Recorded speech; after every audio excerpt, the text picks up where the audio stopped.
This video features 6 weird sci-fi horror tales that blur the line between science fiction and the supernatural. Timestamps for each story are included in the video description. Before we begin, I invite you to pause for a moment and share in the comments where in the world you're listening from and what time of day it is for you. Escape Mechanism by Charles E. Fritch. Being a world unto oneself is lonely. Even the poor amoeba creature from Venus knew that. She found herself floating again in that strange, half-familiar world of murky fluid where only she existed. The liquid was all around her, pressing gently on all sides with a force that cushioned, but did not restrain. It was a pleasant sensation, a calming one. The cares of the outside world were non-existent and, therefore, meaningless. She drifted unhampered by the fluid. There seemed to be no direction, but outward. Her thoughts went out, and they returned with impressions. This was her world, and she was the center of it. It pleased her to think this. It was an alien pleasure that was mental and without physical counterpart. There was quiet stillness, a peace she had never known. The fluid flowed about her like a great silent sea that held no sound, no movement. It seemed natural that she should be here. She was content at the accustomed time. The auto-hypnotics in Miss Abby Martin's body forced her to the threshold of consciousness and cleared her brain of the fog of sleep. Slowly, she opened her eyes to the morning brightness of her bedroom and stared at the vacant skylight and the blue expanse of sky beyond it, not quite comprehending where she was. The cloud foam cushions of her bed gave credence to the floating sensation she had had during her dream, and for a few seconds she lacked orientation. Then her eyes wandered about the room to the closed door of the Rabeth stall, the retracted dressing table, the chronometer label that told her it was March 14, 21, 23, at 30 seconds past 700 hours. The subtle intonation of her favorite music, Chedidon's Maze of Crystal, murmured softly from the walls. Awareness came then, and she lay back on the bed and tried to follow the intricate crystal melodies. But a frown ridged her brow, and she wondered at the strange dream instead. She had found it pleasant enough, for she rather enjoyed the languid floating sensation, the feeling of being self-sufficient, a world unto herself. Yet the very fact of the dream's existence in a world where such things were manufactured disturbed her, for she had taken no dram pills the night before, nor at any of the other times the dream had come. The incident made her almost wish that witch doctor psychiatrics had not been outlawed 20 years ago, so she might get some inkling of the dream's meaning. But psychiatrists had been pulled forcibly from the web of society when mental derangements were put under the jurisdiction of the somaticists. Overhead a rocket thundered, shaking the house with a gentle hand, and Abby turned her attention to the sound, momentarily forgetting the dream. Through the one-way skylight, she saw a speck of light accelerate beyond vision. She shook her head impatiently. Rush, rush, rush, that was all. People seem to think about these days. Go to the moon, go to Mars, go to Venus. In time, they might go to the outer planets, and perhaps even try to reach the stars, as though they didn't have enough trouble right here on Earth. All they did, it seemed, was hunt down poor beasts from the various planets and bring them back to Earth to put in cages and tanks on display, ostensibly to learn more of the planets by studying their inhabitants. To Abby, it seemed cruel and unnecessary, like that poor amoeba creature from Venus, she thought, remembering the day last week when she and her niece Linda had visited the zoo to see this latest acquisition. It was a creature captured from the giant oceans of the second planet, a giant amoeba encased in a large transparent tank of murky fluid for paying visitors to see. The creature was supposed to be primitively telepathic, but it seemed harmless enough. Abby found herself sympathizing with it, and it seemed to her at the time that the creature felt this sympathy and was grateful for it. For a brief moment, She even had fancied that the Venusian's mind had reached out to her, probing with gentle fingers of thought. She shook her head at that. Here in the calm, clear light of day diffused through the one-way skylight, the anthropomorphic notion was ridiculous, and she mentally chided herself for contemplating such things. I must be getting old, she told herself aloud. In the next thought, she reminded herself that 39 years was not old at all, and in the thought that followed, scolded herself for bothering to defend a statement so obviously rhetorical. The chronometer ticked silently to 701, and sighing, Abby rose from the bed and slipped from the translucent, one-piece pajamas to stand nude in the center of the bedroom. At a sudden thought, she glanced quickly about the room, for she had the strange, uncomfortable feeling that someone was watching her. It was impossible, of course, but she felt ill at ease just the same, and a blush of embarrassment stole over her at the thought. The feeling of shameful nakedness persisted even in the Ray-Bath stall, and it was a relief to dress and hurry downstairs, routing the unaccountable ideas from her mind. As usual, Gretchen had busily cleaned the house during the night, silently raying germs and dirt out of existence, and had a warm, steaming breakfast for two ready by the time Abby had descended the escalator to the dining room. "Good morning, Gretchen," Abby said. "Good morning, Mom." Gretchen's mechanical voice agreed tonelessly. The robot maid continued monotonously. "The day will be clear and sunny, with a high of 79 degrees Fahrenheit by 1300 hours.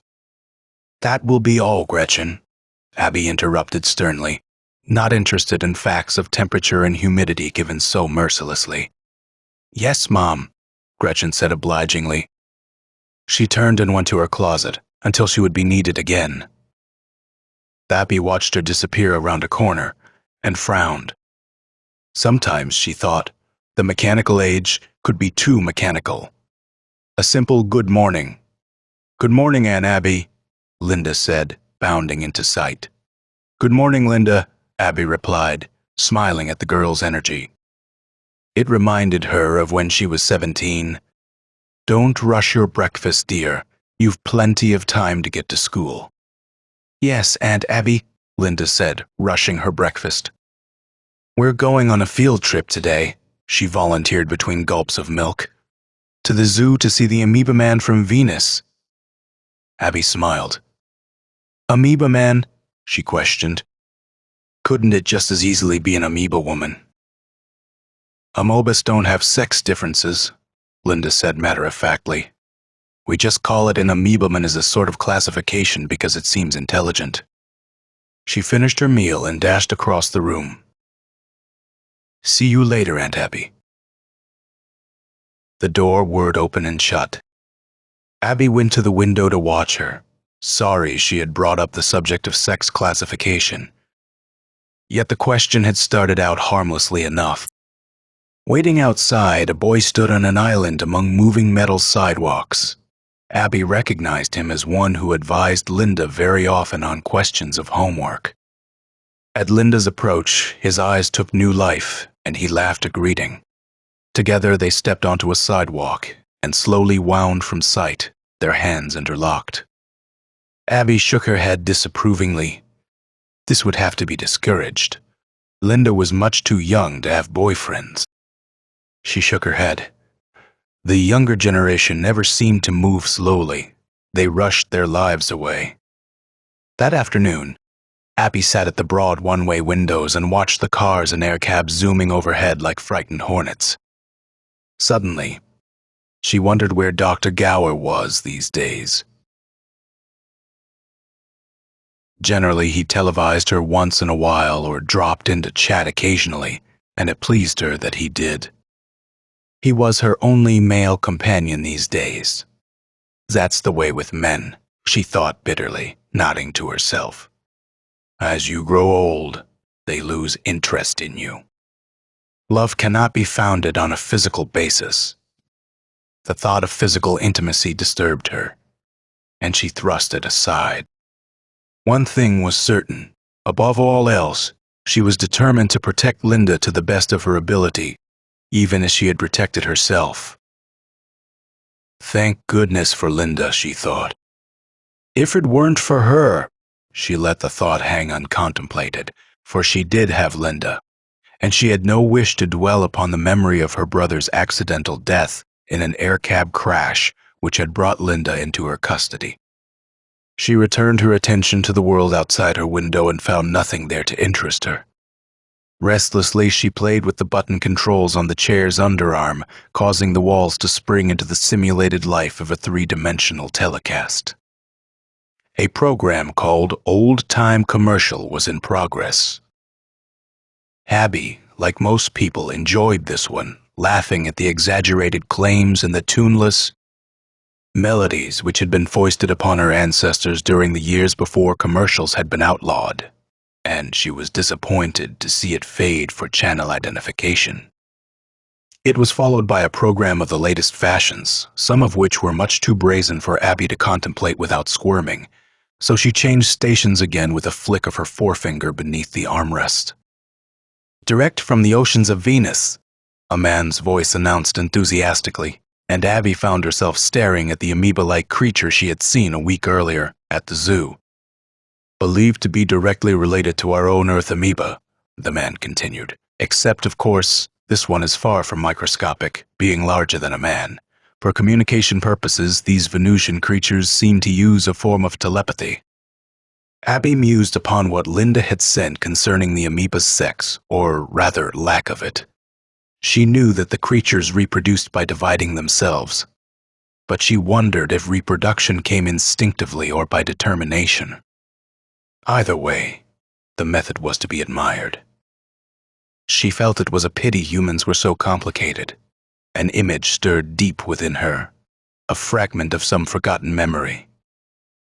But Abby did not notice it. The creature from Venus moved restlessly across the three-dimensional screen, extending itself. It seemed to be regarding her with an intense sort of curiosity, as though it were reaching out, enveloping her. Some light, spilling through the windows, spread a warm, languorous pool about her, and she felt pleasantly drowsy. She closed her eyes after a while, her head tilted, and the rushing world faded as though it had never been. She floated, placidly content. She seemed suddenly to possess a million eyes that probed about in all directions at once. Her body stretched, elongating itself, and moved forward through a translucent fluid to an invisible wall, beyond which stood shadowy figures. She focused her mind upon these figures, and they became clear. There was a little boy gazing at her in awe, his nose pressed against the glass in fascination, not certain if he should be frightened or not. Mentally, she smiled to herself and directed her thoughts to the boy, telling him not to be afraid.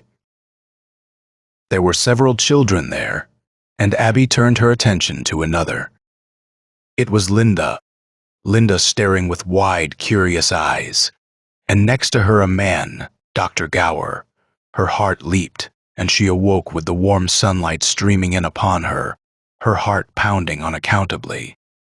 She looked around. She was still in her front room before the windows. The television was going, presenting the newscast that followed the zoo program. It was just a dream, but it had seemed so real that it still disturbed her minutes after she was fully awake. For a while, she was not even certain that the dream had not been real and that this now was not really a dream, that reality and dreaming had not somehow suddenly changed places. Abby was still sitting at the window when Linda came home from school. She watched as Linda and the boy came down the moving sidewalk and stepped off on the island before the house. They stood talking for a moment. Then Linda rushed up the walk. The door whirred open and shut, and Linda, instead of looking for Abby as was her habit, went straight to the escalator. Abby called, "Linda!" The girl paused. I'll be back down. I'd like to see you right now, please." Abby's tone, though not hostile, was unrefusable. Linda appeared hesitantly in the doorway. Hands behind her, Abby smiled pleasantly. "Who was that boy, dear?" I don't think I know him Jimmy Stone, Linda said, excitement creeping into her voice. He lives over in Sector 5, and he's in my history class at school. Abby recognized the symptoms and frowned mentally at the diagnosis. He's probably a very nice young man, but he is. He's very nice, Linda agreed quickly. He's going to be an astronautical engineer. Look what he made me in plastics class. She drew her hands from behind her and held a scarlet rose cupped in them. It looked soft, as smooth as though it had been just plucked, as though it held a fragrance that was not artificial.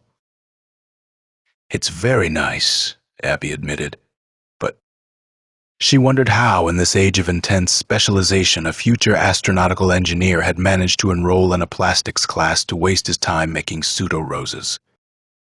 Despite her wish to the contrary, she found herself briefly admiring the youngster, then told herself it was a case of puppy love that had inspired the frivolity. But don't you think you are a little young to be thinking about boys? No, Linda said defensively, pouting. I like Jimmy and he likes me. I don't see why we shouldn't see each other. You are in the same class, Abby pointed out. That should be enough after all. You are only 17. Yes, Linda flared in annoyance and rushed on in a sudden torrent. Then I'll be 18 and then 19 and then 20 and then 30. If I wait long enough, maybe I'll let life pass me by like... She paused, eyes wide and regretful at what she was about to say. Abby smiled gently, but a cold chill gripped her. Like me? She said. You are afraid of being an old maid like me, is that it? She hated to use the expression old maid, but she knew that was what many people called her. She minded the name more than she admitted even to herself, for the words held an unpleasantness, a loneliness she didn't feel very often anyway. But then she had Linda for company. Linda's features softened. I am sorry, Aunt Abby, she said quietly. That's all right, child. I understand how you feel, Abby said. Now you go along up and take a shower and get yourself ready for supper, and maybe we'll talk about it later. Linda nodded soberly and turned away. Abby sat in the silence of the room, listening to the soft whisper of the escalator. It hurt her to think that Linda wasn't going to show her the plastic rose at first. You had to be firm in these matters, though, to prevent worse trouble.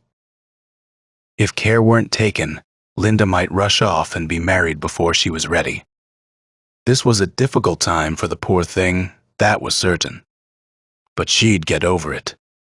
The little things in a child's life always seemed more important than they really were. That's why there were older people to guide them. Her own mother had been very strict, and Abby saw no reason to regret it. If it hadn't been for that, she might have married the first boy she'd met. She tried to recall him, but somehow she couldn't, and only a vague image came to mind. It disturbed her to have that blank spot in her memory, but somatic drugs had consistently failed to fill it in. Linda came in a few minutes later, freshly scrubbed, but not convinced. All ready, dear, Abby said pleasantly. She got up and put a consoling arm about the young girl. Together, they went into the dining room where Gretchen had silently placed the appropriate food a few minutes before. They ate in silence, with only the sounds of eating and an occasional whir from the robot maid as she appeared and disappeared with dishes. Linda was moody, thoughtful. How was the field trip, dear? Abby wondered. All right, Linda answered. The Venusian amoeba is very much like our own, the man said. It even reproduces itself by division. Isn't that nice? Abby said, just a bit hesitantly, uncertain that reproduction by any means should be discussed. However, if they taught it in school, I feel sorry for it. Linda said. Abby stared at her. Having no one to love, Linda went on, a faraway look on her face. No one to love it.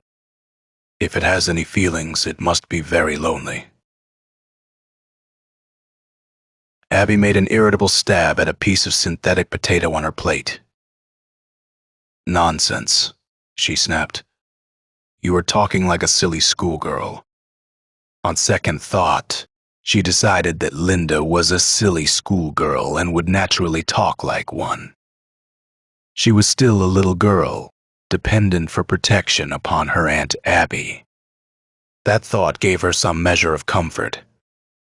I feel like an amoeba sometimes, Linda said, poking restlessly at a piece of meat on her plate. Sometimes I wish you were, dear, Abby said, feeling strangely annoyed by the statement. Now, eat your steak before it gets cold. Don't you ever get lonely, Aunt Abby? Linda asked. Suppose Dr. Gower went away, wouldn't you be lonely? Dr. Gower is not going away, Abby pointed out. He might, Linda insisted. You haven't seen him for 3 days now. He might be gone already. Despite herself, Abby felt sudden panic. He's probably busy. Doctors are busy these days. He could have called Linda. Eat your supper, Abby said sternly, and stop this nonsense. Besides, what difference would it make? One person doesn't make the world begin or end. Dr. Gower and I are good friends, but we must adjust to these things. If he has gone away, he's gone, and that's all there is to it. She tried to make her voice sound calm, but there was a sinking feeling in her stomach, and a small questioning voice in the back of her mind kept asking, Did he? Did he? Did he? Furiously, she thrust the thought aside. I saw him at the zoo today, Linda said. You did? Abby said, relieved. And then she thought of her dream of the zoo and of Linda standing there and Dr. Gower beside the girl. Could she be psychic? No. There was a simpler explanation. I saw you both there, she went on smiling, on television this afternoon. Linda frowned. But Dr. Gower didn't arrive until the program was over.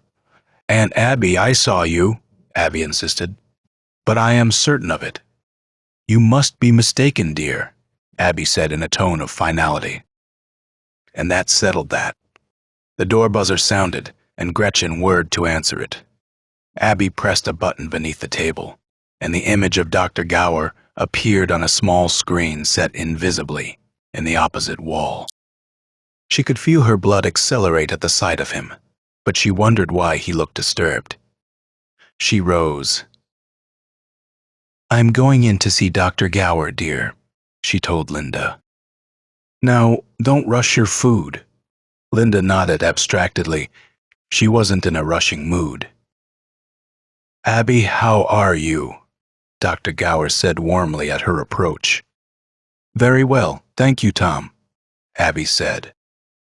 I thought I might have to get sick to see you. I was busy, he explained. The colonization of space brings up a great many new medical problems. How's Linda? Fine. I'm afraid she's beginning to have a slight case of puppy love. I'm sure it can be discouraged in time, though. Dr. Gower hesitated. Then he said, Linda's a normal young girl, Abby. You can't stifle her natural desires forever. I not only can, but I will. To cushion the harshness of the statement, she added, at least until she's mature enough to decide these things for herself. She's still a child. A great many women get married at 18, Dr. Gower pointed out. Physically, it's a good age for marriage, and a psychology going against the physical grain isn't going to help. There are such things in life, Dr. Gower, Abby said a bit coldly as moral considerations. We're not animals, you know. It might help sometimes, Dr. Gower mused, if there were a little more animal in us and a little less so-called human. Abby found her enthusiasm for seeing Dr. Gower ebbing, being replaced by what she considered a justified annoyance. Dr. Gower knew her feeling about Linda. Something seemed to have changed his tactics. She did not like the change. If you don't mind, she said, I'd like to bring up Linda in my own way. The courts made me legal guardian of Linda until she's 21, and I intend to protect her until then to the best of my ability. By that time, you'll have her so confused about the world she'll be defenseless against it. I never said anything before, Abby. And now is a poor time to start. Abby's voice was like ice. I am sorry, Dr. Gower, but if you persist in talking this way, I'll have to ask you to leave. Linda is in my charge, and I won't stand for interference even from you. The doctor's shoulders slumped dejectedly. Do you know why you were chosen guardian, Abby? He said slowly. Of course, I was the nearest relative. Why bring that up? Dr. Gower shook his head. Nothing, he said after a while. Nothing at all. I came around to say goodbye, Abby. Abby wavered, the ice in her melting. Goodbye. I'm leaving for Venus, he said, the day after tomorrow. They need doctors up there, and I can probably do more good there than here. Besides, I'd like to investigate these amoeba creatures. I suspect they have more intelligence than we give them credit for. I'll be sorry to see you leave, Tom. I came to ask you to go with me. You know how I feel about you, Abby. I thought I'd try just once more.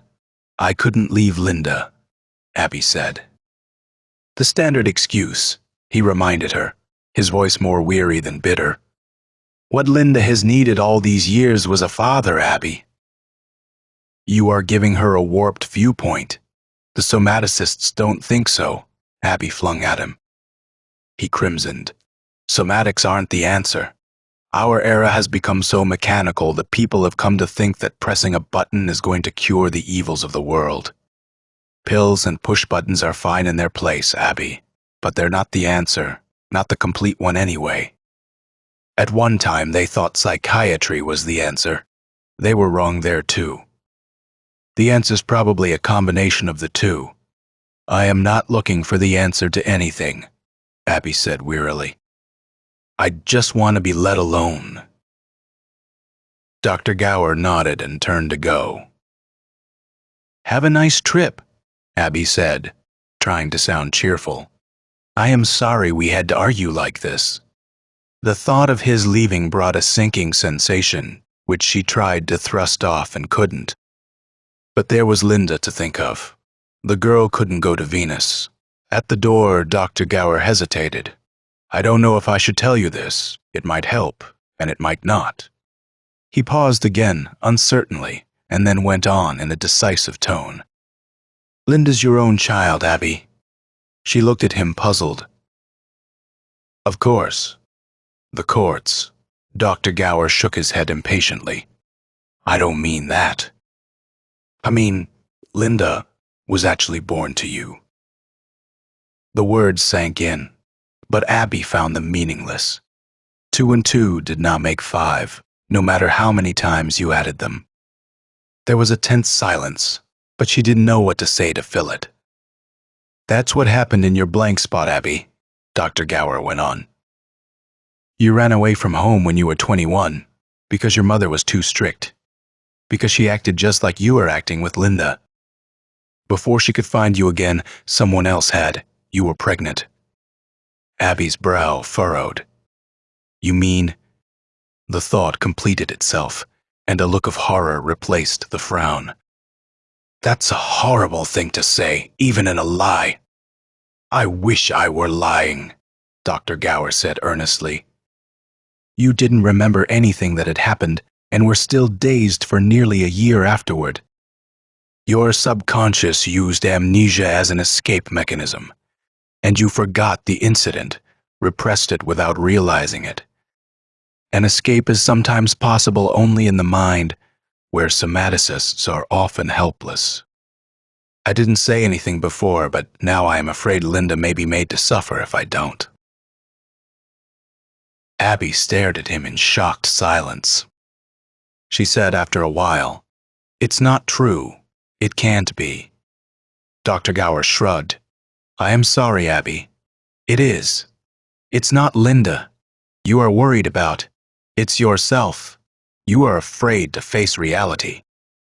Get out, Abby said slowly, hating him for that. Her voice rose the least bit. I won't listen to these lies. I thought it might help. Say goodbye to Linda for me. The door closed behind him with a click. Abby stared at the closed door.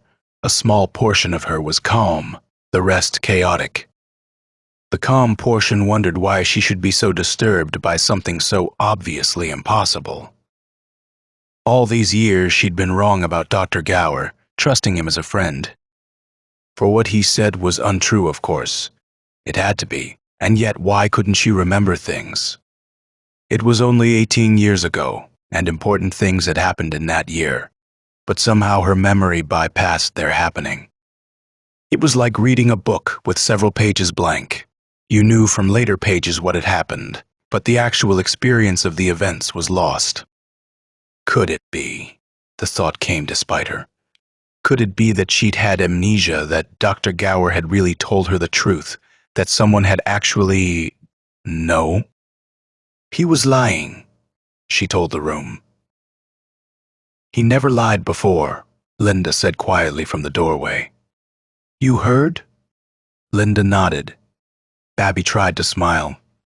I'm afraid, dear, that Dr. Gower is like all men. When he couldn't have what he wanted. Her face clouded at the thought. He tried to shock me, to hurt me, to make me ashamed.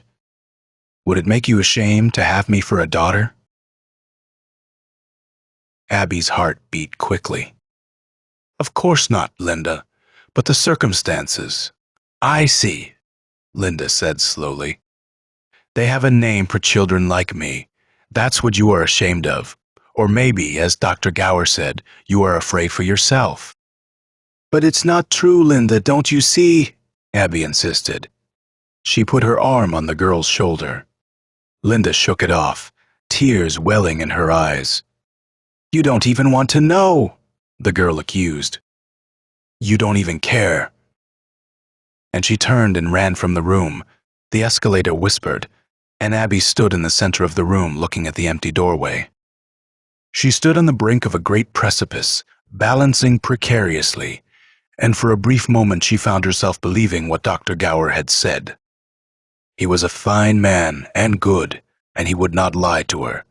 Things her brother had said came to mind, once harmless statements that seemed to take on new significance, as though he'd said them to prepare her for this moment. And suddenly, very suddenly, the world was tottering. Dazedly, she made her way to a chair and sat limply in it. Dr. Gower was gone now, and she would never see him again.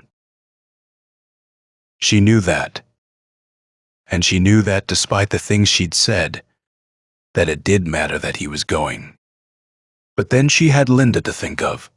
Or was it really Linda that concerned her? She could take the girl along, certainly. That would even clear up the problem of Jimmy Stone. Was it really the marriage she feared? A fear based upon some secret mental block in her mind? The doubt returned then, and she wasn't sure. She wasn't sure of anything anymore. Abby had to think. She had to quiet her nerves and the frantic, jumbled thoughts that had begun to race through her mind. She felt dizzy and held a hand to one of the walls to steady herself as she walked to her bedroom. From the dressing table drawer, she took a bottle of Dram pills. The label was fuzzy to her eyes, but the word danger stood out in bold letters. Abby swallowed 3 of the pills, which was 2 more than the safe dosage, and lay across the bed, eyes closed. The door to the room closed automatically. It's not true, she told herself again, a desperate urgency to her voice. I've got to get away from these thoughts. Got to get away. Got to escape. She felt drowsy, but the thought of what Dr. Gower had said persisted. It couldn't be true. It couldn't. And yet it might be. It was the possibility that disturbed her, that blank spot. 18 years ago. 18 years. She drifted into a restless sleep. Mentally, she traveled across the familiar plains of her past to that strange, dark canyon she couldn't recall. Her mind hovered frightened above the depths, failing to see through its darkness. Then she passed to the other side, to her childhood, to when she was a young girl and her mother was alive. The scene burst upon her with vivid clarity, and she found herself reliving it. It was there, all of it.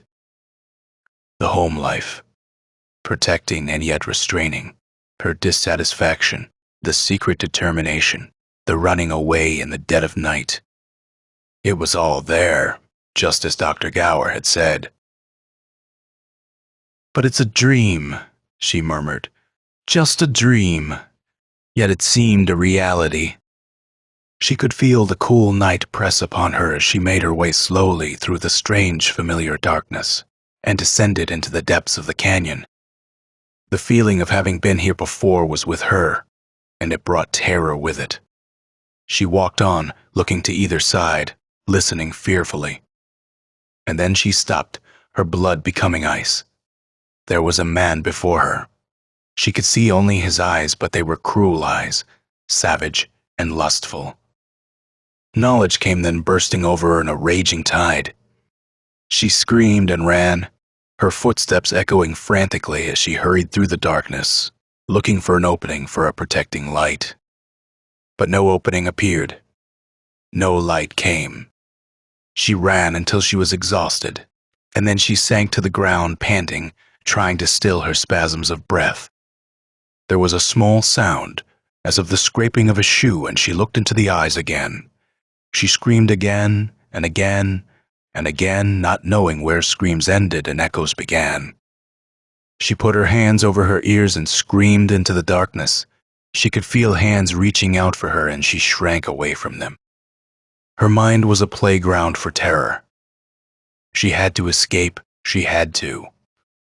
But sometimes the only escape is in the mind. The hands reached out. She was suddenly falling, down, down, down. Calmness came, and a grateful thought appeared. She had escaped. Nothing else mattered. Only that she stopped falling. The mist grew thick, thicker. It became dense. It became liquid. She could not feel the beating of her heart, but her mind was calm, and it looked about with a detachment that was intellectual. She was floating again, floating silently through a world of murky fluid. The liquid was pressing with a force so gentle it almost did not exist. It enveloped her like a protecting shield. She drifted. There seemed to be no direction but outward. Her thoughts went out, and they returned with impressions. This was her world, and she was the center of it. There were no problems here, no encroachments on existence or security. It was like a return to the womb, she thought. She turned the word over in her mind and found the concept alien. She regarded it intellectually. At leisure, time passed silently, without incident, without measurement. It had no meaning, no referent. Curious, after a while, she went forward, her mind impinging upon shadowy figures behind the transparent barrier. She focused her attention upon them, and the image cleared. There was a man there, and a woman, and a girl. She could hear them as they spoke. "I don't know why you wanted to come here, Abby," the man was saying. "You'll see enough of these creatures on Venus. This one is special," the woman said slowly, tasting the words like some unfamiliar food. "It's what made me change my mind about things. It must be very lonely." "Bosh," the man scoffed gently. "Intelligent or not, an amoeba doesn't have feelings of loneliness, doesn't it?" The woman wondered. "Perhaps not at first, but being able to probe the minds of humans and sympathize with them, yet not contact them can." "We'll be late for the rocket, Mother," the girl said. "Jimmy promised he'd be down to see me off and let me know if he can go to the Venus Academy next year." "All right, Linda, we're going now." At the door, the woman turned for a last look. Her thoughts were thoughts of sorrow, of pity, of regret, perhaps. You'll learn much of the world this way, the thoughts came, and you'll have time to readjust. Knowledge will pyramid gently, and with it will come wisdom. After a while, escape won't be necessary. You'll want to return then and be a part of your world. Meanwhile, I must help my own people. This is the best way for both of us to escape. The woman linked arms with the man and the girl then, and the three of them went out. Silence returned, bringing with it a troubled wonderment. Then the murky fluid flowed past all vision, and the world returned, safe and familiar. The thoughts returned briefly as echoes, but they were unfamiliar this time and meaningless. But it was not always so, and it would not always be, for contemplation bred curiosity, and curiosity bred knowledge, and knowledge bred desire, and desire the ways and means of accomplishment. Meanwhile, there was quiet stillness, a peace she had never known. The fluid flowed about her in a silence that held no sound, no movement. It was womb-like protective. It seemed natural that she should be here. For the moment she was content. End of escape. Mechanism by Charles Fritch. Last Call by Bryce Walton. A soldier of the Disciplinary Corps hadn't cracked up in all the years of Captain Morrow's service. Bronson was the first. Bronson, who reckoned he was one of the rare beings who had heard the call from Mars. The small cargo rocket was halfway to Venus when Bronson decided it was time to take it over. He took care of Orland first. While Orland slept in his bunk, Bronson hit him behind the ear with an alloy bar and killed him instantly. He then dragged him down to the cargo bins. The robot was down there, waiting to be sent out into the highly radioactive areas of Venus where the valuable stuff was, but where no human could go. He dumped Orland in there. It might be construed as an accident, but it probably wouldn't matter to Bronson one way or the other. Bronson then went up the narrow ladder to the control room, where Captain Morrow sat with his broad back to Bronson, bent over the charts. He felt slightly nervous now. Looking at Morrow's back, he brushed the black hair out of his eyes. His long, rather hard face tightened a little. He eased the neurogun free and said softly, "Morrow, get up and turn around slowly. I am taking this ship to Mars instead of Venus." Morrow did what he was told. The Disciplinary Corps were conditioned to be immoral and fairly unemotional, but Morrow's grey eyebrows raised, his smooth, tanned face twisted. "How unexpected can anything be, Bronson?" "Get over there," Bronson said. He had figured out the new course already, and it took him only a minute to change the present one. "A corpsman hasn't cracked up as long as I've been in the service, and that's a long time, Bronson." "What hit you?" "I don't know. I'm going to Mars, that's all." "Why?" "Because there is a death penalty for going there. Maybe because something's there no one's supposed to know about. I found out something very interesting. Morrow. The call comes from there." Morrow's eyes widened a little more, but he didn't ask any more questions. Bronson tied him in his bunk with plastic cord so he wouldn't interfere for a while. He rather liked Morrow, said, sentiment being unusual for a corpsman, but that was another of Bronson's deviant characteristics that had perplexed him for some time. By the time the rocket approached Deimos, Morrow expressed something that had seemingly been bothering him. He called Bronson in there, and it wasn't an act. He was interested, he wasn't mad, or particularly disturbed, just curious and interested. "What are your plans, Bronson?" "Land on Deimos and take the auxiliary sled to Mars. I'll have something in reserve and can approach Mars with less chance of being spotted. If there is anything there to spot me, I'll find out." Morrow nodded. "That's the way I'd have done it. Will you see me again before you finish this unbelievable incident?" "Sure. I'll have to. I wouldn't want to come back to Deimos and find you'd taken the rocket. Loneliness doesn't appeal to me. I'll be back to kill you. Maybe not the way I did Orlan. Probably in an easier way." "Thanks," Morrow said. Bronson felt nothing about having killed Orlan. Why should he? Such feeling was reserved for the illiterate masses. And yet somehow he felt differently. Orlan had served in the elimination details and had been responsible for the killing of a few thousand people. Orlan couldn't have any kick coming even if he could kick. Bronson got the rocket down and looked out over the airless cold of the rock called Deimos, at the stark contrast of shadows, dark as death, and splashes of light, brilliant as flame. But no movement, nothing but an eternal lifeless cold. He went in for his last scene with Morrow. Bronson's stomach went hollow as he stared at Morrow's empty bunk.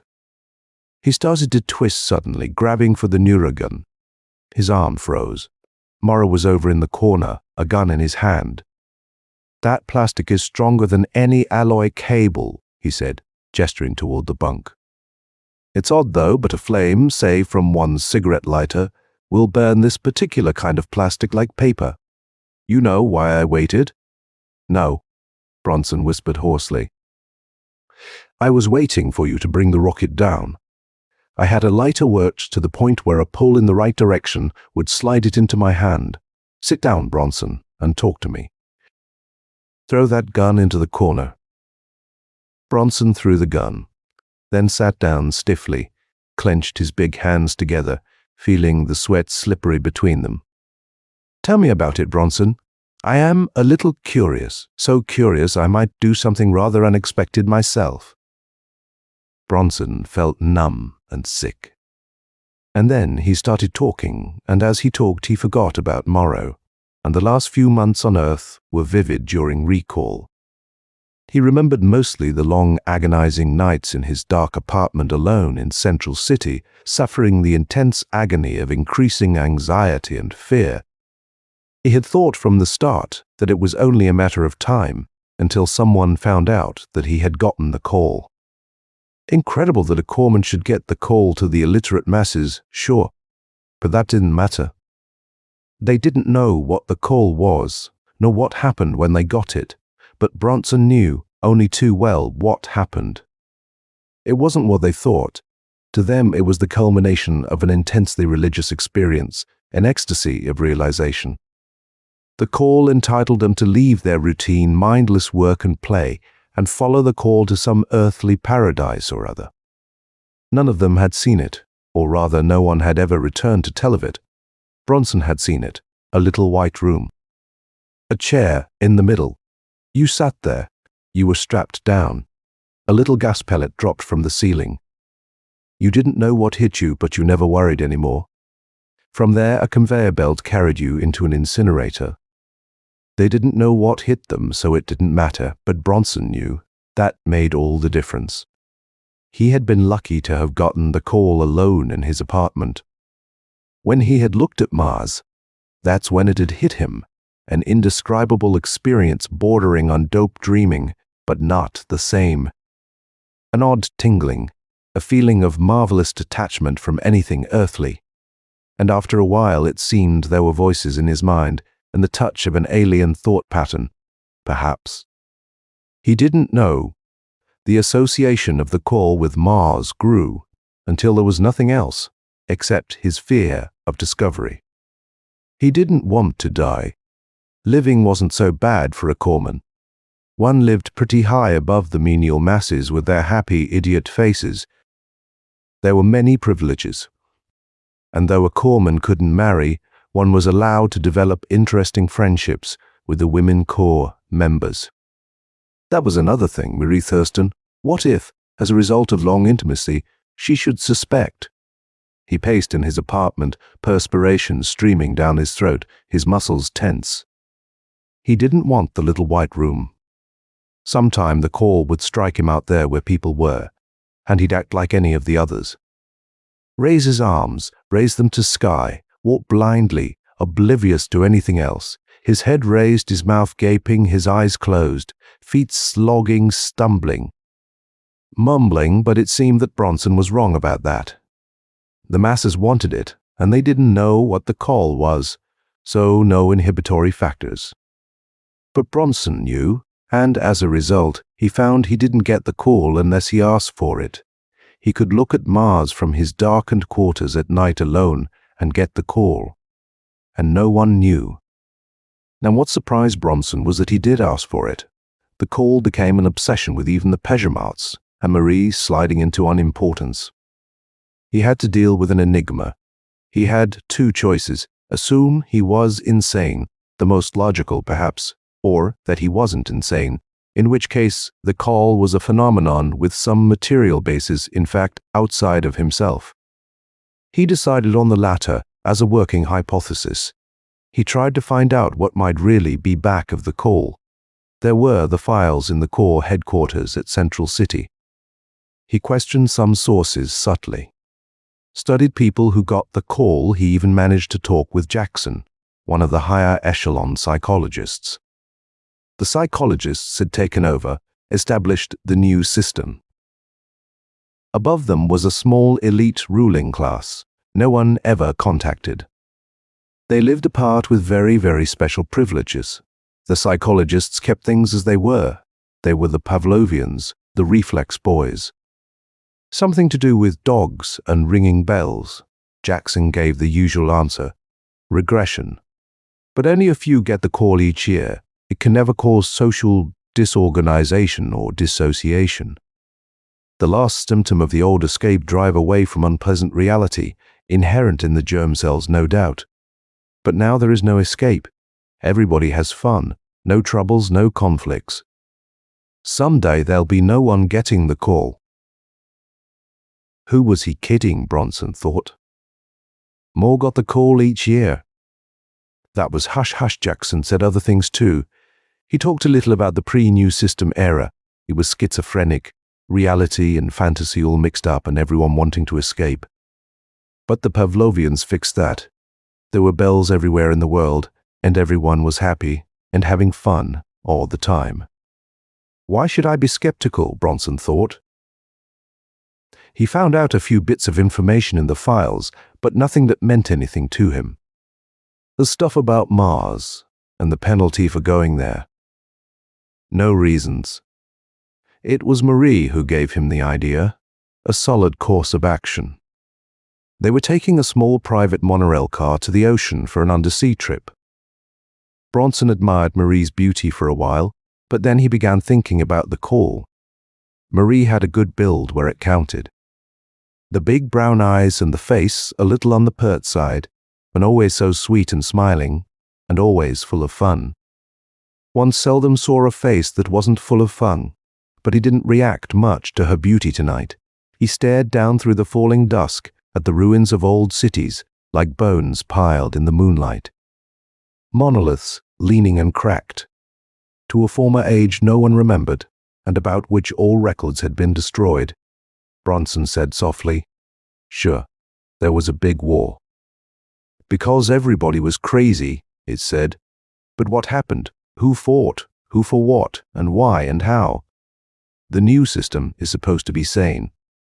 But if we don't really know what the other was like, what's the basis for comparison? "You think too much," Marie said, and grinned and kissed the lobe of his ear. "The idea is to have fun. What's really troubling you, darling? You can tell me. If I want to go into the little white room, I can." "And anyway," she said, "what better proof of insanity do you need than the fact that they almost blew themselves and the whole world into an asteroid belt?" "They," he whispered. "Who were they? Everybody didn't do it." "I know all the stock answers. They weren't sane, socialized, didn't know how to live together, big weapons ahead of social science. Imbalance blew up the world. The war came off in 2037. Economic problems were solved. Production, consumption balance figured out. Industry producing more than enough for all. No wants. Who fought? Who for what?" She frowned. He irritated her these days. He interfered with her love of living, and that was a #1 sin. Having fun was a 24-hour-a-day job, and unless you thought about prescribed subjects, even thinking wasn't considered fun, darling, she said. If you don't snap out of it, we'll have to find other companions. Life's too short to bother with questions that have no important answers. He shrugged. Until the situation between himself and the call cleared up, there wouldn't be any room for any other problems, Marie included.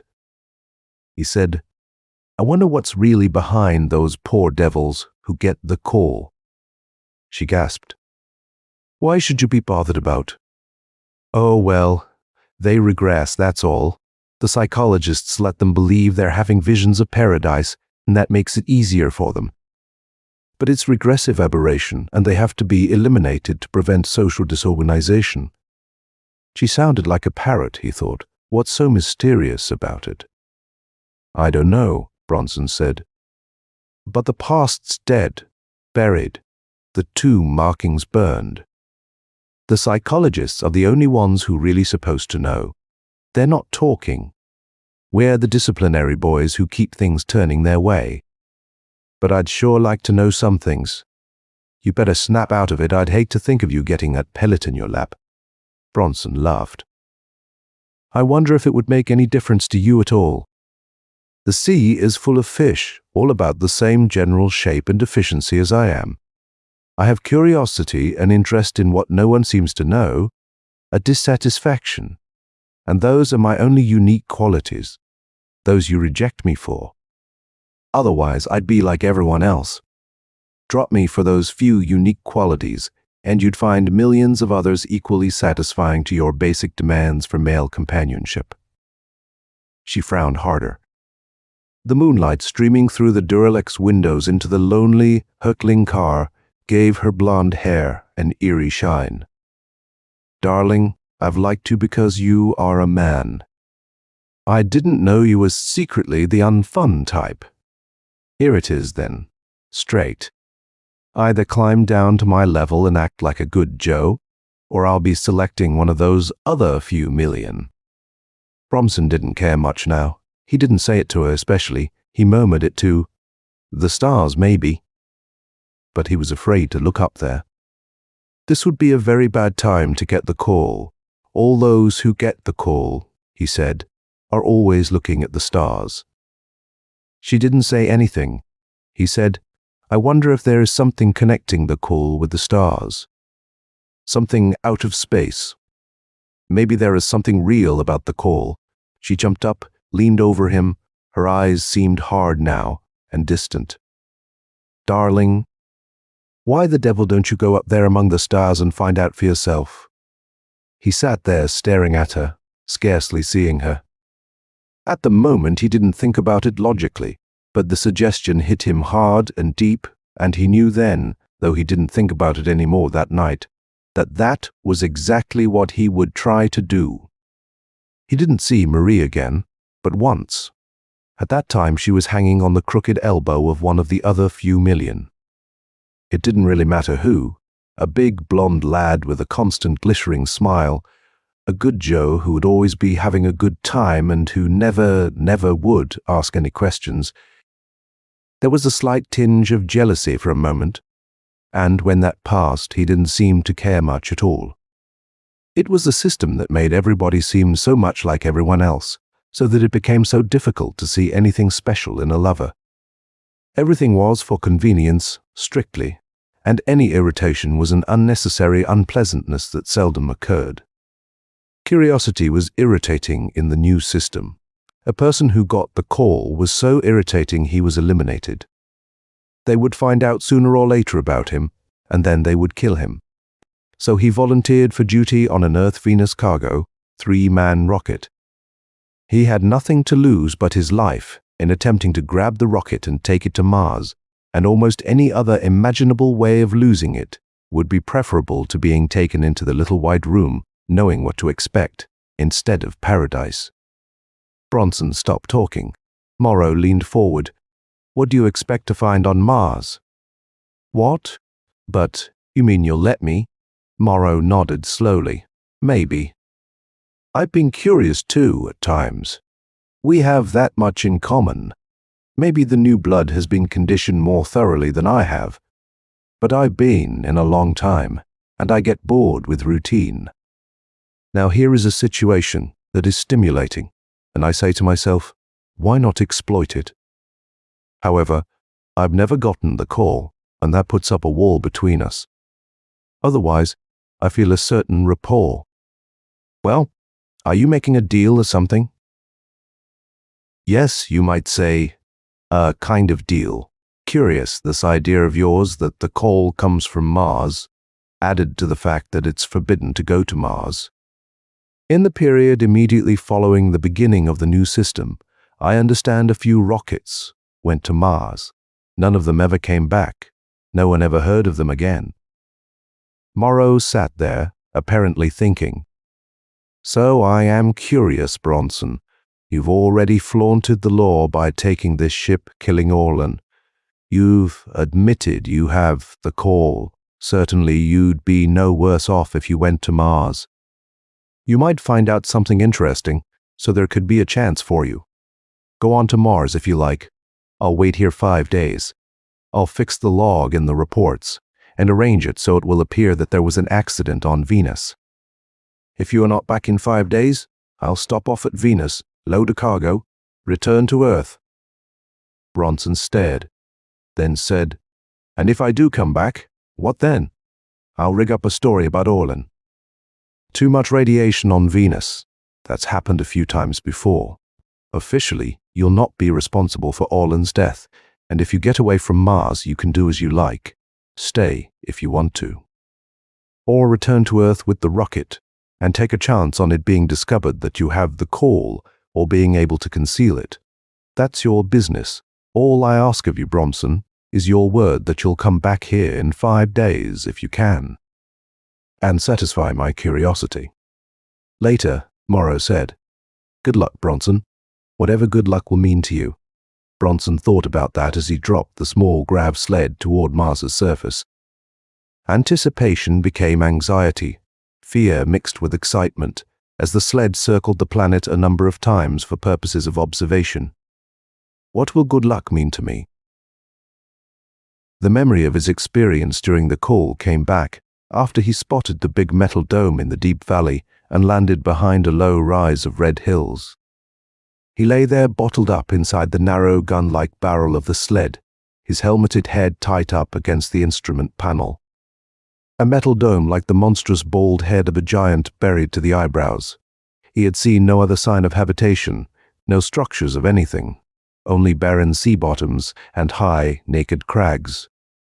The dome might be all that was left of what the traders had built here before the blow-up. Funny, he didn't feel anything like the call now. He felt nothing but fear. Red dust sprayed up around as he crawled out of the sled.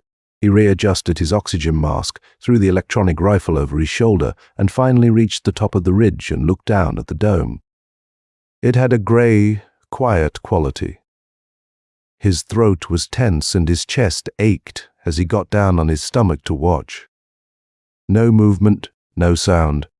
A kind of panic hit him, and impulsively he started to twist around, not wanting to return to the sled particularly, but just wanting to see it, feel a comfort with it. The sled was gone. Sweat ran down his face. It loosened a nervous flush along his back, which prickled painfully. No sled. He blinked several times. Still, no sled. There hadn't been any sound. He would have heard it take off. He jerked himself back toward the dome. He felt the thought fingers then like tendrils of outside force, subtly probing. Something greater than before, stirred incredibly through his body. The old feeling of change, of unutterable newness, of an unguessed sense, opened within him like nothing before. Then nothing, he crawled down. The dome was still, no openings in it. The red dust drifting was the only movement anywhere, except his own. He glanced back, hoping to see the sled. He didn't, and then when he turned back toward the dome wasn't there. His fingers dug into the red dust at his sides. Sweat turned it to reddish mud on his fingers. He felt as though an immense cyst of suppuration and purulence had burst inside him. All the water in his body seemed to rush to the surface. Sweat dripped steadily, automatically, from the top of his nose, over his mask. His heart pounded like a fist beating against a wall. Dust down there, no dome. He dropped his forehead on his arms, closed his eyes. Surely he was being influenced by outside force. Negative hallucination. He raised his head, opened his eyes. Around him was a small island of red dust, a small oasis large enough to support him, nothing more, nothing else at all. The painful tension in his chest grew until he could scarcely breathe. His jowls darkened, his mouth pressed thin by the powerful clamp of his jaw. No, not nothing at all. Grayness, though no form or sound or movement. Meaninglessness within nothingness, surrounded by a terrible infinitude of quiet. He felt a kind of final helplessness, an utter isolation. He glanced down then at himself as the small red oasis around him drifted as though to merge with grayness. He was going too. Even I am going too. His feet, his legs, he brought his arms around before his face, and as he did that, his arms went away. He didn't feel anything. He closed his eyes as he began, seemingly to fall. Sensations washed through him, through fibers of seeming delirium. A vortex of nausea then, resolving in his stomach. Somewhere, somehow, there seemed to be the promise of some kind of solidity, of being bright light from within, the bright splinters of brain light lancing outward through the tender flesh of his eyeballs, dancing back and around the base of his brain in reddened choleric circles. He had a brain, a mind. Yet, somewhere, desperately, he felt his mind scurrying about inside his body. Or perhaps a retentive memory of that body, like a rodent in a maze, concentrating frantically on first the nothingness that had been a limb, then on the tingling aftermath of where his fingers had once moved. He fought. He fought to grasp something, to see, to feel, to comprehend. He fought wildly against nothing so that it all circled around and exploded inside, bursting, bathing him with fire, as though he were inside an airtight container, boiling himself in his own accumulating heat.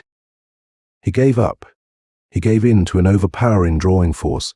Immediately there was no fear. It was as though he had stopped struggling against a strong current in a vast ocean, and was now floating serenely away, buoyed without effort, drifting forever. He seemed to glimpse the cloudy, shapeless motion of shadows, like storm clouds boiling and driven before a gale. Familiarity grew. Impressions inchoate mental patterns. Shadows and shapes appeared in the cloudy whiteness, ghostly and strange, and wavering outlines darkened and altered. And then he became a part of IT, of something else, and he knew he had been tested. And there had been the madness of shock as he was being investigated, and finally accepted and absorbed. None of it was incredible to Bronson after he had been taken in. The truth came through then, clear and bright. IT was far greater than Bronson, but he was part of IT, and IT was part of him, and he knew Morrow was waiting for him. As Bronson came into the control room, Morrow's face paled, and he slowly licked his lips, then plunged his hand toward the Neuragon. His hand froze, then crept back guiltily. He tried to speak, but his lips moved wordlessly. Sweat began pocking his face. Bronson sat down facing Morrow. He could see Morrow now for what he was, a disease, rather a symptom of long-forgotten sickness. "Maybe he could be cured," Bronson said. "You were curious, but you would never have gotten the call. You were curious, and you helped me in the world, Morrow. So I'm going to explain it to you. You want to hear about it?" "What?" Morrow said hoarsely. His eyes were sharp with fear. 3 hours back. In 3 hours. You look different, so different. Your eyes and... I found out things, Morrow. About the war, about the plan. Some scientists, calling themselves Freedom Unlimited, biochemists, physicists, and geneticists, organized and said they were going to bring about the realization of man's unlimited potentialities. Create a paradise on Earth, an old dream. Those who get the call haven't been so far wrong, basically, but the psychologists reconditioned them, so the real nature of the call was distorted. Morrow shook his head. No, and you probably won't understand after I tell you, Bronson said. But so what? I promised to tell you. Freedom Unlimited took hold, wiped out national barriers, started to sweep the world. They had found the secret of the human mind and nervous system, adopting the methods of atomic physicists. X-rays tear an electron from an atom. They did the same thing with genes, with the cells of the nervous system. Gens and cells, the roots of life, the rock bottom of life. The problem of the gen and that of the atom were the same. Anyway, they learned the secret of the human brain, that it was a perfect calculating machine. Morrow was struggling with himself, not moving. Bronson went on. I am controlling you some now. Morrow, you can't move. We're in a hurry, so I'll make it brief. There is a job to do, a perfect calculating machine, maybe the most perfect one in the universe, limitless, inexhaustible. Secretly, Freedom Unlimited started releasing people, clearing them of aberrations, clearing their nervous systems of sludge, fusing emotion with analytical power so the perfect calculating machine could operate. The movement spread so fast it threatened various governments, including those in power. The status quo would rather maintain power and be ignorant and blind than to give up their power to the final step of progress. There was a pogrom. The real reason couldn't be revealed, of course, so the big powers cooked up a war to cover up the purge. It got out of hand. The result was that civilization was about wiped out. The world burned. Freedom Unlimited had learned the power of the human brain, but they were too few, and the psychologists managed to fight them long enough to carry through the war. Freedom Unlimited fled to Mars. They couldn't engage in wholesale slaughter, but they had to survive. It was so clear now in Bronson's mind, as though he were experiencing it. Many of the scientists had been killed. Only a few reached Mars. But they had launched a plan. They planted basic, undying commands, responses, in the reactive, primitive cells of individuals whom they knew would reproduce in kind. They knew how to treat genes like chemical formulae. They knew the genes and cells would carry these commands from generation to generation. The commands led to the call to come to Mars. That's all. Once they got to Mars, they would be free. Bronson leaned forward. But Freedom Unlimited didn't anticipate the utter nihilism, the complete inhuman attitude of those who had defeated them. There were variables. Freedom Unlimited couldn't anticipate the utter power and suppression put into effect by the psychologists. The reflex boys that they would condition every bit of imaginative. Creative, original thought and action out of everyone but a small elite, who, because of their own destructive nihilistic attitudes, were never human in the first place, but only aberrated monsters. And all the rest of humanity became little more than robots, zombies, mechanicals, their analytical power chopped off, short-circuited completely. They can only have fun like well-trained moronic children. With bells ringing everywhere, the Pavlovians turned humans into dogs. Morrow didn't say anything. His face was pinched and afraid, confused and helpless. The psychologists suspected the basis of the plan. They converted it by conditioning into a kind of religion. Then it wasn't dangerous anymore. Meanwhile, they had also learned they could never reach Mars. There is a final step to releasing the pure analytical power of the human mind. Synthesis similarization. There is a dome down there shaped like the skull of a giant. Inside that metal skull is a synthesis of human intellect and machinery, pure analytical power. The brain, at its optimum, is a perfect thinking machine. No 5 perfect thinking machines would solve a problem differently. The result is synthesis.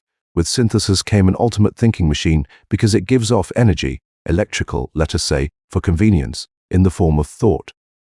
And that master brain down there has the will to radiate and control this great energy. It's a kind of final perfection of the unguessed power of the brain. It goes beyond the human. For them, at least, they can send out beams, or rather it sends out beams of sheer power, solid thought, by dipping into 9 million brain cells plus 100. That brain can stop any enemy's approach to Mars, but it couldn't reach Earth yet. You follow me, Morrow. Morrow nodded slowly. He slumped a little. His face was shabby now and old. Some of it, he whispered. I don't understand. But I believe, I have to believe. You, power. I have a lot of power, Bronson said. I'll have more of it. You see, the plan really did work in a sense. Variables work both ways over a period of time. Circumstances meshed in such a way that a disciplinary corpsman named Bronson got the call the site of the planet Mars was the key in stimulant. I happened to be alone in my apartment so that no one knew I'd been hit. I happened to be a corpsman, which meant I knew what happened to those who got the call. I couldn't accept that, so I had to look for other reasons. I also happened to never have undergone brain surgery, any prefrontal lobotomies, for example. Those things destroy the analytical mind, so even freedom unlimited is not certain of a cure. I couldn't doubt my own sanity, so I came to Mars, I answered. The call had happened to me by accident, but I had the command in my cells ready for re-stimulation. What now? Morrow said, What do you do now? What about me? And I'll go back to Earth and start to work. With each clearing of a human being from his Pavlovian prison, I'll gain greater strength, allies. No one will know. This time there'll be no disaster, because the destructive elements of war aren't there. The psychologists are too sure of themselves. We'll win the world and free men's minds. And what about me? Bronson looked at Morrow's face. A thoroughly conditioned face, really. Hardly human at all if one knew what a human face could really express. Strange, that spark of curiosity in a man whose brain had obviously undergone deadly probing with steel picks under the eyeballs, tearing apart the cells of the greatest thinking device ever developed. You are going to Mars, Bronson said softly. Maybe they can clear you. I had the call planted in an ancestor. You didn't. It missed you. Morrow, with the command carried forward always in the cells, went also resistance to conditioning. You didn't have it, Morrow. It may be too bad, and it may not. They've learned a lot in 100 years. Bronson got up and put a hand gently on Morrow's shoulder. I don't know, he said. I am sorry. Maybe you'll be with me later. If you are not back here in a short time, that'll mean goodbye. I'll wait for you. Morrow got up. He nodded once to Bronson and went out. Bronson heard the sled blast out of the rocket. Morrow didn't come back. Bronson took the rocket up, headed toward Venus. He would pick up the cargo. The story Morrow had arranged about an accident on Venus could work just as well to explain Bronson's single return as Morrow's. He had some advantage in his command of the human mind, but it wasn't omnipotent by any means. He would be operating alone against murderers who had turned human beings into cattle. He would have to play it slow and with the utmost care, and though he might fail, there would be others. He could forget about Morrow and Orlan. So much of them had been destroyed by surgery that, in a comparative sense, they hadn't been really human anymore. He wasn't troubled by the tremendous challenge ahead of him. It exalted him someday. We'll win, he thought. Freedom, unlimited. The freedom of the free human mind. He might fail, but the call would go on. There would always be deviance from the norm. He could fail. The plan could not. Bronson smiled at the twilight expanse before the rocket, wide and frosty and marvelously clear. As long as there were people, there would always be a few who would get the call. End of Last Call by Bryce Walton.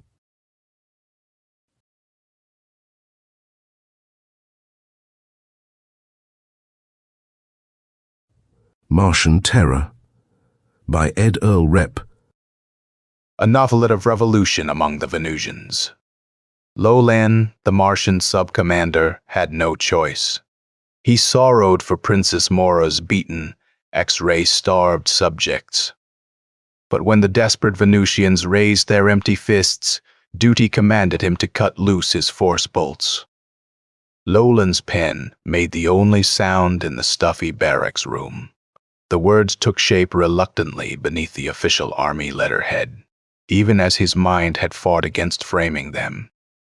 He sat alone at his desk, the open window behind him crowding in the dank heat of a Venusian summer night. The collar of his ornate erudite-crusted uniform was open, but a dark ring of perspiration stained its top. Lolan laid the pen down and looked at what he had written. His violet-gray eyes became stony. This letter might mean demotion to the ranks, or even court-martial, but the things in him had festered there too long. Herewith I tender my resignation as sub-commander of the Martian Army of Occupation on the planet Venus, he read. If it is the wish of the Council Royal, I desire immediate transfer to some post on Mars. I can no longer blind my conscience to the brutal treatment Venusians are receiving at the hands of us, their conquerors. When I accepted this post 2 years ago, I understood that, under Commander Arzt, I would be endeavoring to control a savage, half-wild people scarcely more intelligent than beasts. I found them gentle, intelligent, cheerful, demanding only the treatment we accord our slaves at home. But do they receive it? No. We dole them food not fit for swine. We work them 15 hours a day in their own erudite mines, in the sulfur holes, at whatever other work is beneath a Martian soldier. Their population has been reduced 20% during the 20 years since Mars conquered them. Disease is prevalent in their poorer quarters, little better than the improved sections. To such an extent that few officers ever venture into these pestilential streets except to put down an occasional uprising. Because I feel that to continue in this post would demean. Lolan scowled at the unfinished sentence. He went to the window and stood staring out, his eyes not seeing the low clouds brushing the barracks roofs, nor the jagged tracery of lights a half-mile below where Ariba sprawled in miserable squalor over the foothills. Before him was the vision of a girl's sober face, the face of a Venusian high-caste woman, Princess Mora. Princess only in name, but beloved of her people and of Lolan. But for her, that letter would have been written and handed in a year ago. But somehow the young Martian could not leave Venus while she and her father, old ex-Emperor Atarchus, were still here and under continual threat of death. There could never be any more intimate relation between them than that of master and slave. Yet Lolan kept the forlorn flame of hope guttering in his heart. There were 2 good reasons why he was a fool to let Mora be a factor in his staying on Venus. In the first place, intermarriage was strictly forbidden by Arzt, High Commander of the Army. Second, and more important to Lolan, biology entered in. Years ago, a few Martian soldiers had taken native wives, with tragic results. Although the 2 races were almost alike in appearance, except for the deeper coloring of the invaders, the children resulting from such unions were ugly, half-witted little monsters. Fortunately, none of them lived for more than a few years. Lolan's lean young features hardened. Why fight it any longer? He couldn't have Mora, couldn't help her people without being a traitor to his own race. With an oath, he pivoted from the window. It was then that he saw the indicator on his telescreen flashing angrily. Quick strides carried him there. A flip of the thumb made the silver screen a window to the outside world. The brutal face of Iraq, captain of the Secret Service, took shape. Repeating, came the tail end of his announcement. 2 minutes ago, the house in which Aj Lugo is hiding was entered by 2 persons. I am in an upstairs room across the street. I could not be sure of their identity, but I believe we are on the verge of breaking the secret of the recent revolution rumors. Haste is imperative if we are to trap them together. Excitement tingled through Lolan. Ars Lugo, a condemned revolutionary lately escaped from the sulfur holes, had contacted friends. Arzt had been right in deliberately letting him escape and tracking him to a hideout. Rotten meat draws flies quickly, was his way of putting it. Now the flies had been drawn, but an unknown terror kept Lolan from even guessing at their identities. Swiftly, he hurried from the room, as somewhere the office's alarm began chiming. A small, silent gravity repulsion ship set 8 men in the uniform of high Martian officers down a few blocks from the slum in which Captain Iraq was tensely waiting for them. Lolan emerged with set face. Around him on the flat roof of the building where they had landed were grouped the others. The voice of Arzt came harshly through the quiet. He was a short, immensely powerful man, with reddish features stamped with the cast of brutality. There was a slovenliness to him, a brutal arrogance that was betrayed by every ugly twist of his mouth as he spoke. "Lolan, you'll give the order," he snapped. "These filthy revolutionists won't be looking for trouble if you handle it right. We'll have them before they know what's happened. I told you Ars Lugo would get in touch with his cronies as soon as he thought he wasn't being watched. Come on!" They left the ship on the roof and groped down an outside stairway to the narrow street. A light fog hung yellowish in the streets. For a moment after their feet touched the slimy cobblestones, the 8 Martians huddled together by a single impulse, revulsion at the sordidness of the lower-class quarter. Sickly gleams kindled on their uniforms where stray beams from dingy windows found them. The stench of rotting offal insulted their nostrils, mingled with the musty, revolting odors peculiar to the south side of Ariba, principal city of Venus. A place of drunken, tottering buildings and vice and sickness that festered like a raw sore. The south side was the abode of the diseased, the degenerate, the lawless.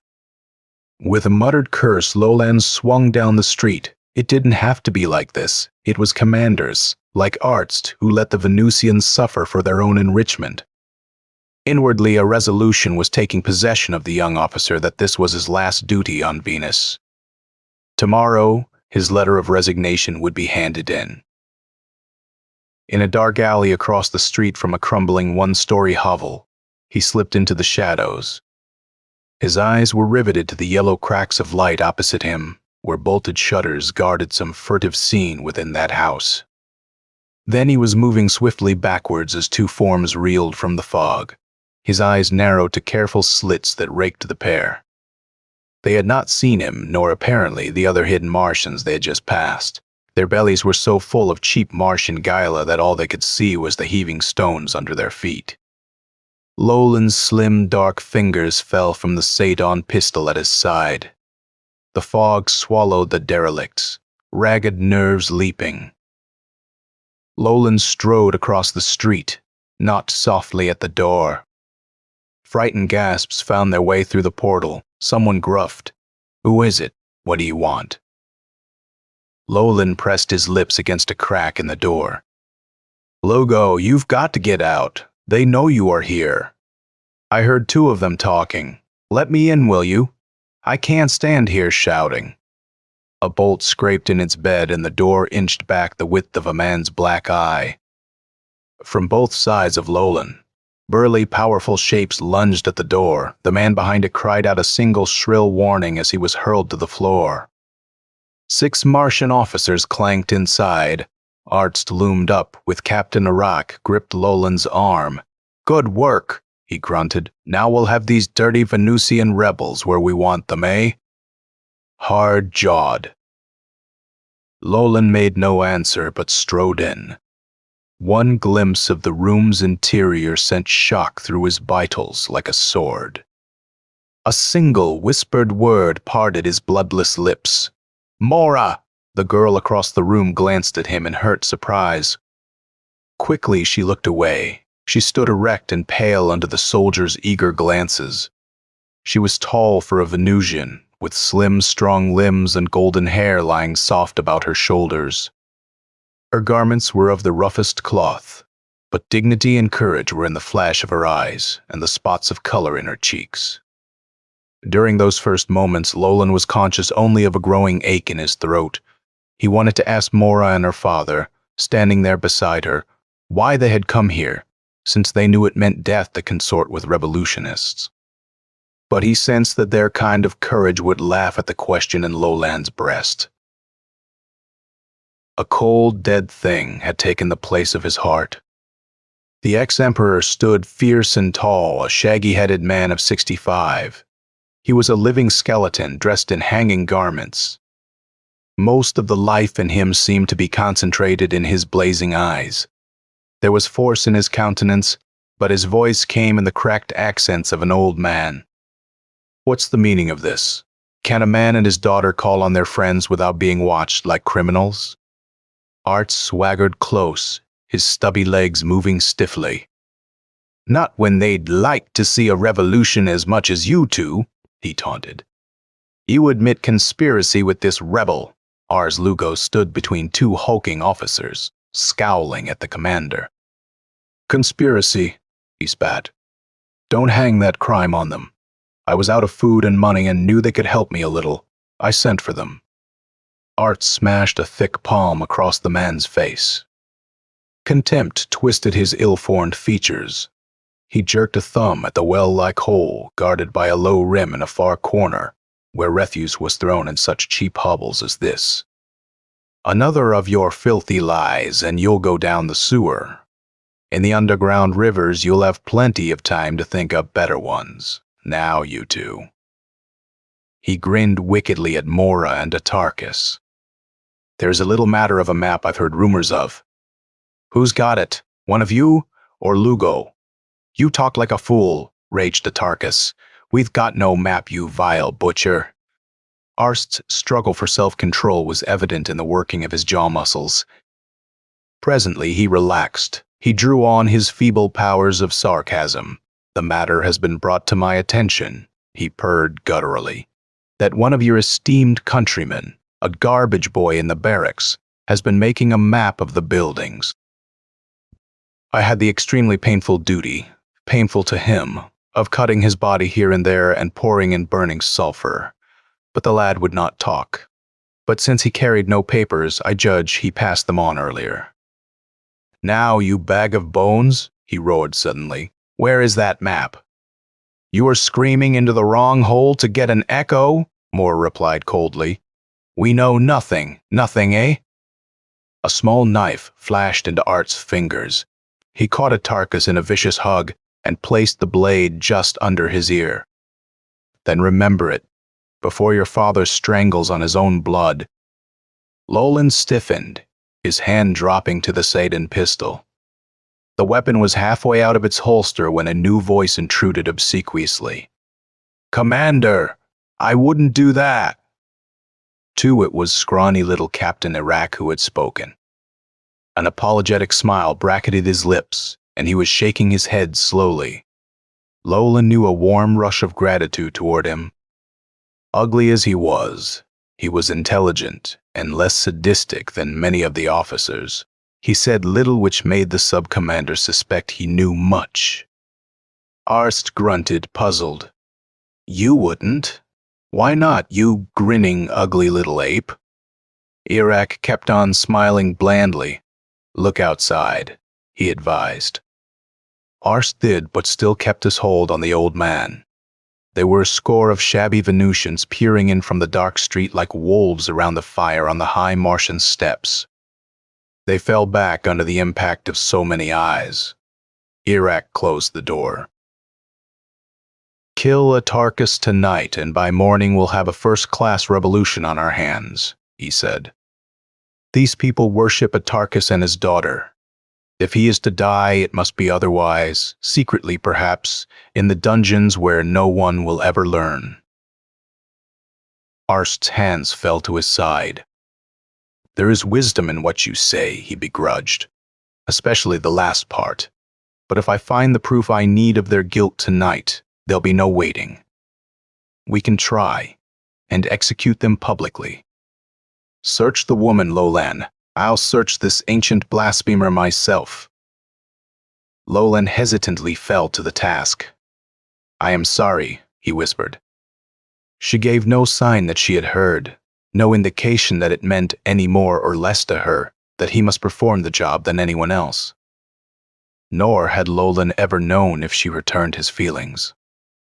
Their meetings had been few, when they had come to Artst's court-martial occasionally to plead for their countrymen on some matter. With his pulses racing, he searched her gown thoroughly and found no suspicious articles. He was red-faced and perspiring when Artst barked, "Then that devil's got it! Search Lugo, men!"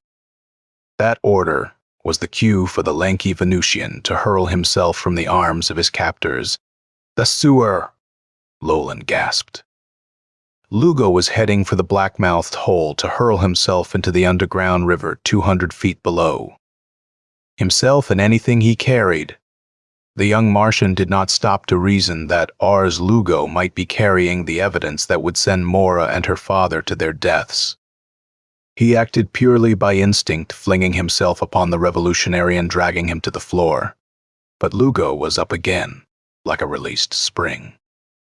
Lolan crawled frantically after him. He grabbed a heel, brought the Venusian spinning about while he lurched to his feet. A jabbing fist sent him reeling back. In the next moment, Ars Lugo was diving feet first down the hole. Lolan's muscles had been lean to spring steel tautness in rigorous Martian military exercises. It was only that whiplash power of them that enabled him to grasp one of Ars Lugo's hands as he vaulted the low rim. In a flash, he knew his error. The Venusian's weight was hauling him across the smooth floor and into the pit of death. There was a moment of unthinking panic, of hearing the distant roar of tumbling black water and the savage grunts of the man dangling below him. Someone grabbed his feet, and his headlong plunge was arrested. Artst was shouting, "Hold him! Don't let him get away with that paper!" Lolan fought the burning numbness of his forearm. Ars Lugo had ripped off a belt buckle and was slashing at his knuckles with it. The men above kept shouting encouragement while they fought for leverage. Every sinew in the Martian's body stood out in ridges and knots. Sweat bathed his flesh, and he knew that moisture was causing Lugo to slip still further. "Hurry," he groaned. "I can't." With startling abruptness, he was flying out of the hole, while Ars Lugo, with strips of skin under his fingernails that he had ripped from Lolan's hand, went spinning down into black nothingness. Pain had beaten determination. Ars Lugo had won. Death. Horror held the officers around the hole like statues, staring down. It was during that interval that Lolan felt a hard, slippery object in his hand. He opened it to see the bracelet Ars Lugo had worn, which he had somehow torn loose. A curious, heavy ornament of iridite crystals and onyx, and on the inside of it strange scratchings like a map. Some impulse caused Lolan's fingers to clamp on the bracelet. Artst was staring. "And there goes our chance for a quick disposal of these other two," he grunted sourly. "If you could have, well, it's done now." Briskly, he gave an order. "Take them home. But remember this, Venusians, your consorting with revolutionaries has marked you for death. At any day, any hour, I may have you seized and brought back." Atarkus paused scornfully on the threshold. Mora had already gone, her head high and eyes straight ahead. "We don't frighten easily," the old ruler flung back. "When you live in hell as we do, one more pit of damnation merely serves to bore us. May you boil in your own lard, Martian pig." Artst swore at him and half drew his pistol. Sneering then, he relaxed and turned to fix Lolan with a burning glance. "Your failure tonight intrigues me," he offered suggestively. "You never seemed to be hindered by pain to that extent before." Lolan showed him his bleeding fingers from which great drops of blood were falling. "It was the shock," he murmured. "You don't think I let him escape on purpose? I hardly imagine you could be so foolish. At any rate, you'll be given a chance to redeem yourself sometime. In the next 3 or 4 days, I want those two killed, very quietly and very thoroughly. The honor is to be yours." Lolan's shocked eyes flashed to a pair of burning, amused ones. Arst's broad lips were smiling fixedly. The young officer tried to mask his horror. "Let someone else do it," he countered.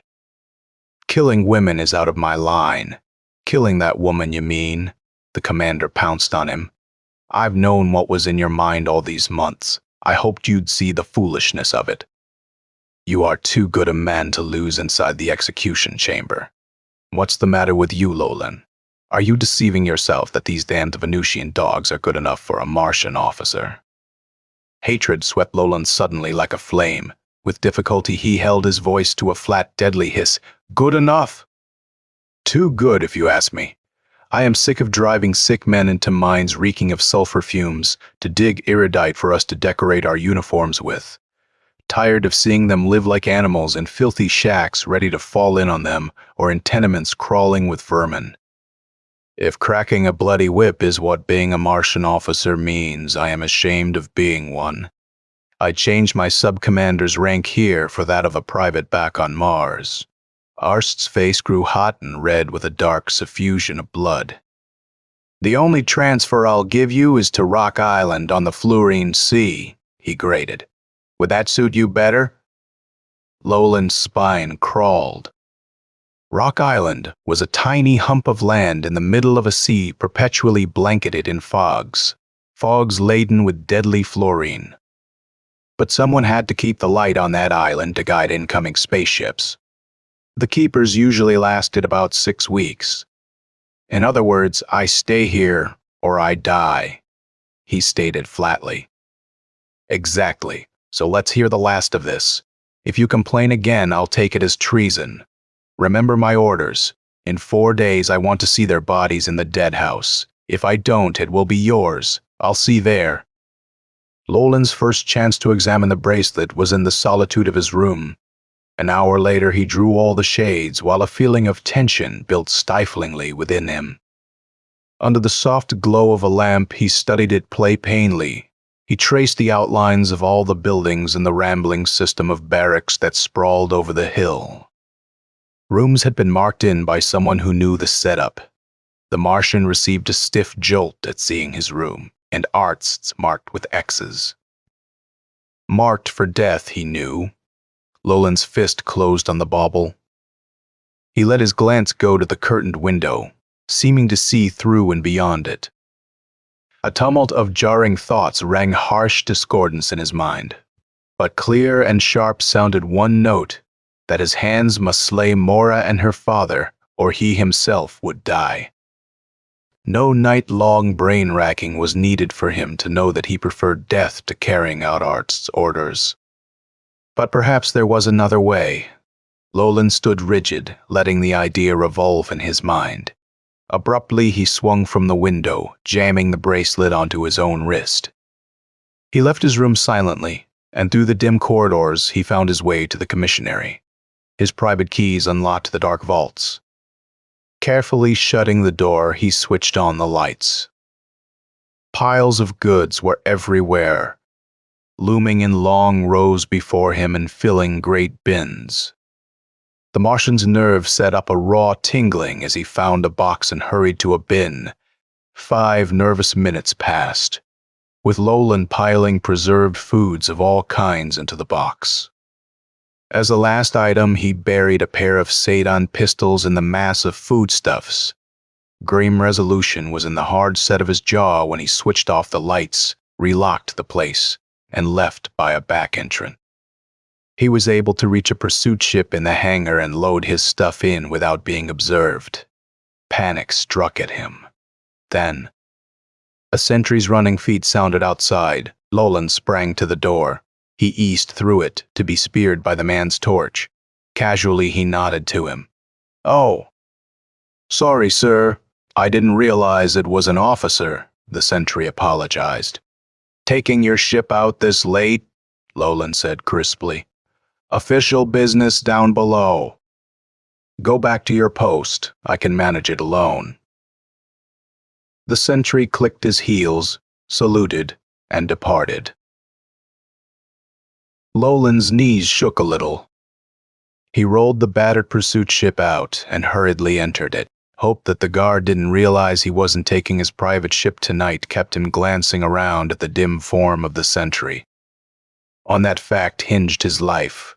Then he was slamming the accelerator on full. The ship screened upward, borne aloft on the green mushroom of flame. Almost immediately, he had crossed the city and gained the plains beyond. In a broken expanse of rock and sand just outside the lower quarter, he set the craft down gently. No one saw him enter the city. He threaded the tortuous alleys of the squalid section with his heart hammering in his ears. At last he was stopping across from a large 5-story building. It was a ponderous gabled affair full of reminiscences of former glory. Elaborate cornices crumbling away, great metal doors green with age, once white walls now streaked with black and gray.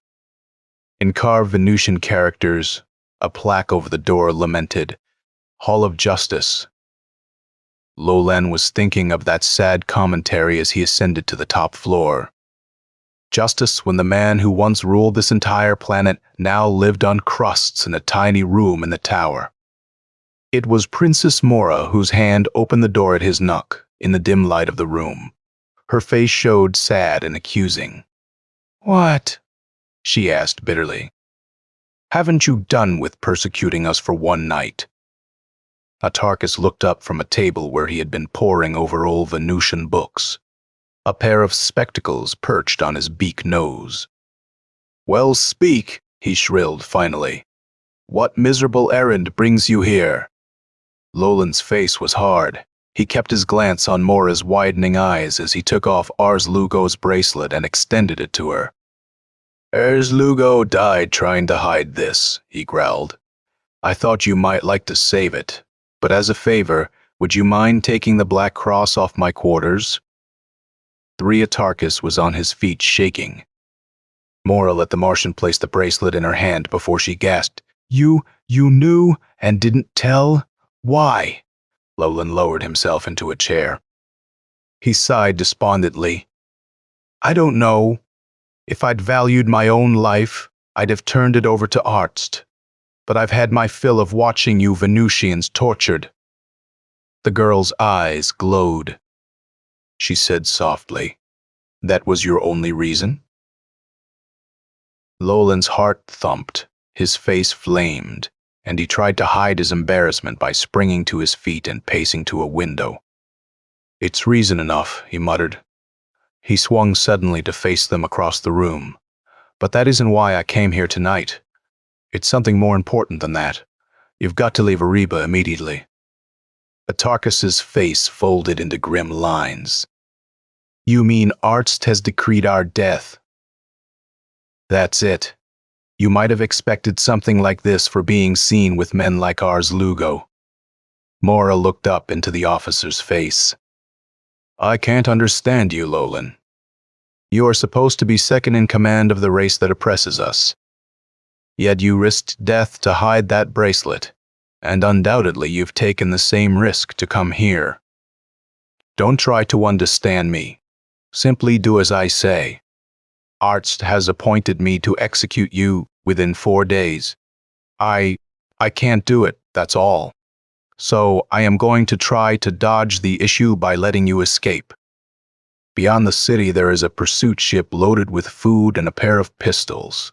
With that outfit you can make it to Lina or some other settlement where you won't be known, but you've got to do it tonight." Atarchus snorted. "Leave our people when they need us most? Never." Lolan's eyes narrowed. "When they need us most," the ex-emperor had said. Why were they needed especially now? Because of a coming revolution?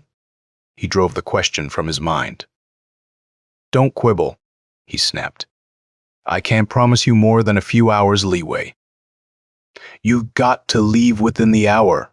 It's no use," Mora smiled wearily. "Our people look up to us for the answer to every problem that arises. What would they think of us if we ran out now?" "What good will you be to them dead?" Lolan argued desperately. "Arzt means to have you out of the way once and for all. You are dangerous, and he knows it. Get your things together and let's go." The flush of repressed fear colored the flat angles of his jaws. His mind was a whirlpool of hope and regret. Regret at losing Mora forever, though he could never own her. A deep soul sickness at the idea of sending a forced charge into her lovely body. But Mora was shaking her head, and Etarchus had smashed his fist on the table. "Arts can't scare us," the aged monarch scorned. "They say we Venusians are weak, that we don't know how to fight." Someday soon the butcher will learn differently. His eyes grew softer. He laid his bony hand on Lolan's hard forearm. "I know your position, young man. You have taken a liking to us for some reason. I think I know what it is, and the thought of killing us disturbs you. Perhaps you won't have to perform that duty." Suspicion and wonder blended into the creases of Lolan's forehead. "Then you won't go," he breathed. "We can't," Mora told him. "But you have our gratitude for all you've done." Lolan straightened. He tried to keep his voice clipped and emotionless. "You are foolish and brave. Good night." When he reached the boulder-hidden rocket ship, it was still safely masked in its hiding place. The fog had torn apart for a few hours, and through the ragged holes in it he could see stars blinking solemnly down at him. The young Martian's heart leaped at the thought of leaving for one of those far-off worlds. No one would miss him before morning, and he could stock up on supplies and leave right away. But a leaden despondency kept that idea from gaining much headway. Gloomily he climbed into the ship. It was when his fingers had sent the rocket car tearing up into the low clouds that Art's voice, just behind him, made his blood turn to water and his lips go dry. "You are heading the right way, Sub-Commander. Over the hill to the sulfur holes. Tonight's warning was my last." In the gleaming black disk of one of the spaceports, Lolan could see Art's reflection, then, looming squat and dangerous 3 feet in back of him. He had quietly removed Lolan's pistol and held it on the back of his head. "Planning a trip, were you?" the taunting voice went on. "I found quite a store of food here." "The only trip you'll be making now is into the bottom dungeon of the holes. By the gods, Lolan, you are a fool." "Am I?" "It might as well be now as 4 days from now. You know I couldn't kill them. I knew this, that if you couldn't, you weren't fit to be a Martian officer. Now I'll have to do the job myself. Because you are going to die tomorrow." Silence piled up between them. Too soon, the gaping slash in the planet's surface known as the sulfur holes was pivoting beneath them as they circled to a landing. Here, where subterranean forces had carved a series of natural dungeons and rock-bound gases still seeped through the holes in a stifling mist, the least fortunate of Art's prisoners were imprisoned. Burly guards came running up to take charge of Lolan. Art stood back with fists on hips. "Take him to the bottom level." His guttural command came. "Watch him closely. The devil's been conspiring with Venusians for a revolution." He watched coldly while they jostled his former chief officer into the little rock house that housed the elevator. He stood there stolidly until a deep-pitched sigh emanated from the structure, denoting that one more soul had been carried down. "The hell?" A fierce grin twisted his lax features. He was so engrossed in his own thoughts that he did not hear the closing of the storage hatch on the pursuit ship they had come in, nor did he see the spidery form that slid from it to the shelter of some rocks. Deeply and sadistically satisfied, Commander Arts turned and departed. For the first 10 minutes after his captors had left him, Lolan sat on the edge of a hard, filthy cot with his head buried in his hands. The cell was low-ceilinged with eroded sandstone walls studded with sharp metal crystals. Through the barred door drifted stringy tendrils of gas, sulfur smoke belching up from the planet's bowels. From nearby cells came horrible moans, a ragged scream, the rattling of a door as some hapless prisoner shook it and shouted for food. The soft, plod of someone pacing the floor like a caged beast reached the Martian's ears. Lolan's lungs seemed filled with acid. He coughed until tears streamed from his eyes. Finally, he fell back in despair on the cot. But even in his desperate physical pain, he was far more conscious of acute despair over the failure of his plans to save Mora and Atarchus. He felt that no torture could be worse than imagining what devilish end Arzt would find for them. The grating of a key in the lock brought Lolan to a sitting posture. Then he had sprung to the door as Captain Iraq, spindly, grinning little imp that he was, flung the door open and dodged in. "Iraq, what the devil are you doing here?" Lolan coughed. The other pressed something hard and cold into his hand. "Gun!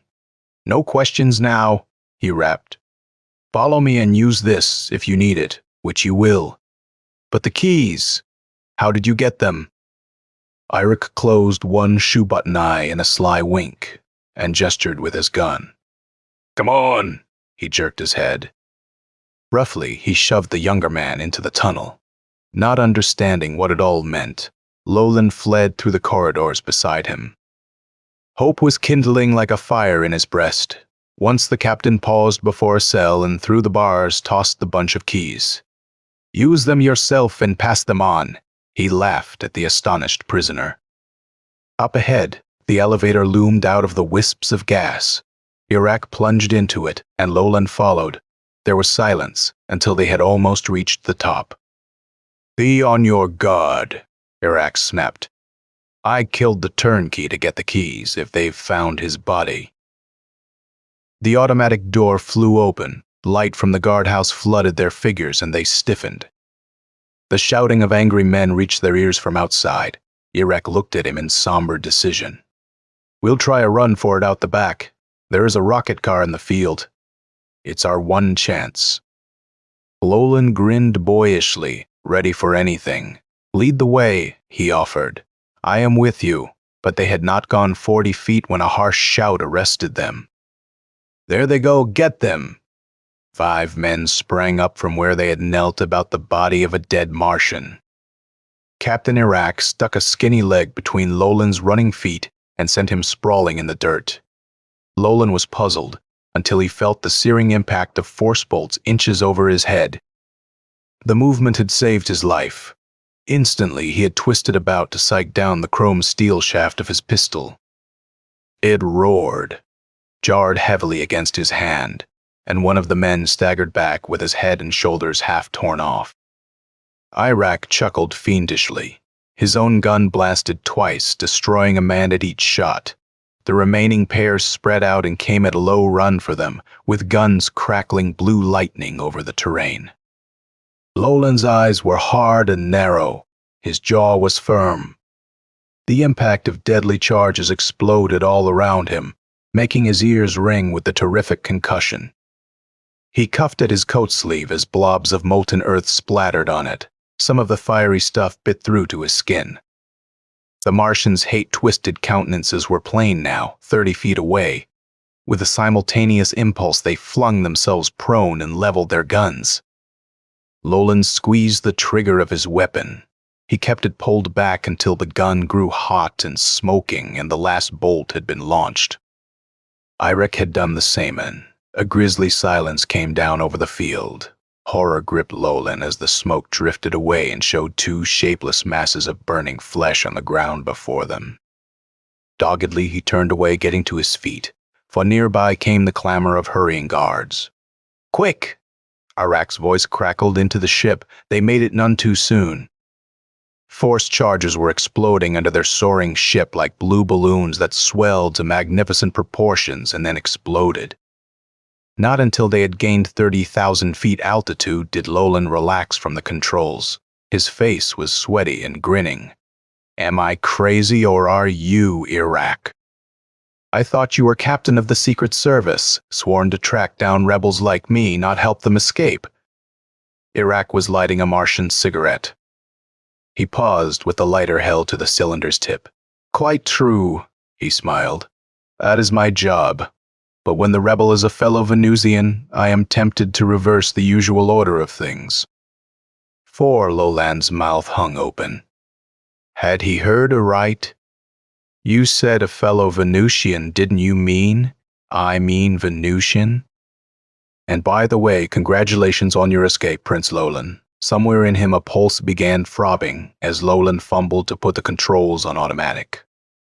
Then he twisted about on the seat and gripped his knees with his hands. Let's get this straight, he suggested impatiently. I am Sub-Commander Lolan. Ex-Sub-Commander, I should say. You are Captain Iraq also, X. I am afraid we're both Martians, and neither of us has so much as a drop of royal blood of any race coloring his veins. Starting from that basis, would you mind explaining your remarks? Iraq leaned back in his chair. Not at all. You are Prince Lolan, of the House of Sarn, 20 years ago when you were 2 years old. All of your people were killed in the Martian invasion. Among 50 other Venusian children, you were taken back to Mars. The war chiefs wanted to experiment, to find out what difference the Martian atmosphere had on the development of a child of Venus. All of those other children were killed due to lack of care on the return voyage. You alone lived to become a high-ranking Martian officer. The blood had drained from Lolan's face, leaving it a sickly color. His hands shook a little. It was too much to grasp at once. Eric, you are telling the truth, he gasped. But you can't be. Look at me. I am dark. Like a Martian. So are you, as far as that goes. And why would they let me hold such a responsible position? Of course you are dark, Iraq laughed.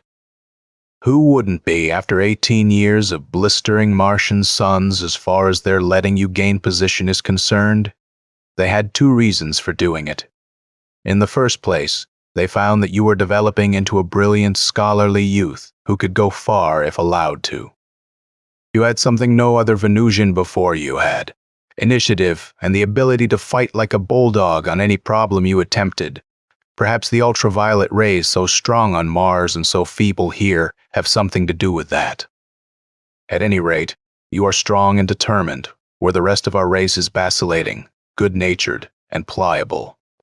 Their other reason for letting you fight your way to the top in their own army was that, to their cruel minds, it seemed a good joke to let a Venusian have partial charge of his own downtrodden people.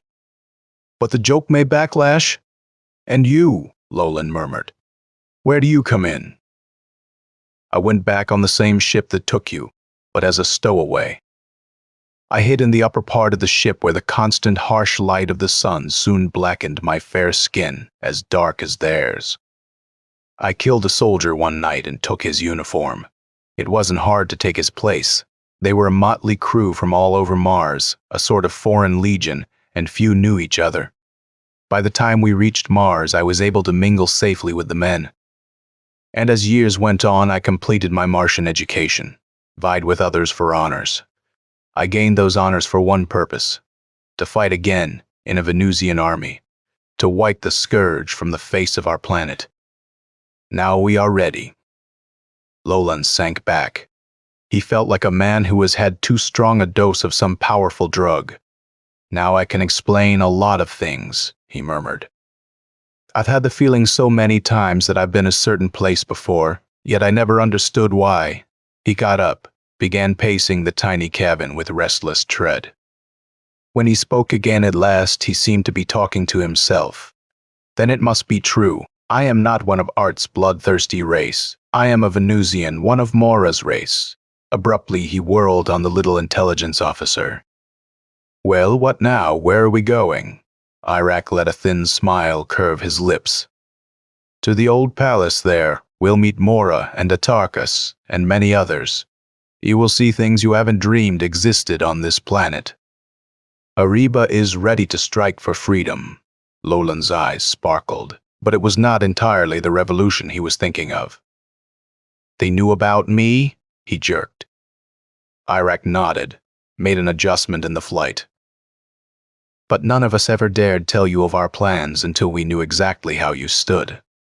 If you had become a true Martian, we wanted you always to remain ignorant. Silence came into the rocket ship. They were soaring along above a thick blanket of yellowish clouds. Irek's hand sent them plummeting down into the clear air beneath. Directly below them, a cluster of crumbling buildings topped a hill in the north section of the city. Ruin had laid its bony hand over all, tumbling towers and cornices back into the dust from which they had sprung.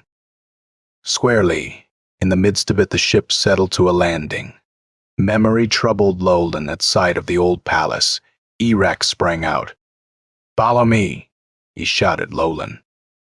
They hurried into a roofless room of magnificent size, passing through it into a small room still partially covered. The captain found a ring in the floor beneath a litter of rubbish. It yielded to insistent tugging, to reveal a flight of stairs sliding away into dim obscurity. Iraq flashed a light into the depths and descended, wondering strangely. Lolan followed. A half hour passed, while steps blended into winding corridors and corridors changed back into stairs. Lolan's head was spinning by the time they reached a heavy bronze door. Iraq flashed a smile. "Now watch," he breathed. His thumb flattened on a button, suns dragged out. Nothing happened. But was the door moving? A crack of light split down the middle of the portal. It widened, and suddenly the two parts drew. Wide and light and sound flooded through them. Lolan started. Dumbly he moved ahead. What he saw made his legs wobbly with astonishment. Below them, in a spacious, high-vaulted hall, thousands of men were at work with various machines. At one end of the room, a continual stream of Venusians filed through one door, past a long table where workers were doling out some kind of apparatus, and back through another door. The clank of stamp machines, the scream of drill presses, the whine of lathes, blended into a confused wail. And over all was the roar of the underground river that flowed between black banks, squarely through the middle of the cavern. Questions sprang to Lolan's lips, but Iraq stifled them. "Come along," he ordered. "Others can explain better than I." A winding path led down the wall of the place. At the bottom, they turned left and found their way to where a large crowd of men were in noisy conference with two persons in their midst. Iraq raised his voice in a triumphant shout. Instantly the babble broke. Iraq bowed low as Atarchus emerged from the crowd. "It is done, Emperor! I bring you Prince Lolan!" Unnameable feelings swept over Lolan as a great cry went up. Before he could move, he was surrounded by a laughing, shouting crowd that grew steadily larger. Their words were only a confused sound in his ears, but he knew what they meant. That he was wholeheartedly welcome back into the race from which he had been stolen so long ago. Mora came to his side, then flushed and happy. "We sent for you," she said, "as soon as we learned you had been imprisoned. We have wanted so long to tell you of our plans. We need Yud, but we were afraid." Atarchus frowned. "It is with joy that we receive you, Prince, but sadness has awaited your coming." The exuberance that had buoyed Lolan up fled from beneath him and left him on the rock bottom of unpleasant reality. "For what part I've had in your misery, I humbly beg forgiveness," he apologized. "But this cavern, the machines, what do they mean?" Atarchus's thin form drew up stiffly. His eyes swept the length of the vast room. "They mean the revolution is here, tomorrow, at high noon." Through the crowd ran a tremor of excitement. Faces that wore graven looks of hopelessness flamed eagerly. Tired eyes sparkled. Revolution. Lolan's word was a harsh, incredulous gasp. "But you have no weapons." No chance. Against Art's legions of trained murderers. "We have weapons," Atarchus grunted. "But I wanted more time. Now word has come that since your escape, that butcher is running wild. Men and women are being shot down in their homes, while soldiers search for you. The slightest word of reproach is sufficient to condemn a man to the holes or to instant death. We can wait no longer." In a few days, my people will be so cowed, even I cannot lead them to the battle.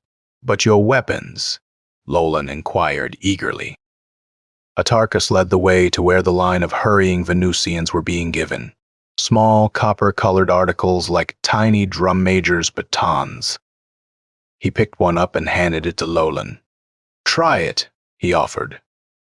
The prince regarded it curiously. He found a small trigger on one side. Training it on the wall 20 feet away, he fired. After a moment, a round spot of phosphorescence appeared that gradually turned red, then crumbled away. Slowly, he handed the gun back to Atarchus. "Well," the Emperor inquired eagerly, "do you think we're unarmed now with 4 out of 5 Venusians owning one of these?" Lolan drew his own weapon and directed it on the wall. He fired, the charge instantly crashing against the wall and tearing a ragged hole in it. He was white-lipped when he turned back. "There is your answer. Against these toys of yours, the Martian guns will be like long-range cannons. No, my friends, if this is the best you have to offer, the revolution is doomed before it starts."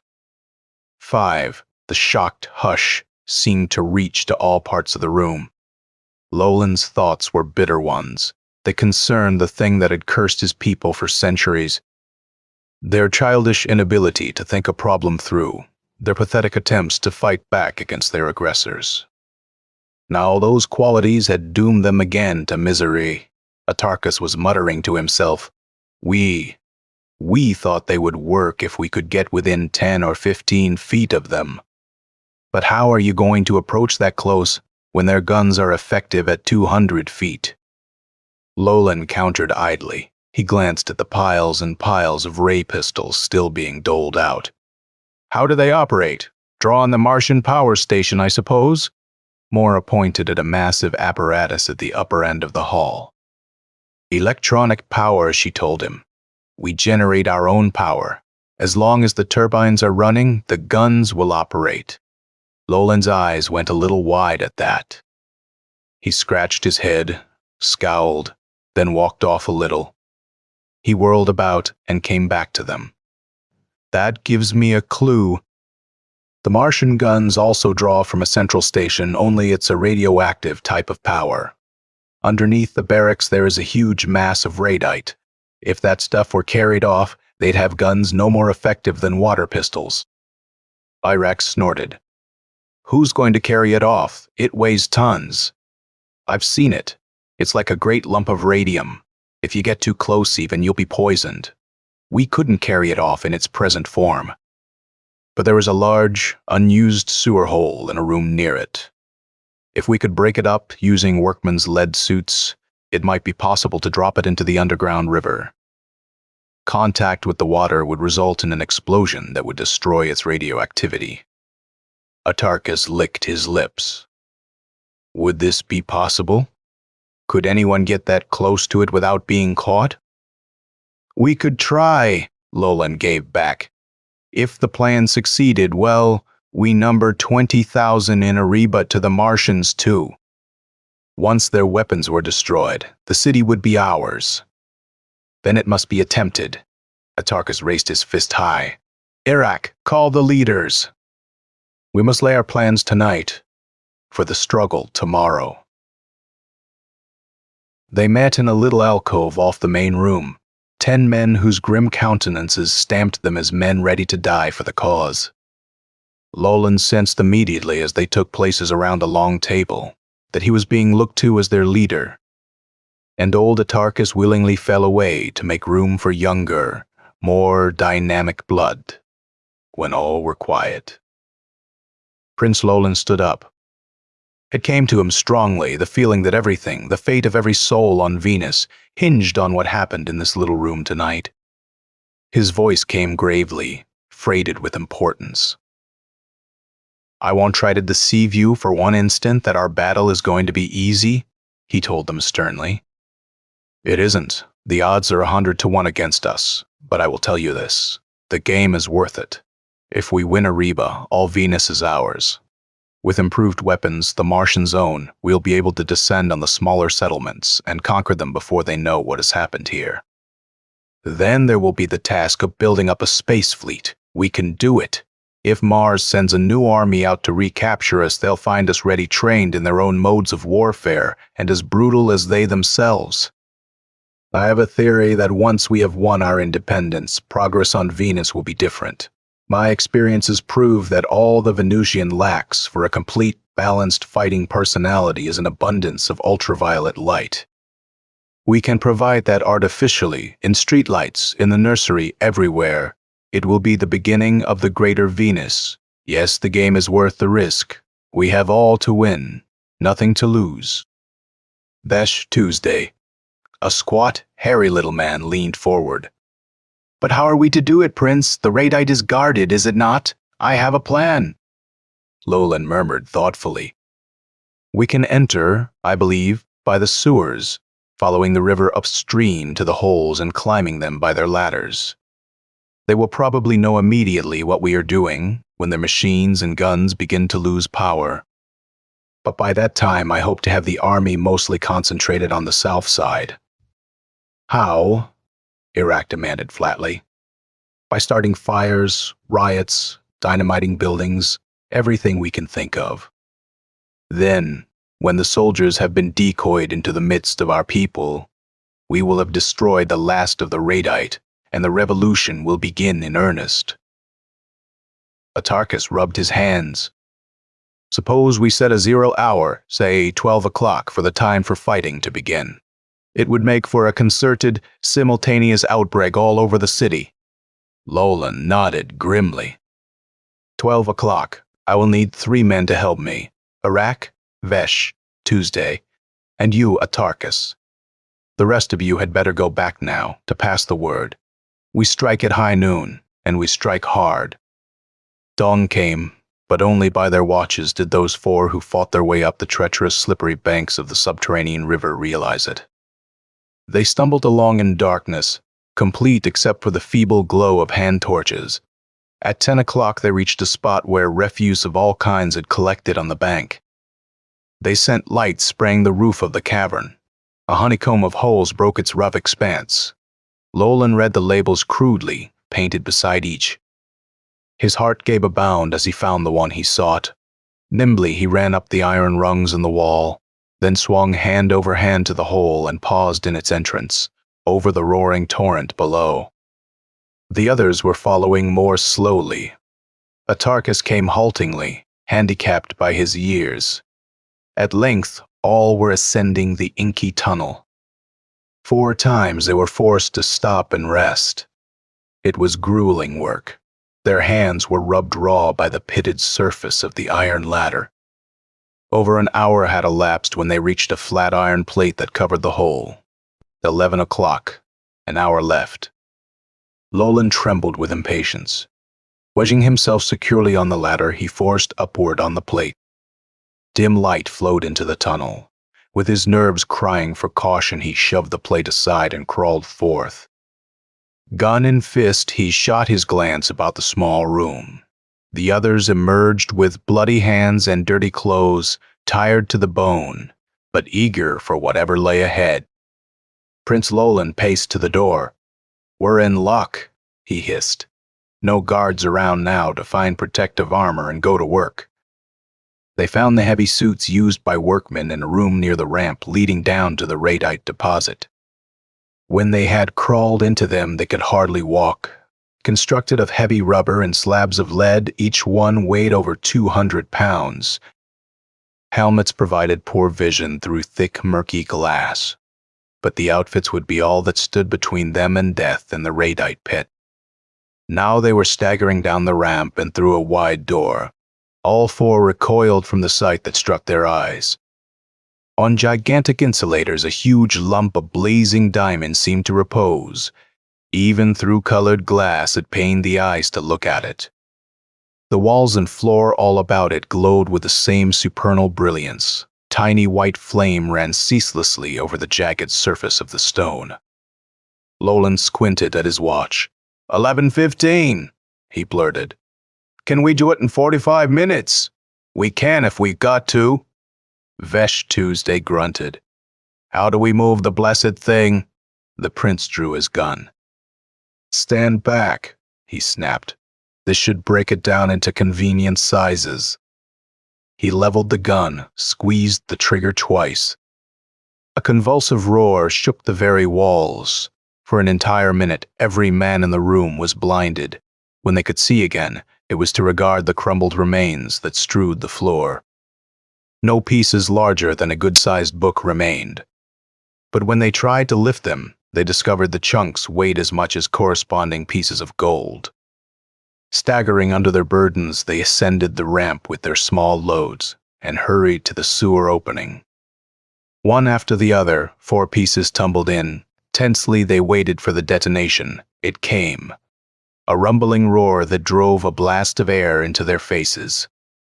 Lolan grinned bleakly. Their guns are just that much less powerful, he promised. Now, if we can just clear up all that stuff in time. At a wobbling run, they staggered back to the job. It went like that for a half hour, while the litter of shattered radite grew smaller and smaller. Lolan's watch showed 11:45. He thought of the thousands of Venusians out on the streets, waiting to act. Thought of Mora, ready to lead her little group. Then there came the sound that drove all other thoughts from his mind. The tramp of running feet. Lolan acted instinctively. "Keep it up!" he shouted through his mask. "Iraq and I have guns. We'll stand them off somehow." Fear shot through the pit like an electric charge. Lolan and Iraq struggled for speed as they ran up the incline. The sound of voices and footfalls was louder. They made it past the room where the radite was being disposed of. That door must be kept available, or Arst's victory was certain. On down the hall they plunged. Around a turn into another, their running steps locked in a halt. Arst and his crew were racing toward them 100 feet ahead. The shooting broke out simultaneously. Rock dust filled the tunnel from the battering of force bolts. Arst's voice struck through the sounds, bellowing orders. Lolan and Iraq were back of the corner now, waiting. 2 Martians raced up, prodded by their leader's hoarse screams. They never fired their guns, for the Venusians chopped them down in full stride. Lolan tore his mask off. "Won't need these anymore," he grunted. "The job's up to them now. If I go out, it's not going to be in that smelly thing." In back of them he could hear Atarkus and Vesh, Tuesday's labored breathing. From time to time there came the deep, thunderous explosions that meant the work was going on. Lolan darted a glance at his watch. 5 minutes to 12.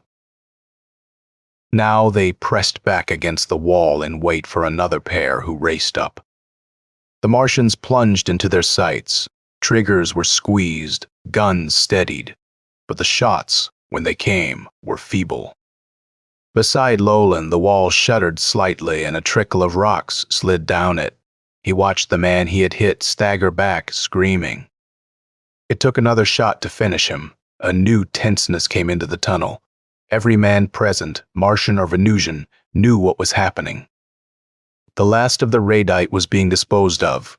In another 5 minutes, Art's hordes would be no more than a handful among an army of vengeance-driven natives. The seconds slogged slowly through Prince Lolan.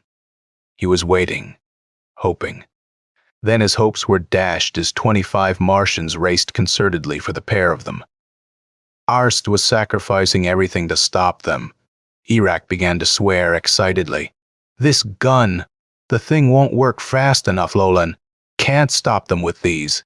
Then we'll use the new guns." The idea took him so swiftly he fumbled through 2 seconds, getting his little copper disintegrator into position. A long blue serpent of flame licked out at the Martians. Where it touched, men withered and went down without a sound. Arst roared his anger. He flung his useless weapon with all his might at his former subordinate. "Damn your Venusian heart," he screamed. "You can't stop us. Can't." The words choked off.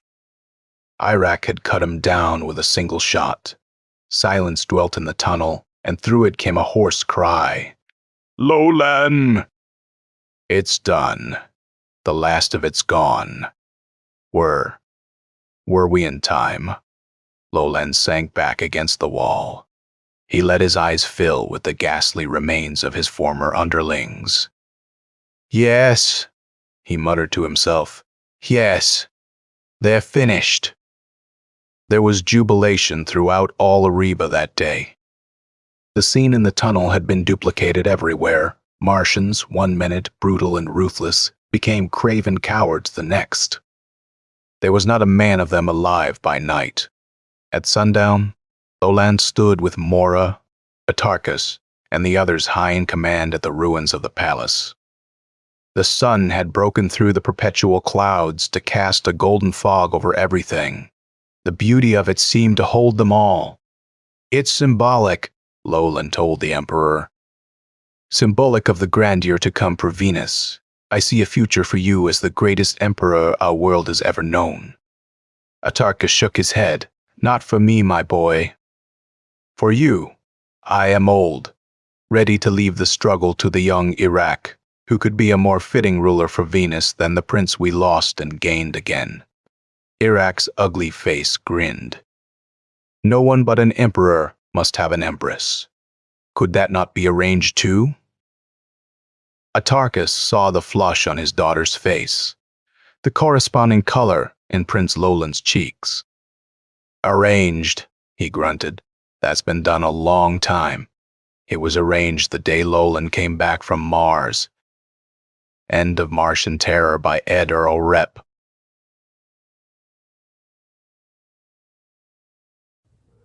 The Third Party by Lee B. Holum.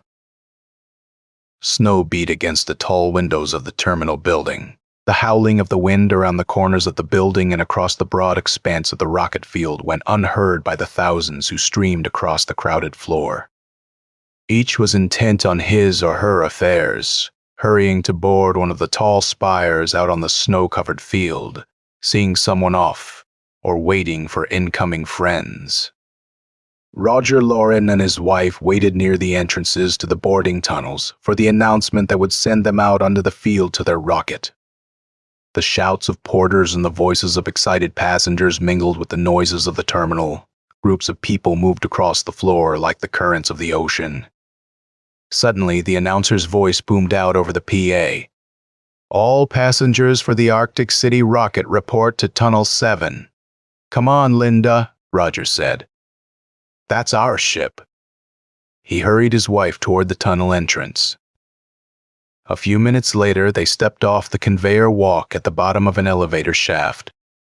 The gray uniformed attendant checked their tickets before the glass cage lifted them to the lock entrance, high on the side of the rocket. The wind sang its mournful song around the corners of the cage and fired volleys of snow against the glass. At the airlock entrance, a stewardess checked their tickets a second time. Couches 34 and 35. "Follow me, please." She led them up one deck and over to a pair of couches, one of which was next to a small eye-port. "Take the one next to the port, honey," said Roger. "The view's worth seeing." A moment later, a buzzer sounded, and a red light flashed on near the hatch to the deck above. The voice of the pilot came over the intercom system. "We are blasting off in 5 minutes. All passengers who have not strapped in will please do so immediately." 3 minutes went by, and the final warning buzzer sounded. After another 2 minutes, the rumble of the motors came from the tail of the ship. The rocket, a towering silver needle with orange flames spouting from its lower end, paused on the field as its motors warmed up. Then it rose majestically on a column of fire and disappeared in the swirling snow. Linda was surprised to find that the sound of the blast-off was not as loud as she had expected. Neither did she find the acceleration of 2.5 gravities excessively uncomfortable. The brightly lighted compartment made the scene outside the eye-port seem dark, although it was only 4:30 in the afternoon. Tiny pellets of snow streamed by the port during the few seconds it took the rocket to scream through the lower atmosphere. Then the ship burst through the clouds. Linda gave an exclamation of surprise and pleasure at the sheer beauty of the sight. The clouds rose like tumbled snowy mountain ranges under an ice-blue winter sky. The setting sun painted their tops in brilliant hues of pink, orange, and violet. Their eastern sides lay in blue shadow honeycombed with caves and grottos. "It's beautiful," exclaimed Linda. "I never dreamed it would be like this." "You have to see it to really appreciate it," Roger said. "Descriptions never do it justice."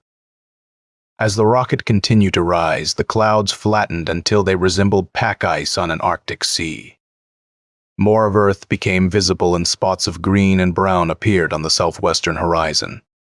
Finally, the blue of the Pacific crept into view, brilliantly contrasted against the now black sky. "You may be able to see a few stars if you don't look toward Earth or the sun," Roger said to Linda.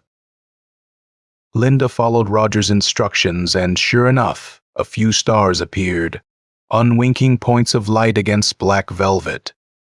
Now over 300 miles above Earth, the rocket had crossed the frontier into outer space. The rocket passed the top of its arc, and the scenery was forgotten. The natural fear of falling, to which all humans are heir, asserted itself. Linda suddenly realized that there was no sensation of weight, and that the rocket was falling steadily through space. Is everything all right?" she asked, in a weak voice. "Don't worry, dear," Roger replied soothingly. "We'll be landing in another half hour. You won't have to go through much more of it, thank goodness." Linda breathed a sigh of relief and laid her dark head on Roger's shoulder. Roger put his arm around her and held her until the rocket came in with a squeal of runners against hard-packed snow. Lights flashed by the eye-port as they slid along the runway. In the distance, the lighted, slab-like towers of Arctic City loomed against the dark sky. The night was clear and bitterly cold. The rocket slid to a stop, and an electric tractor came to tow the ship to the top of an elevator shaft. A few minutes later, the passengers streamed along a conveyor walk into the Arctic City terminal. The sounds of hurried activity echoed through the tunnel.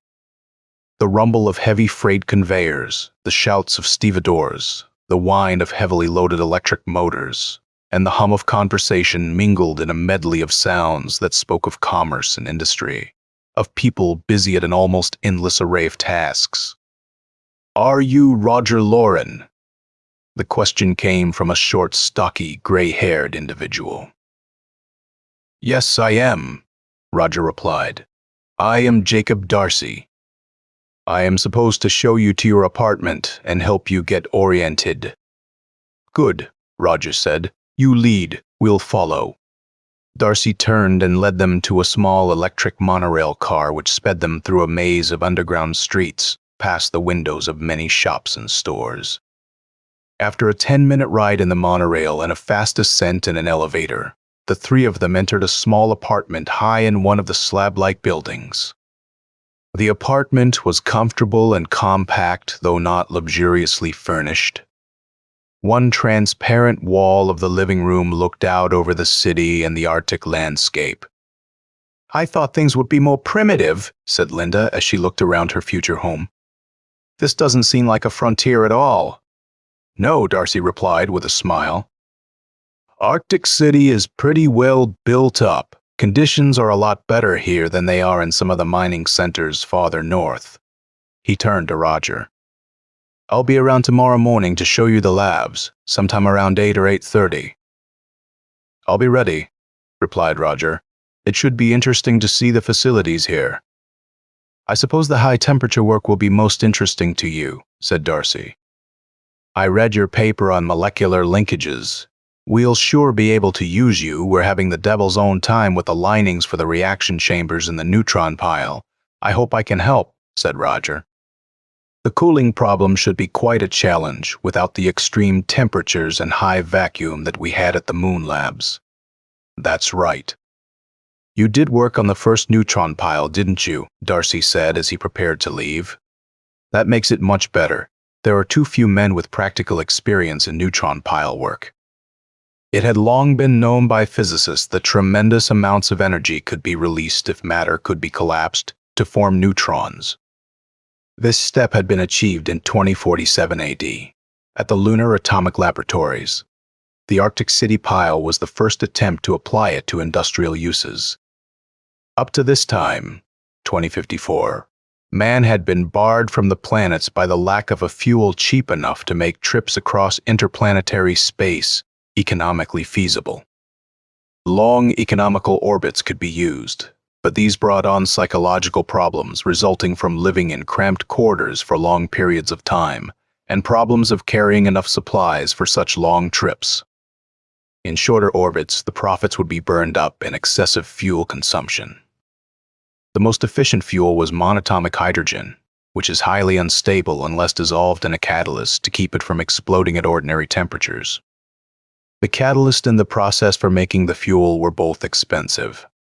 Moon colonies were maintained only because the moon was the best-known source of germanium, and its vacuum was a valuable location for astronomical observatories and atomic research laboratories. The neutron pile applied to space travel would make an interplanetary civilization possible, the pile releasing neutrons and ions at velocities approaching that of light would make use of small amounts of inexpensive materials as fuels. It also had frightening potentialities for mass destruction. The ambassador of the South American Republic thought of the destructive possibilities as he rode the small monorail car toward the government center in Chicago, which was now the capital of the North American Union. The shore of Lake Michigan was studded with tall skyscrapers connected by streets with transparent coverings. At ground level, a system of conveyor walks ranging from the 100-mile per HR strips in the center to 5-mile per HR strips on the edges whisked brightly clad people about their business. On the second level, monorail tracks carried the high-speed freight and passenger traffic of the city. The ambassador's car pulled in at a second-level siding near the loading platform for the government tower. As he stepped from his car, he was met by 2 Secret Service agents who escorted him to the office of the Secretary of State. The secretary sat behind a large desk in a comfortably furnished office on the 80th floor. Through the large window wall behind the secretary, the scattered towers of the city were somewhat obscured by flying snow and the gloom of a December morning. The distinguished-looking man behind the desk had served his country well during the past 30 years. He knew the problems faced by such nations as the South American Republic, the League of Islam, the Asian Commonwealth, the decadent subject nations of Western Europe, and the tiny, constantly warring states that comprise what was left of the once mighty Woozley. That morning he had sent a note refusing help to the Baltic Federation, which had accused the Arctic League of aggression. The North American Union had no desire to enter foreign wars that did not concern it. The secretary rose and extended his hand. "Good morning," he greeted the ambassador as he shook hands with him. "Have a seat." The secretary waved toward a comfortable chair near the desk. The ambassador seated himself with his overcoat across his knees. "I cannot get used to your cold weather," he said good-naturedly. "I have spent too much time in the tropics. We seem to be getting an unusually cold winter," the secretary replied. "I'll have to admit that Chicago doesn't compare with Rio as far as weather is concerned." "I wish that I were there now," the ambassador said in a more serious tone. "I would not have to discuss with you this trouble that has come up." "What trouble?" the secretary asked. "Your note wasn't clear about what you wish to discuss with me." "As you probably know, there are groups in my country that fear the technical developments that have been going on during the past 10 years, the ambassador replied. "They do not know your country as well as I do, and fear that you will use the neutron energy discovery as a weapon." "Why should they fear our energy developments?" the secretary asked. "The Lunar Atomic Laboratories are open for inspection at all times, and the pile being built in the Arctic is no secret either. All the developments are private ventures. The idea of making neutron bombs hasn't even been raised in Congress." "Unfortunately, my people do not know this," replied the ambassador. "These groups have used much propaganda, and have thoroughly misled the masses. That the laboratories are located on the moon does not help. You know how rigid the requirements are for those who would travel in space. Several men from my country have not been allowed to go for health reasons. This naturally feeds the suspicions of my people, who do not understand why such things must be done. To remedy this trouble, my government has instructed me to arrange for a meeting between our presidents. I think such a meeting would be possible, the secretary said. I am sure that the president will understand the situation. The memory of the 20th century won't fade easily. I'll see if a trip to the lunar laboratories can be arranged. It would be good if some members of the dissatisfied groups were allowed to make the trip. That would be very good, replied the ambassador. It would help to counteract their propaganda. They are seeking power and would gain it at the expense of goodwill between our nations. This will very effectively remove the source of their grievance. I'll bring it up at the cabinet meeting this afternoon, the secretary said. It would be wisest to get this business moving as fast as possible. The ambassador rose from his seat. You will let me know the outcome of the meeting as soon as you can. Yes, replied the secretary, as soon as it's over. The laboratories at Arctic City were fairly new, but already had the cluttered appearance of all research labs. Electronic instruments, coils of wire, and various articles of chemical apparatus lay on the workbenches. One room held the dial-studded face of a computer. Another contained several induction and carbon arc furnaces used in high-temperature work. Men wearing white smocks or plastic aprons went quietly and efficiently about their tasks. Roger and Darcy entered a lab in which a man sat staring at the face of an oscilloscope, where weird figures danced in yellowish-green tracery. The bench was covered with a bewildering array of equipment. A row of gas discharge tubes glowed with varicolored light. From them, a spaghetti-like arrangement of many colored wires led to various instruments scattered along the bench. How's it coming, Phil? Darcy asked. The man looked up from his work. Hi, Jake, he said. I might get somewhere if this oscillator would stop wandering all over the place. This thing doesn't seem to be very accurate at high frequencies. He indicated a piece of equipment connected to the oscilloscope. I'll sure be glad when we get a good physical chemist to do this work. My business is ceramics, and I am getting sick and tired of wrestling with his wiring. Well, said Darcy, you won't have to worry about this anymore. This is Roger Lauren, our new physical chemist. Roger, this is Philip Gordon, our ceramics expert. Gordon grinned and extended his hand. I'm glad to meet you, he said. Sorry I blew off like that. I just get disgusted sometimes. It does get frustrating, Roger agreed as they shook hands. Electronics is rather tricky. You are right there, replied Gordon, especially when you don't know too much about it. What I learned about electronics in college has long since departed. Take a look at this setup. It's about as poor a job of haywiring as you'll find anywhere. I see you are using high-frequency excitation to get your high temperatures, Roger commented. Just what compounds are you working with? I've been working with some plastics, inert stuff, to see just what they'll react with and how fast they'll react at high temperatures. It isn't too easy, Lauren said. It never has been easy to find reaction rates. I'll get to work on these this afternoon. Maybe I can get some of these finished tomorrow or the next day. Thanks, Gordon said in a relieved voice. It'll be good to get some results I can rely on. Lauren and Darcy left the lab and walked through a winding succession of corridors until they came to a large room. One wall was lined with catwalks linked by metal ladders. Men in coveralls moved against the slate-gray background like insects on the side of a building. Through a door to their right, Lauren could see banks of instruments at which several men were working. This is the south face of the pile, Darcy said. Most of the instruments are located here. The Clyston converters are mounted in that room over there. He indicated a door on their left. I'd like to see those, Roger said. I hear that these are pretty large compared with what we had at the Moon Labs. They're big enough all right, Darcy said. Each one is 4 stories high. We had a deuce of a time evacuating them. As Darcy said this, they stepped into a long, high room. To their right stood 6 immense transparent tubes. Each tube contained a grid of thick steel bars which was mounted so that it completely surrounded a coil of heavy copper bar in the center of the tube. The steel bars had been treated so that a magnetic field would build up rapidly when they were exposed to hard radiations.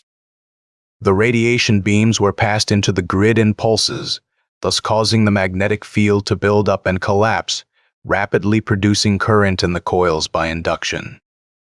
The tubes were generators, with no moving parts except electrons and protons. The system used about 75% of the energy produced by the pile. The residual radiation was released as greenish-yellow light. Why are they transparent? Roger asked. I should think that metals would be stronger and easier to manage. The transparency helps us to maintain a more accurate control, Darcy replied. When the light shifts toward the blue, we know that more energy is being released as radiation and can shut down the tube before it gets a chance to heat up too much. Good idea, said Roger. Control was our worst trouble at the Moon Labs. We'll use this until we find something better, said Darcy as they left the pile area. Unknown to Roger Loren, events which would shape the course of the next few weeks and would ultimately change his whole life were taking place far to the south. A third party had entered the political stage of the Western Hemisphere. The League of Islam had finally decided to do something about an incident which it had never forgiven. Over 30 years earlier, the Union had sent Marines into the Suez Canal area to stop alleged assaults against American citizens. In a sense, the North American Union had indicated that it thought of the League of Islam as nothing more than a backward group which could be pacified whenever trouble arose within its borders. The insult had never been forgotten by the fanatically nationalistic Muslims. Only the greater military might of the North American power had prevented a war at that time. Now the League had decided that the time was ripe to gain immunity from such insults forever by some shrewd political maneuvering. Working through a small, dissatisfied political party in South America, they used the Nourse development of neutron energy to create fear in the minds of the people of the Southern Republic. By stimulating this fear, the Arabs hoped to weaken both powers through war, and thereby to gain power and prestige among the nations. The League hoped to gain through political devices what it could never get an open war route to January 5, 2055. The leaders of the Western Hemispheric powers did not realize what was actually taking place. But then, reports began coming into the offices of the investigators of both nations, which changed the picture. On January 2, an American oil well in the Gulf of Mexico had been blown up. The saboteur was not caught, since the bomb had been cleverly hidden sometime before the explosion. 2 days later, in the state of Venezuela, an official of the South American government was shot and killed. Although the assassin escaped after a grueling 2-day chase and was never really identified, there were plenty of rumor mongers to remind the people that the dead official had held opinions that were not favorable to the North American Union. Accompanied by such incidents, friction between the two nations grew. The events that set the pot to boiling, and nearly caused it to boil over, occurred at Arctic City.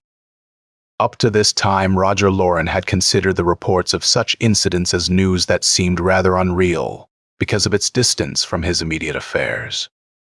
Now, however, he found himself in the middle of the trouble between the two nations. Although he scarcely knew it, he had become a key man on the neutron pile project. His research into the physics of interatomic and intermolecular forces had aided materially the work on the pile. It started, innocently enough, during the early afternoon of January 9, when a group of 10 men, ostensibly bound for a mining town farther north, took a guided tour of the pile area. About 1/6 of the reaction cells, into which the pile was divided for convenience, were in operation, and the 6 converter tubes were aglow with greenish-yellow light.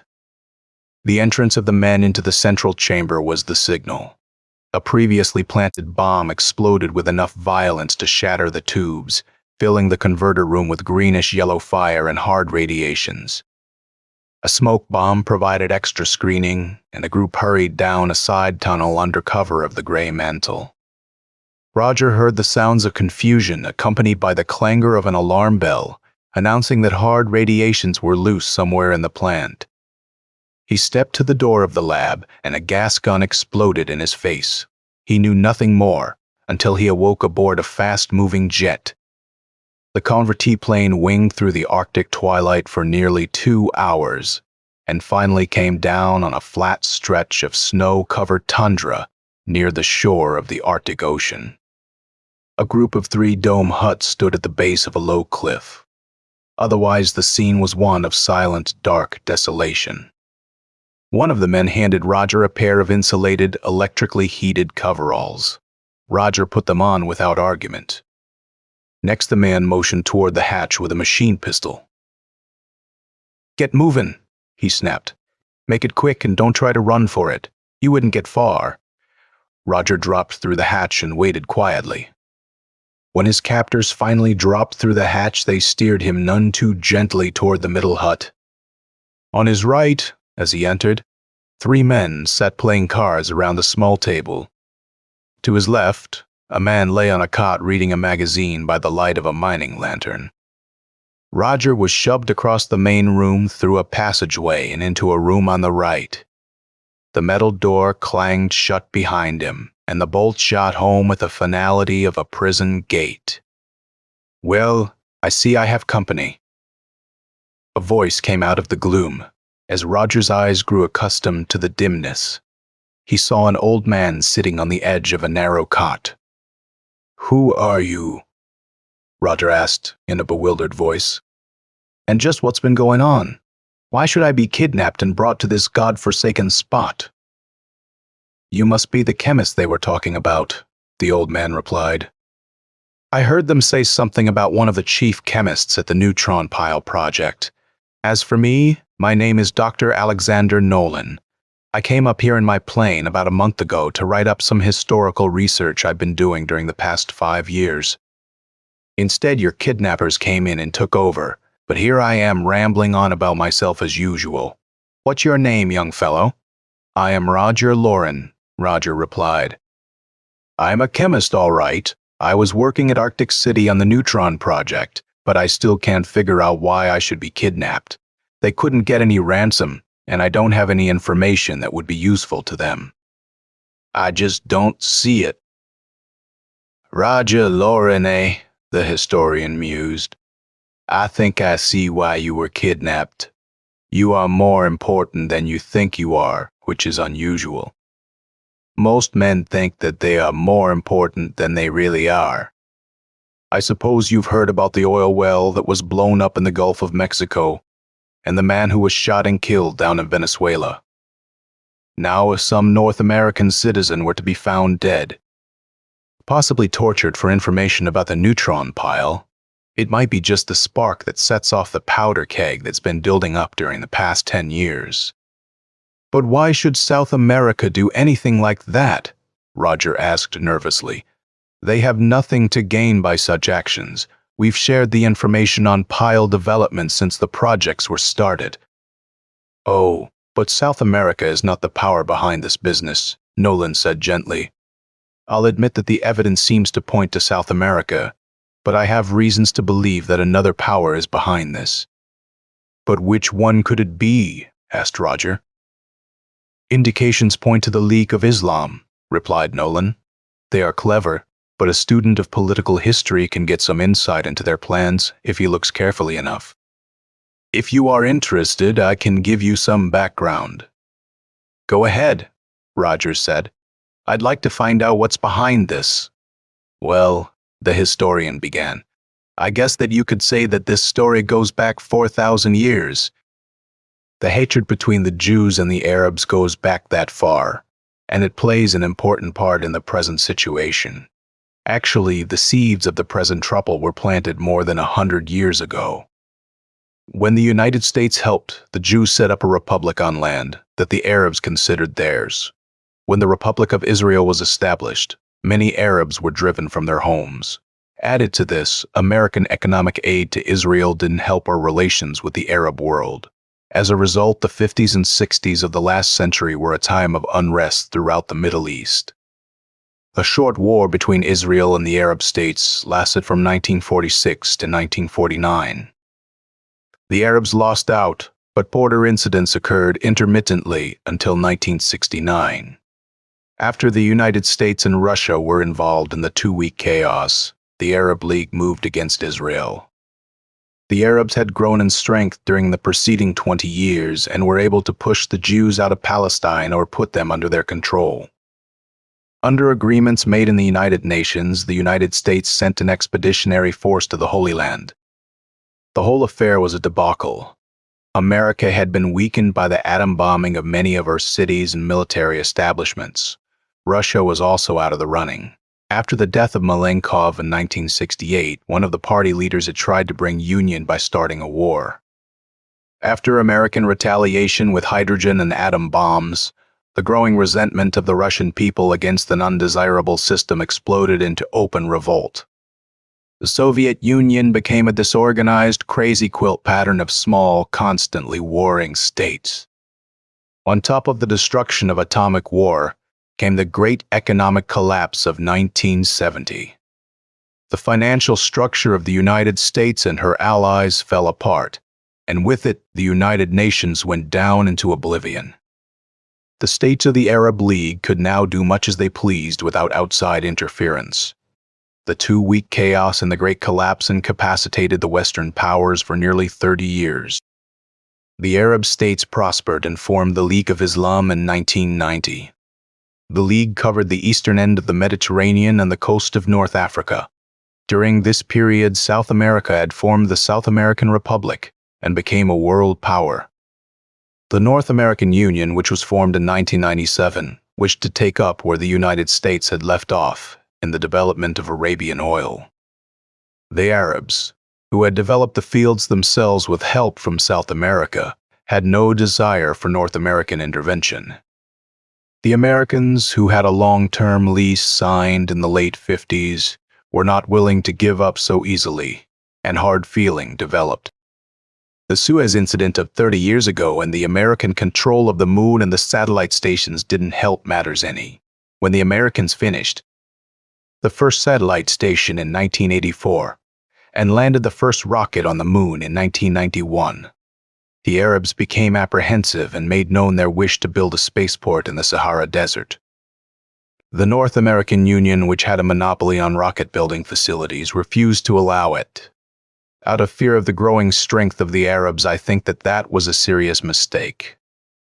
The sight of the satellites passing overhead, plus the knowledge that they belong to an unfriendly power, doesn't help to create goodwill. The fact that the moon has an independent government makes it worse. The leaders of Islam know that the lunar government wouldn't allow nationalism in space. I guess you know how the lunar citizens feel about the North American monopoly on space travel. They don't like it, Roger said. They feel that they could be more independent if they were receiving supplies from more than one source. Lunar government is nothing more than a form set up by the North American Union to keep up appearances.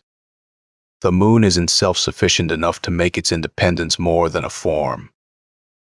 If the lunar colonies could trade with more than one nation, they could maintain their independence by the moon's natural defensive position.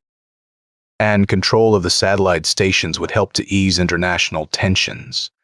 There is not much chance of a dictatorship being formed there, because the colonists are too individualistic and are interested in their government.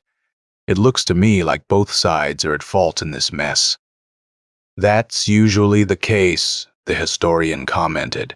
The Arabs aren't free of blame either. Some of their tactics in the Holy Land weren't exactly calculated to win the goodwill of the United States, and they have been rather violent in some of their dealings with our citizens. The conversation was interrupted when one of their captors opened the door a few inches and slid 2 cans of food concentrate through the crack. "I see dinner has arrived." Nolan said as he stepped over to the door and picked up the containers. He handed one to Roger and the two men removed the tops. In a few minutes, a coil in the sides of each container heated the contents and the prisoners ate a warm, if uninspiring, meal. Plastic spoons fastened to the sides of the cans served as utensils. After they had finished the food, the two prisoners sat and discussed various topics until late in the evening when they finally turned in. Outside, the temperature dropped to 60 degrees below zero. The stars sparkled with a brilliance that was reminiscent of outer space. Once the frosty stillness was broken by the whine of the jets of a cargo plane hauling a train of ore gliders from the mines on an island farther north. In the front room of the center hut, a guard sat watching a number of television screens which showed the area around the camp bathed in infrared light. In front of the hut lay the convertiplane, a shining bluish silver dart with its needle nose and swept back wings and tail. Near the cliffs back of the huts, Nolan's small two-seater lay with its channel wings folded into the fuselage. At 6, Roger was awakened roughly by one of the guards. He was given a can of concentrates which he ate quickly, his eyes straying now and then to the big machine pistol held by one of his captors. After Roger had eaten, he was ordered out to the plane and strapped into a seat an armed guard beside him. With screaming jets blowing air over its channel wings, the convertiplane lifted from the snow and a few minutes later streaked into the dark sky under the power of its main jets. 3 hours later, they descended to the yard of a large house on the outskirts of Denver. The scattered buildings of the city lay on a blinding white blanket of snow that sparkled in the winter sun like minute jewels. Roger was hurried into the house and soon stood in the middle of a spacious living room, his hands held firmly by steel handcuffs. He faced a man with swarthy skin and dark hair, a typical Latin type. "Senor Lorin," the South American said and motioned toward an easy chair. "Please be seated. Perhaps you are tired after your trip." "The trip was all right," Roger replied coldly. "Though I don't like traveling against my will, I trust that the Arabs are paying you well for this little job." A momentary look of surprise crossed the man's handsome features, but he smiled quickly and said in an affable voice tinged with surprise, "Arabs? What do they have to do with this?" "I do not know any Arabs." "You do me an injustice to think that I would work for any other country than my own." Hoping that the results would justify his confidence, Roger replied, "Quit trying to bluff. South Americans have no reason to kidnap me. They'd have absolutely nothing to gain and plenty to lose by such actions. Even if they could fight a long, drawn-out war with us, they'd lose in the end. Why most of your scientists and engineers received their graduate schooling up here. I met quite a few of your countrymen during my school days. You are an astute man," the South American smiled. "Yes, I am actually working for the League of Islam." He admitted it blandly without apparent conscience or remorse. "I can't say that I admire a man who'd sell his country, and not only that, but the whole Western Hemisphere down the river." "Did they pay you 30 pieces of silver?" Roger asked scornfully. "The stakes are much higher than that," the trader replied, without apparently being affected by Roger's scorn. "An empire awaits those who are bold, greater power and riches than any ruler has even known before." "I thought that we had left that behind with the 20th century. The desire for power is always with us," the trader, whose name was Manuel Juarez, said. "If I do not get it, someone else will. The struggle never ends." "Maybe that's true in some parts of the world," Roger said, "but we don't do things that way here." "Be that as it may," Juarez said with finality. "We won't speak of it again." Abruptly, he turned his chair toward a blank wall and pressed a button on the arm of the chair. The whole wall lit up with stereo color, and the room resounded with the hum of a crowd of people. "Skiing is an interesting sport," Juarez commented. "I enjoy watching the skill with which the skiers perform in these tournaments." Roger and Juarez watched a symphony of graceful form and movement against a backdrop of snow, blue sky, and tall pines. Both men sat in chairs that molded automatically to the shape of the body. Radiant heat bathed them in warmth that was a pleasant contrast to the wintry scene in the television wall. The instrument which showed them the ski tournament so clearly represented a force that had killed an entire industry 80 years earlier. The economic collapse and the development of good-color stereo television had resulted in the complete destruction of the movie industry. Although there was still much poor entertainment on the air, any person could usually find entertainment to suit his taste, whether it was for adventure stories or Shakespeare, for popular music, or the works of the great composers.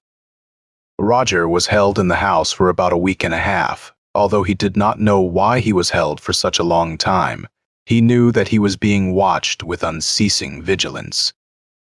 He had no chance to escape. Then, suddenly, the enforced inactivity was over. Juarez and 2 guards entered his room. All 3 were dressed in outdoor clothing and were armed. "You will come with us peacefully," Juarez warned. "If you try anything foolish, we will not hesitate to kill you. We have other plans for you, but your death here would serve our purpose." Roger went. They left the house and prepared to enter a small channel-winged plane. The craft had a tear-shaped body flanked by 2 pontoon-like cylinders. Each cylinder contained 2 small jet engines, one blowing a stream of air forward and the other blowing a stream backward, across wing-like plates. A supersonic blast gave the wings enough lift so that the plane could hover, rise vertically, or move forward or backward with equal ease. Such planes could attain a speed of 450 miles per HA, or at this time, a small patrol plane of the same type was flying slowly through the area. Both of its occupants were thoroughly bored, and one of them began to look around through a pair of light-amplifying binoculars. He spotted the abduction scene taking place below. Every detail, including Roger's handcuffs, was crystal clear. The patrolman, his curiosity aroused, switched to ultraviolet sensitivity, but saw none of the code numbers that appeared on the bodies of all police planes. Handcuffs and no police markings met a check report to police headquarters. "Patrol 67, the policeman reported into the radio. "There is a prisoner being held in Zone 18. The plane has no police markings. The prisoner is about 5 feet 11 inches tall, has light hair, a rather large nose, and is wearing a green jacket over gray coveralls. One of the other men is dark, short, and stocky." "That sounds like Roger Loren," came the reply. "He disappeared from Arctic City about a week ago. There's a bulletin out on him. Keep a long-distance watch on that plane." About an hour after they had taken off, the fugitives, who were flying low, disappeared in the mountains and were lost to the police plane's radar. The sun set, and night settled its cold hand over the mountains. The stars glittered like icy diamonds in the almost black firmament. The moon bathed the world in cold, silvery light. The mountains rose like walls against the cold, dark sky. The plane climbed out of a canyon and flew southwest along the side of a high peak. At treetop level, they flew through a high pass and entered a valley where a small ice-covered lake gleamed in the cold moonlight. The plane landed on the glittering ice among the pines. On the west side of the lake stood a stately hunting lodge. The outside was faced with logs to give it a rustic look, but the interior was luxuriously furnished. 2 men from the lodge pushed the plane into a hangar on the lakeshore, while Roger and his captors climbed a short flight of stairs and entered the building. "Now we wait," Juarez said disgustedly. "I hope the Gomez gets here soon so that we can get this business over with and get out of here. I cannot be sure, but I thought I saw someone following us after we took off this morning." But he didn't get his wish. For the next 3 days, the men passed the time in various ways. Some went fishing through the ice on the lake. Others watched television. Still others played cards or pool in the game room. During this time, the police were not idle. they staked out the house in Denver and waited. Their patience was rewarded when on the second night a small plane came down out of the dark sky and hovered over the landing area. A man dropped to the ground and headed toward the house, and the plane rose into the night with blue flame dancing from the ends of the wing cylinders and headed back toward the mountains. A large police plane high above traced the flight of the small ship with infrared detectors and spotted the hideout of the fugitives. On the third night, Miguel Gomez arrived. He was a big, strapping man, unusually light-complected for a South American. His greetings were loud and boisterous. "Well, Juarez," he said loudly, "I see that you have our prisoner in good condition, but we can do nothing for a while. A new plan has been developed. In 1 week, a rocket carrying high officials from our republic will take off from the Chicago spaceport. These officials go to inspect the lunar atomic laboratories. That rocket will crash, and the North Americans will be blamed. There will be evidence of general negligence with hints of sabotage, so the fun will begin. If that does not work, we will use our friend Lauren here to top it off." That night, they listened to a late newscast before going to bed. The situation was tense. The president's meeting had been postponed until after the inspection of the moon laboratories by the South American officials. There was talk of a general mobilization and a tightening of discipline at the military stations along the Mexican border and the Gulf Coast. 500 miles above the Earth, the polar weather station wheeled silently through space, a sphere 200 feet in diameter. It was girded by a ring deck that was home to 40 men and women. The big observation room was the real reason for the space station's existence. Here, the weathermen kept watch over the movements of Earth's atmosphere. The fluffy white clouds that appeared on their screens told a tale of mass air movements that meant stormy or clear weather for the Earth below. An almost blinding white mass of cloud over Canada told of a cold front moving southward to collide with warm air from the Gulf of Mexico and unleash a blizzard over the plains of the Midwest. Tumbling clouds hit a storm that whipped the North Atlantic into a raging fury of white water. Clear areas showed where snow sparked under the winter sun, or where soft tropical breezes ruffled the fronds of palm trees. The station was passing over the pampas of Argentina on the day side of Earth when the incident occurred. Miriam Andrews, on duty at the time, sat watching the progress of a small rain squall. Suddenly, a look of surprise crossed her rather plain features, and she turned the amplifier, gain knob of the light-amplifying telescope to higher magnification. On the screen appeared a sprawling airport, on which lay scores of large, box-like transport planes. Into the huge channel-winged craft flowed lines of robot-controlled armored vehicles. Miriam, who had a keen mind and an interest in international affairs, recognized the dangerous possibilities of these preparations. She did not hesitate to call the station director. That individual was summoned from a deep sleep by the imperative buzzing of the intercom.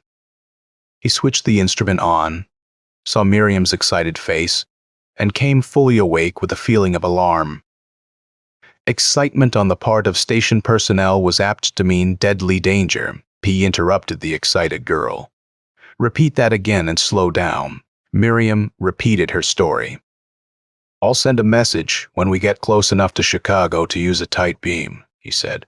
"There's no use spreading that news all over the Western Hemisphere." With that, he broke the connection and called the radio room to give instructions about the message. The station swept around the Earth untroubled by the gathering fury below. A rocket, a slender blue steel winged cone, blasted away from the station with a brief but brilliant display of its atomic jets. The watches changed, and the weathermen continued to receive data, analyze it, and send it to the coordinating centers on Earth. Although most of the men on the station heard the news with a detachment of those whose main interest lies in space and on the moon, the North American government was not so calm. It was not long before big formations of box-like transports were headed southward with heavy loads of flying armored equipment, technicians, and troops. Flights of Dart-like interceptors patrolled the Gulf area, ranging the blue skies at supersonic speeds. On the ground, rows of slim anti-aircraft missiles stood like candles in a birthday cake. At the first flicker on a radar screen, they would scream skyward to intercept hydrogen and atom-armed missiles at the borderline of space. Both powers made good resolutions of non-aggression, but the rest of the world watched the preparations with a skeptical eye. The weapons that could unleash the horrors of nuclear warfare at the flick of a switch stood in frightening array on both sides of the Gulf. Meanwhile, the police prepared to close in on the mountain cabin. Equipped with gas bombs, machine pistols, and recoilless rifles, they came struggling through a snow-clogged pass and down the mountain sides from hovering planes. Unseen in the darkness, they crept through the woods toward the house. A rifle shot cracked as a guard sighted them with his sniper scope. One of the policemen fell, a bullet in his leg. The lights in the house went out, and gun flashes lanced through the windows. Bullets, hunting their prey like angry wasps, snarled through the darkness. Robert was locked in an upstairs bedroom with a guard before the door. During the next 2 hours, the roar of machine pistols and the crack of rifle fire split the mountain stillness and echoed from the hillsides. At the end of that time, the police withdrew to rearrange their strategy. Juarez sat on the floor near a broken window and cleaned his machine pistol. "I think that it is time to kill Lauren and get out of here," he said as he placed a fresh clip in the magazine. "It will serve us to good advantage, fool." Gomez exclaimed, "If they found us with a dead man on our hands, we wouldn't stand a chance. I have used this place enough to know that they have us pinned in. We can use Lauren as a bargaining point. We will arrange to take him with us and drop him by parachute. But the parachute will not open. A convertiplane which I have called will meet us above the clouds and take us away before they can stop us." "They will not trust our word," Juarez said. "We cannot get away with it." "Oh, but we can," Gomez said. "The police know that Lauren's death would have regrettable results. Even the fact that he is a citizen of the North American Union would be enough to start trouble, let alone his position as a key research man on the Neutron Project. They will do anything to see that he remains alive. The scheme will further enrage the North Americans and might perhaps incite them to war." "I see," replied Juarez. "An excellent plan. Let's contact the police and see what happens." Unseen by the guards around the house, 4 policemen crawled through the snow. Wearing white uniforms, they blended so well with their background that even the sniper scope men didn't see them. Their view was limited by the fact that most of the large lights that had flooded the area with infrared radiation had been shattered by gunfire. Individual beams were insufficient to sweep the whole area. Carrying 30-shot rocket launchers and rocket-powered gas bombs, they took positions around the house and aimed the slender guns. At a radio signal, streams of red fire shot from the tubes, and the small rockets tore through every window in the house. In a few minutes, the place was saturated with sleep gas. Not a man moved throughout the building. Policemen in gas masks converged on the house. Roger awoke on a stretcher aboard a police plane. A police officer sitting beside the stretcher answered his dazed inquiries. "You are on a police plane?" "We gassed the place where you were being held and then moved in and took over." He grinned. "You look so peaceful that I didn't have the heart to give you stimulants. How long has it been?" Roger asked worriedly. "I'd like to call my wife as soon as I can. She's probably worried sick by now. It's been close to 3 hours," the officer replied. "We had to buck a snowstorm when we came out of that valley. We knew it was coming, but we thought that we could move in ahead of it and get you out before it struck. Unfortunately, they spotted us with those big infrared lights of theirs and threw our timing all out of kilter. We should be in Denver in less than half an hour." 20 minutes later, the plane set down on the landing stage at the top of police headquarters. Roger was helped to his feet and led from the plane across the wind and snow-lashed platform to an elevator. A few minutes later, he sat in the office of the Federal Police Commissioner for the Rocky Mountain District. Roger asked permission to use the desk view phone and quickly put through a call to Arctic City. In a few minutes, Linda's face appeared on the screen. When she saw Roger, her face lit up with joy. "Roger!" she exclaimed. "I've been so worried about you, I haven't been able to sleep for days, wondering what they might do to you." "I am all right, honey," Roger reassured her. "I'll be home in less than a day if the police don't detain me here." "Better have her come to Chicago," the commissioner interrupted. "You'll have to stay there until we get this mess straightened out." "I guess it would be better for you to come to Chicago. The police say that it'll take a while to clear this business up. Maybe you'd better take a jet. It would be more comfortable for you." "I'll take the evening rocket," Linda replied determinedly. "Okay," Roger said with a grin. "I'll see you this evening then." "Your wife seems anxious to see you," the officer remarked dryly. "Well, you may as well tell me about this business. I'll send you on the rocket this afternoon so that you can meet your wife. We're not sure just what was behind this kidnapping." Roger narrated the events of the past 2 weeks, explaining the part the Arabs were playing in the troubles between North and South America. "The Arabs, eh?" the officer mused. "I'm sending the prisoners to Chicago with you. I don't think that it will be too hard to get a cerebral analysis writ. At least I am going to recommend such action." "Cerebral analysis?" Roger asked. "That must be something new." "It is," replied the officer. "This particular development of the encephalograph is so new that not many people know about it. The machine in Chicago is the only one in existence. We use truth drug writs to make it legal and still keep it secret. It isn't exactly according to Hoyle, but we have to be careful these days. It takes an expert to read the charts, and even then only very clear thoughts can be picked up." "It sounds like something out of science fiction," Roger commented.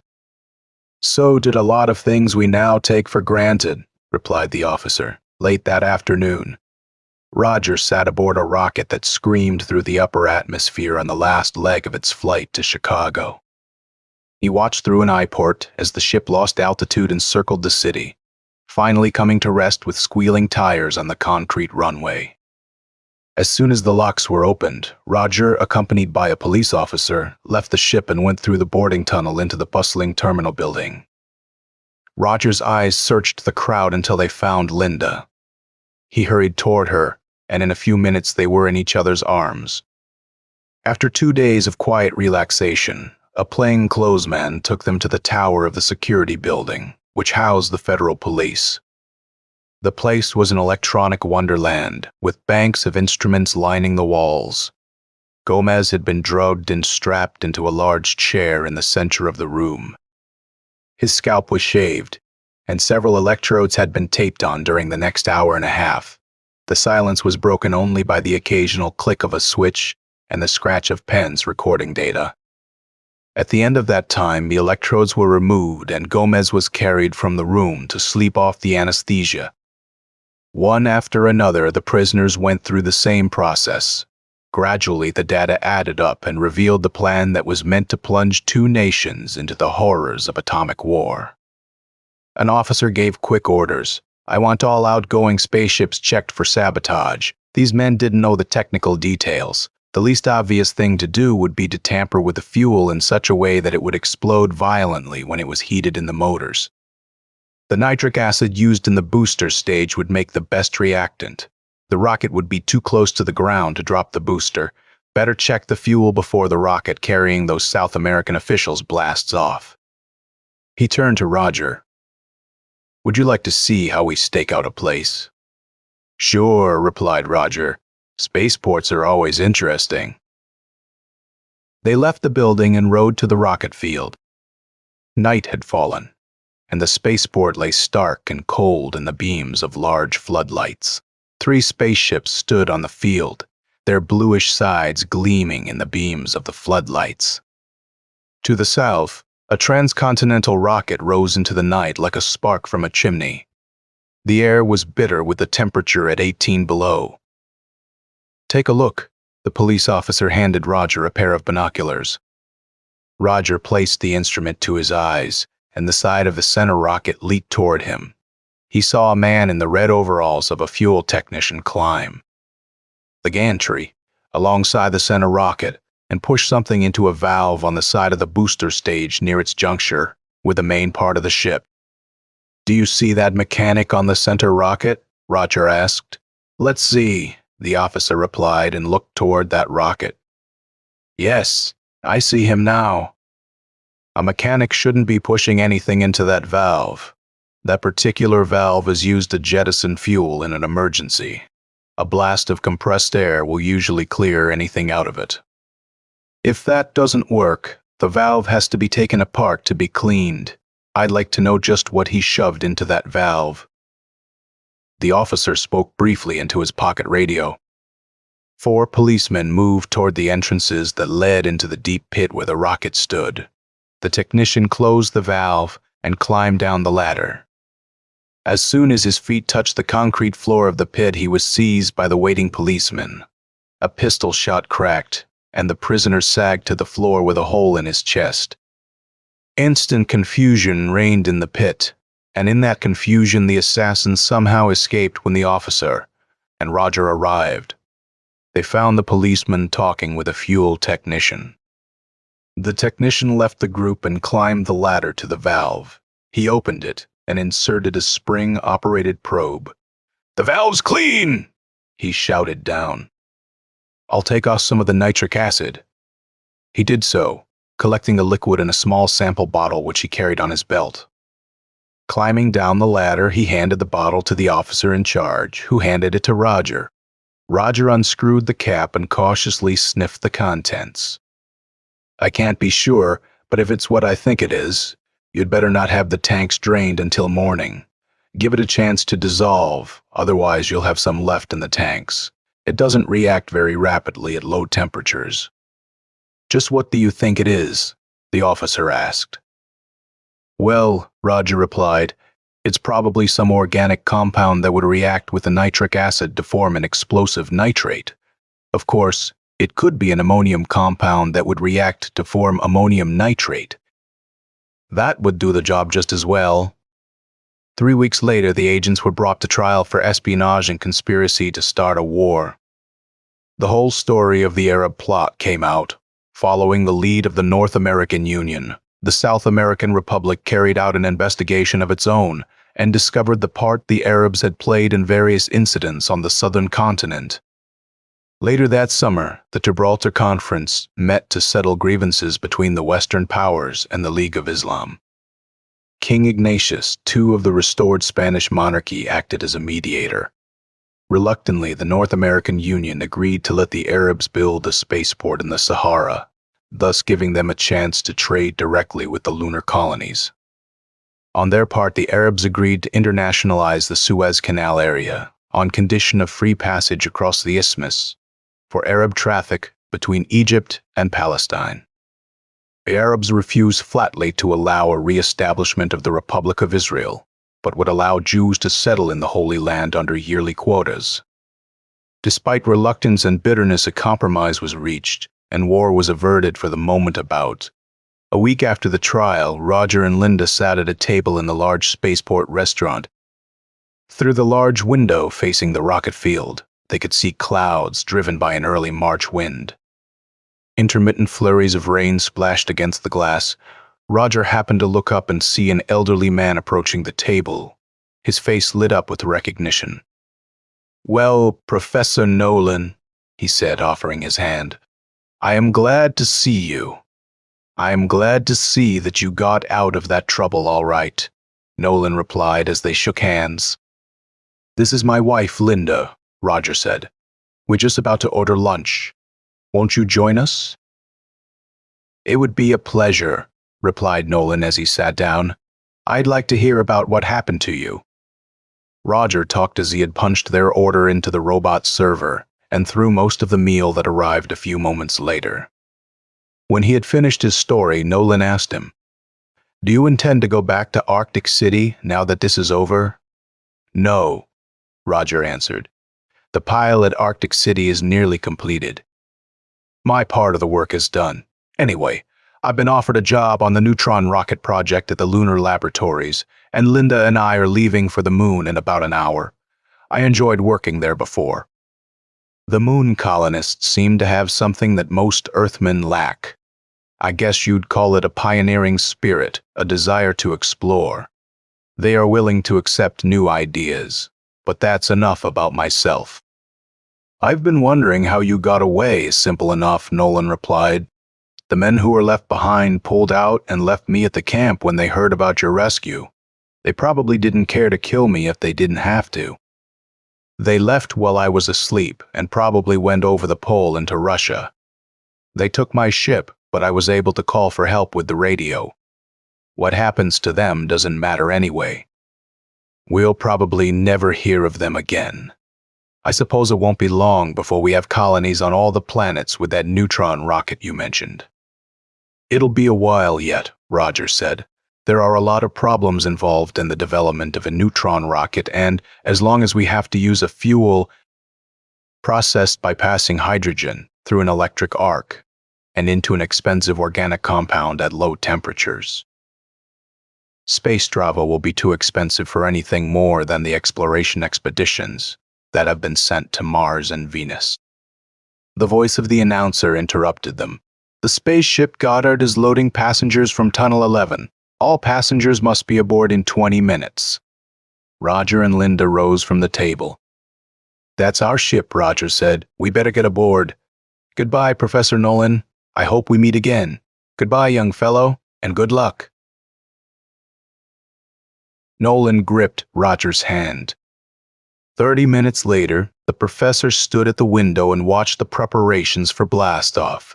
The tail gantry crane moved away from the rocket, and a siren blared forth its warning. The booster motors were started, splashing green flame into the pit and shaking the ground with their roar. The tall ship rose slowly at first, and then more rapidly as it climbed the column of green flame into the clearing sky. It grew small and disappeared. A few minutes later, the ship's atomic drive came to life like a tiny new sun that was a beacon on the path to space. End of the Third Party by Lee B. Holum. The Dark Door by Alan Edward Nourse. It was almost dark when he awoke, and lay on the bed motionless and trembling, his heart sinking in the knowledge that he should never have slept. For almost half a minute, eyes wide with fear, he lay in the silence of the gloomy room, straining to hear some sound, some indication of their presence. But the only sound was the barely audible hum of his wristwatch and the dismal splatter of raindrops on the cobbled street outside. There was no sound to feed his fear, yet he knew then, without a flicker of doubt, that they were going to kill him. He shook his head, trying to clear the sleep from his brain as he turned the idea over and over in his mind. He wondered why he hadn't realized it before, long before, back when they had first started this horrible, nerve-wracking cat-and-mouse game. The idea just hadn't occurred to him, but he knew the game playing was over. They wanted to kill him now. And he knew that ultimately they would kill him. There was no way for him to escape. He sat up on the edge of the bed painfully, perspiration standing out on his bare back, and he waited, listening. How could he have slept? Exposing himself so helplessly, every ounce of his energy, all the skill and wit and shrewdness at his command, were necessary in this cruel hunt. Yet he had taken the incredibly terrible chance of sleeping, of losing consciousness, leaving himself wide open and helpless against the attack which he knew was inevitable. How much had he lost? How close had they come while he slept? Fearfully, he walked to the window, peered out, and felt his muscles relax a little. The grey, foggy streets were still light. He still had a little time before the terrible night began. He stumbled across the small, old-fashioned room, sensing that action of some sort was desperately needed. The bathroom was tiny, He stared in the battered, stained reflector unit, shocked at the red-eyed, stubble-faced apparition that stared back at him. This is Harry Scott, he thought, 32 years old and in the prime of life. But not the same Harry Scott who started out on the ridiculous quest so many months ago. This Harry Scott was being hunted like an animal, driven by fear, helpless, and sure to die unless he could find an escape, somehow. But there were too many of them for him to escape, and they were too clever, and they knew he knew too much. He stepped into the shower shave unit, trying to relax, to collect his racing thoughts. Above all, he tried to stay the fear that burned through his mind, driving him to panic and desperation. The memory of the last hellish night was too stark to allow relaxation. The growing fear, the silent, desperate hunt through the night, the realization that their numbers were increasing. His frantic search for a hiding place in the new city, and finally, his panic-stricken, pell-mell flight down into the alleys and cobbled streets and crumbling frame buildings of the old city. Even more horrible, the friends who had turned on him, who turned out to be like Denk in the bedroom. He lay down again, his body still tense. There were sounds in the building, footsteps moving around on the floor overhead, a door banging somewhere. With every sound, every breath of noise, his muscles tightened still further, freezing him in fear. His own breath was shallow and rapid in his ears as he lay, listening, waiting. If only something would happen. He wanted to scream, to bang his head against the wall, to run about the room smashing his fist into doors, breaking every piece of furniture. It was the waiting, the eternal waiting and running, waiting some more, feeling the net drawing tighter and tighter as he waited, feeling the measured, unhurried tread behind him, always following, coming closer and closer, as though he were a mouse on a string, twisting and jerking helplessly. If only they would move, do something he could counter, but he wasn't even sure anymore that he could detect them. And they were so careful never to move into the open. He jumped up feverishly, moved to the window and peered between the slats of the dusty, old-fashioned blind at the street below. An empty street at first, wet, gloomy, he saw no one. Then he caught the flicker of light in an entry several doors down and across the street, as a dark figure sparked a cigarette to life. Harry felt the chill run down his back again. Still there, then, still waiting, a hidden figure, always present, always waiting. Harry's eyes scanned the rest of the street rapidly. 2 3-wheelers rumbled by, their rubber hissing on the wet pavement. One of them carried the blue and white of the old city police, but the car didn't slow up or hesitate as it passed the dark figure in the doorway. They would never help me anyway, Harry thought bitterly. He had tried that before and met with ridicule and threats. There would be no help from the police in the old city. Another figure came around a corner. There was something vaguely familiar about the tall body and broad shoulders as the man walked across the wet street. Something Harry faintly recognized from somewhere during the spinning madness of the past few weeks. The man's eyes turned up toward the window for the briefest instant, then returned steadfastly to the street. Oh, they were sly. You could never spot them looking at you, never for sure, but they were always there, always nearby. And there was no one he could trust any longer, no one to whom he could turn, even George Webber. Swiftly, his mind reconsidered that possibility as he watched the figure move down the street. True, Dr. Webber had started him out on this search in the first place. But even Webber would never believe what he had found. Webber was a scientist, a researcher. What could he do? Go to Webber and tell him that there were men alive in the world who were not men, who were somehow men and something more. Could he walk into Dr. Webber's office in the Hoffman Medical Center, walk through the gleaming bright corridors, past the shining metallic doors, tell Dr. Webber that he had found people alive in the world who could actually see in 4 dimensions, live in 4 dimensions, think in 4 dimensions? Could he explain to Dr. Webber that he knew this simply because in some way he had sensed them and traced them and discovered them, that he had not one iota of proof, except that he was being followed by them, hunted by them, even now, in a room in the old city, waiting for them to strike him down?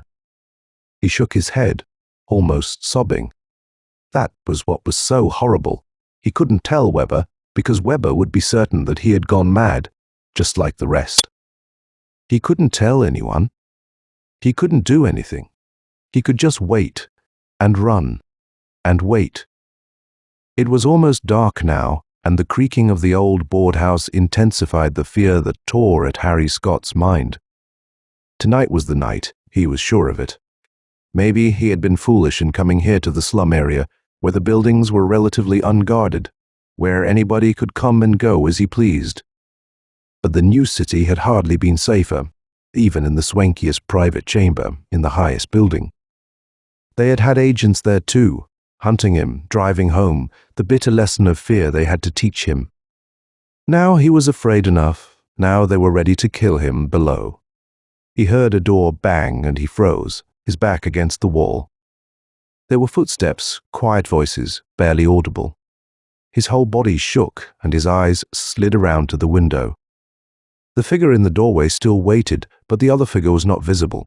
He heard the steps on the stairs ascending slowly, steadily, a tread that paced itself with the powerful throbbing of his own pulse. Then the telephone screamed out. Harry gasped. The footsteps were on the floor below, moving steadily upward. The telephone rang again and again. The shrill jangling filled the room insistently. He waited until he couldn't wait any longer.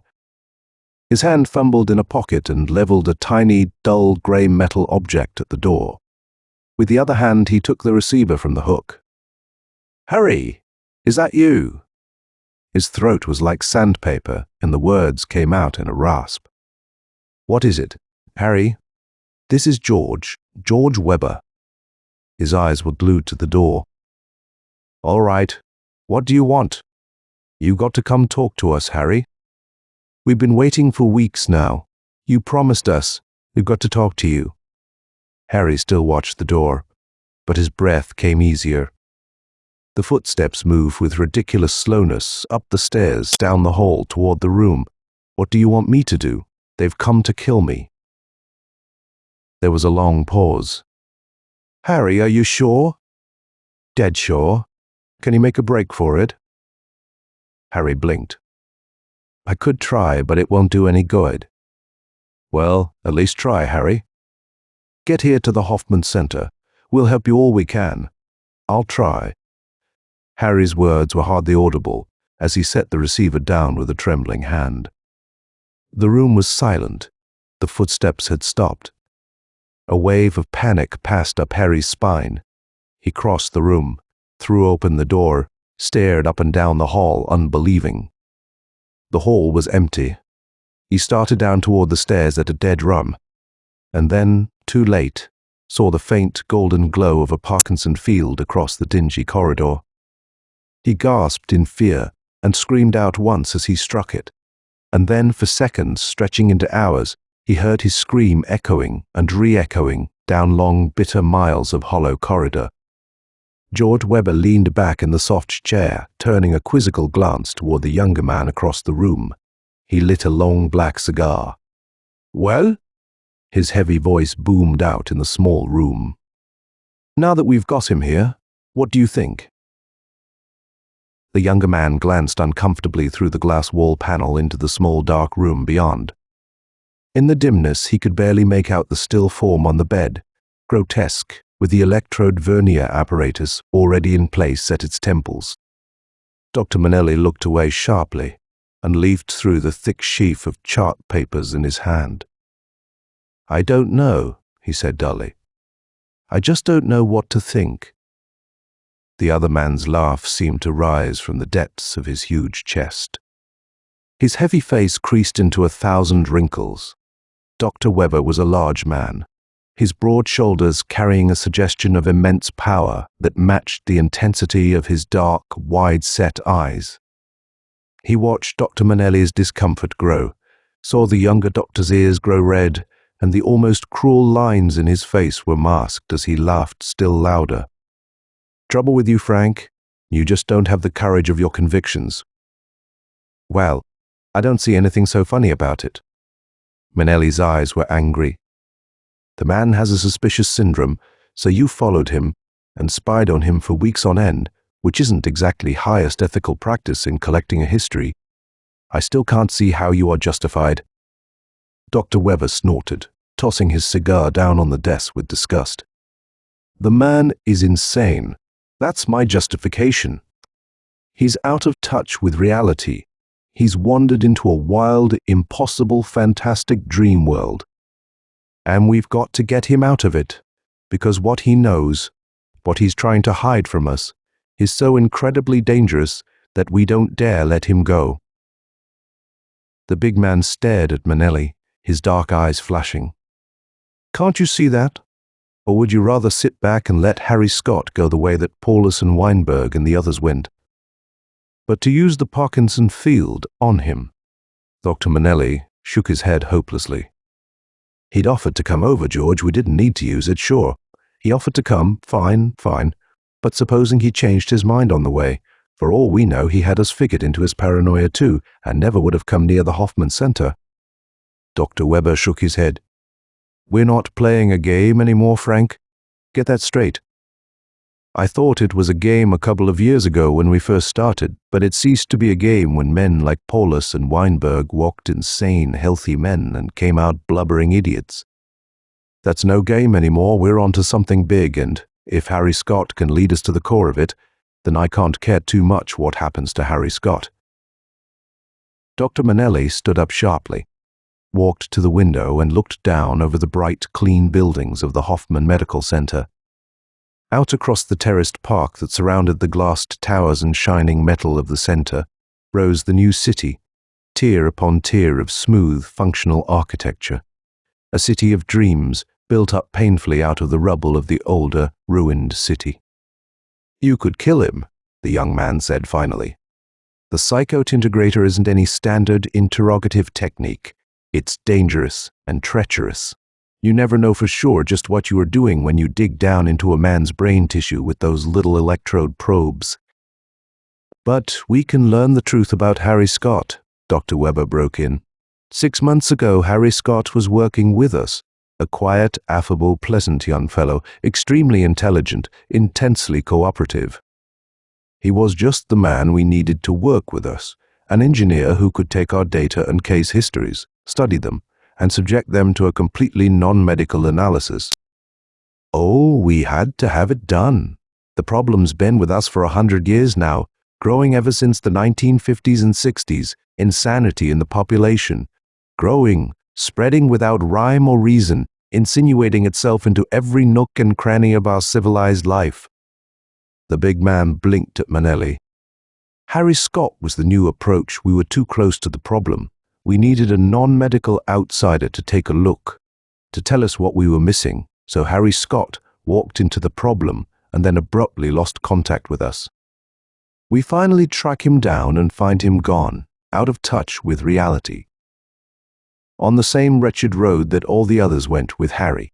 It's paranoia. He's being persecuted. He has the whole world against him. But most important, the factor we don't dare overlook, he's no longer working on the problem." Manelli shifted uneasily.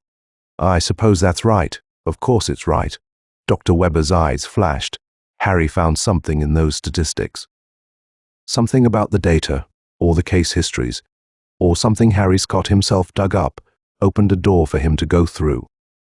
A door that none of us ever dreamed existed. We don't know what he found on the other side of that door. Oh, we know what he thinks he found. All this garbage about people that look normal but walk through walls when nobody's looking, who think around corners instead of in straight-line logic. But what he really found there, we don't have any way of telling.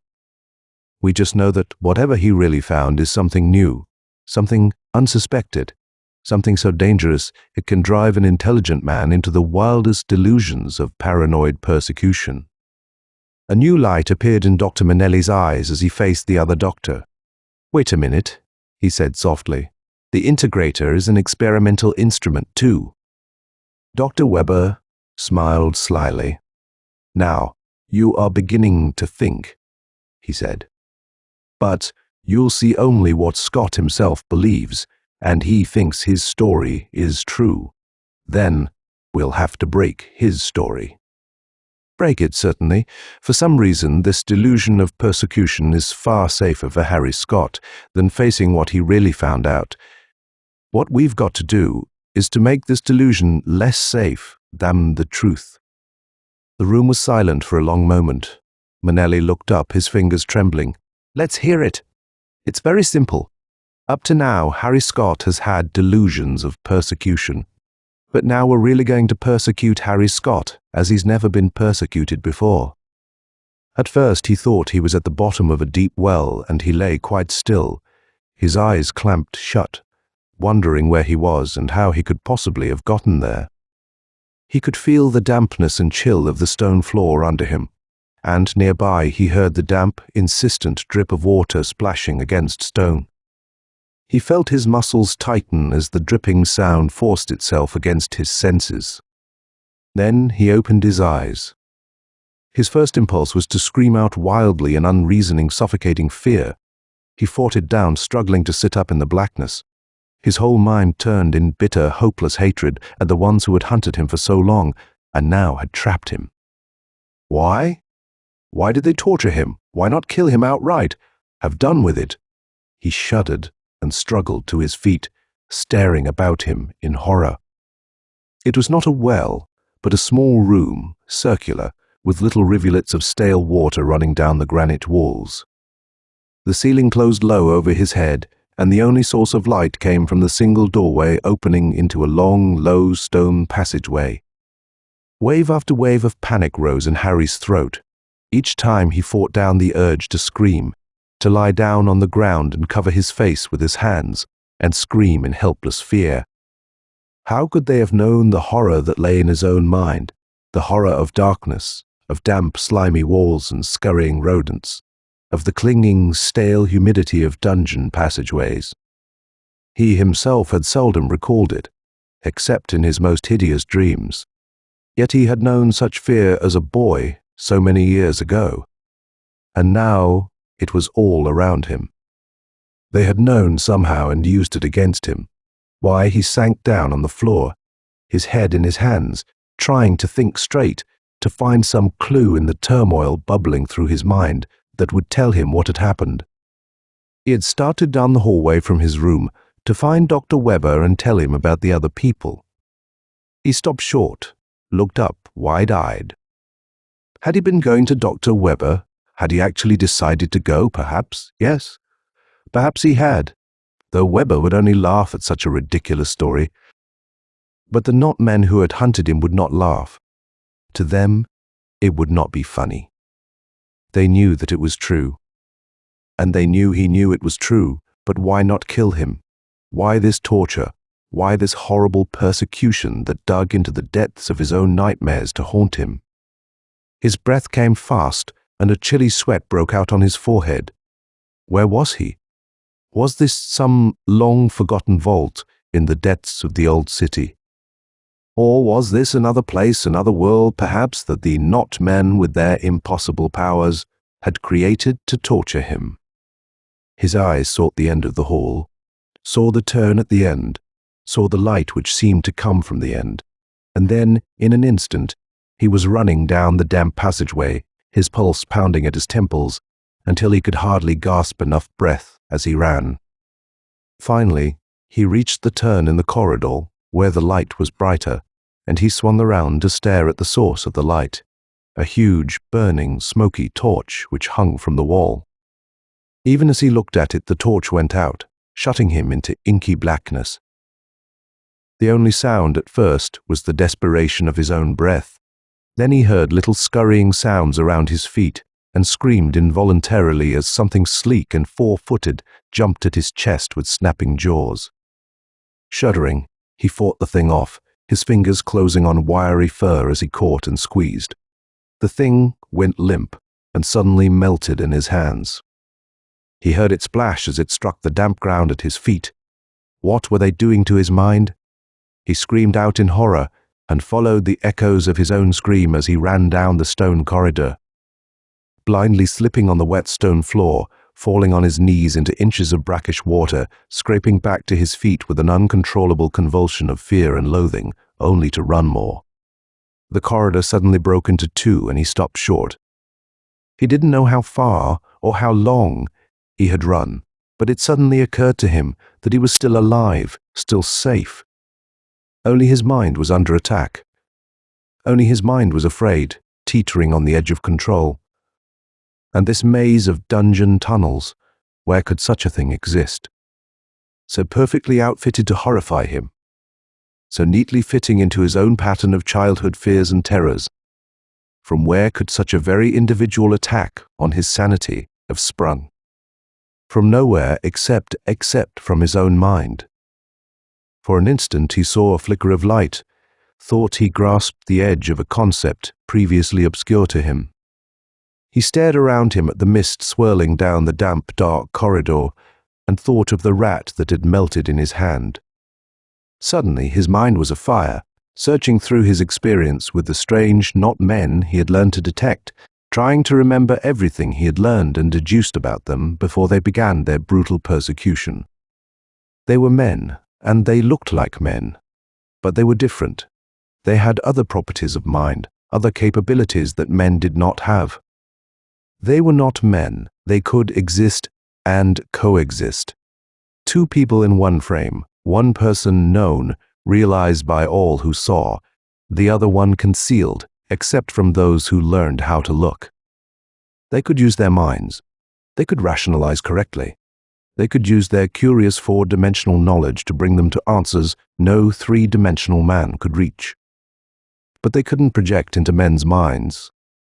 Carefully, Harry peered down the misty tunnels. They were clever, these creatures, and powerful.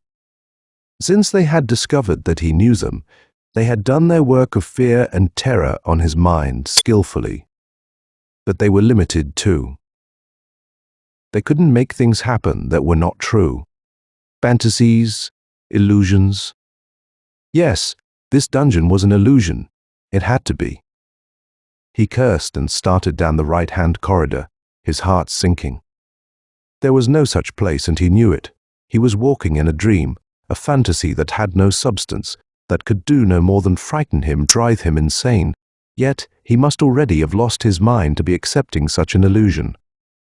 Why had he delayed? Why hadn't he gone to the Hoffman Center, laid the whole story before Dr. Weber and Dr. Manelli at the very first, told them what he had found? True, they might have thought him insane, but they wouldn't have put him to torture. They might even have believed him enough to investigate what he told them. And then the cat would have been out of the bag. The tale would have been incredible, but at least his mind would have been safe. He turned down another corridor and walked suddenly into waist-deep water, so cold it numbed his legs. He stopped again to force back the tendrils of unreasoning horror that brushed his mind.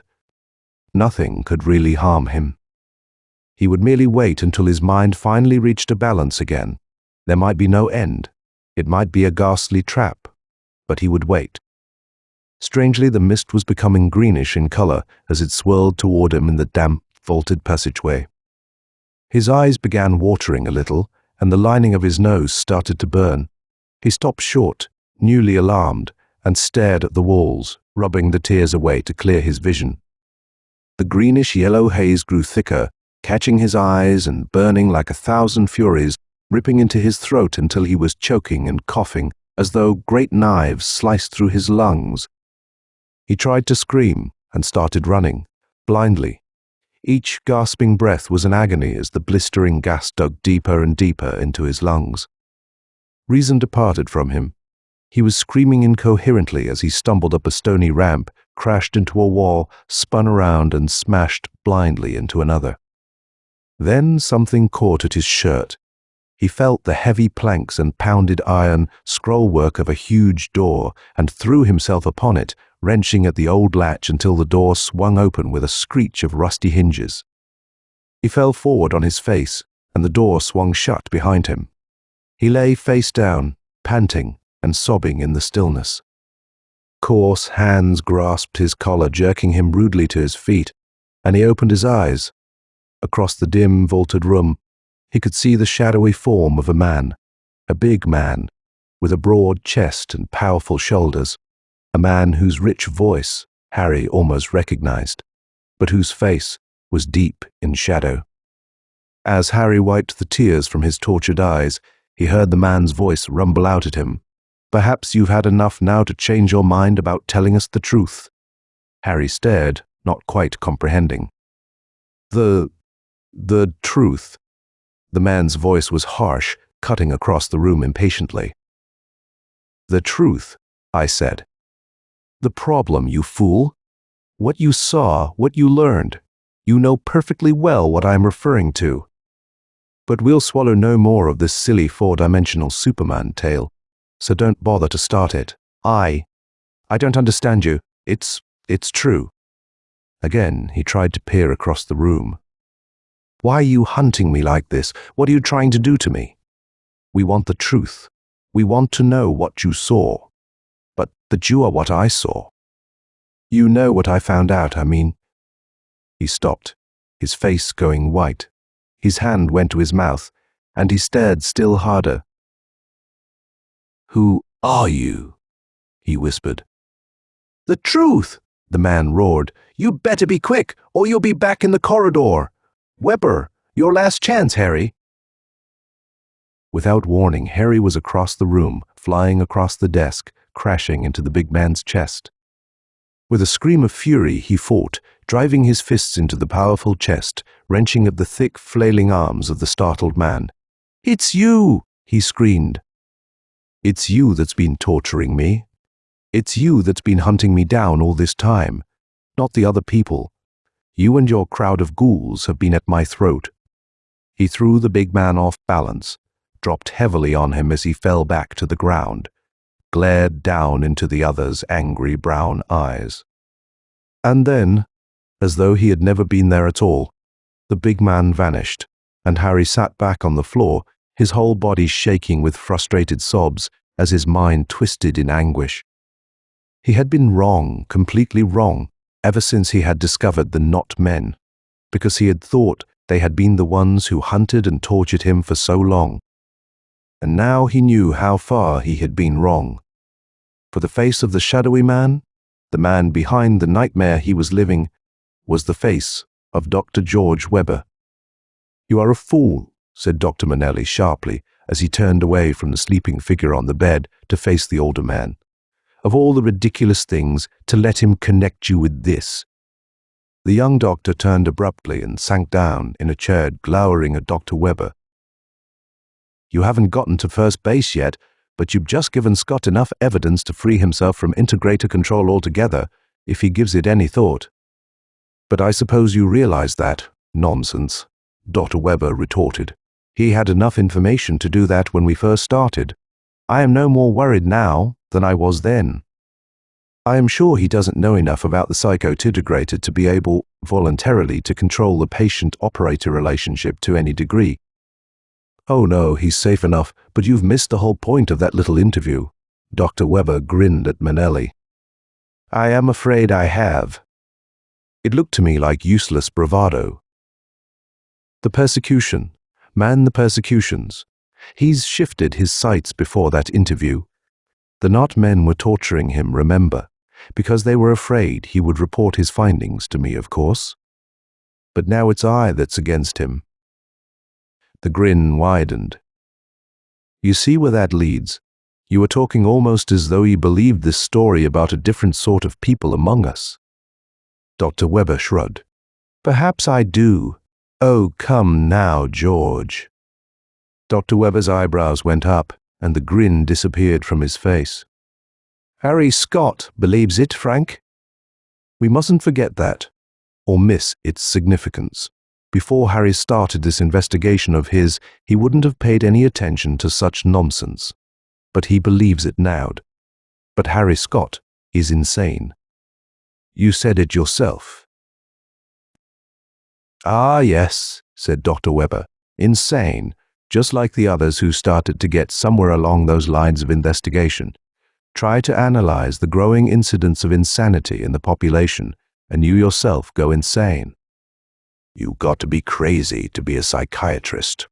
It's an old joke, but it isn't very funny anymore, and it's too much for coincidence. And then consider the nature of the insanity, a full-blown paranoia. Oh, it's amazing. A cunning organization of men who are not men, a regular fairy story, all straight from Harry Scott's agile young mind. But now it's we who are persecuting him, and he still believes his fairy tale, so... Dr. Webber's eyes flashed angrily. It's too neat, Frank. It's clever, and it's powerful, whatever we've run up against, but I think we've got an ace in the hole. We have Harry Scott, and you really think he'll lead us somewhere? Dr. Webber laughed. That door I spoke of that Harry peeked through, I think he'll go back to it again. I think he started to open that door already, and this time I'm going to follow him through. It seemed incredible, yet Harry Scott knew he had not been mistaken.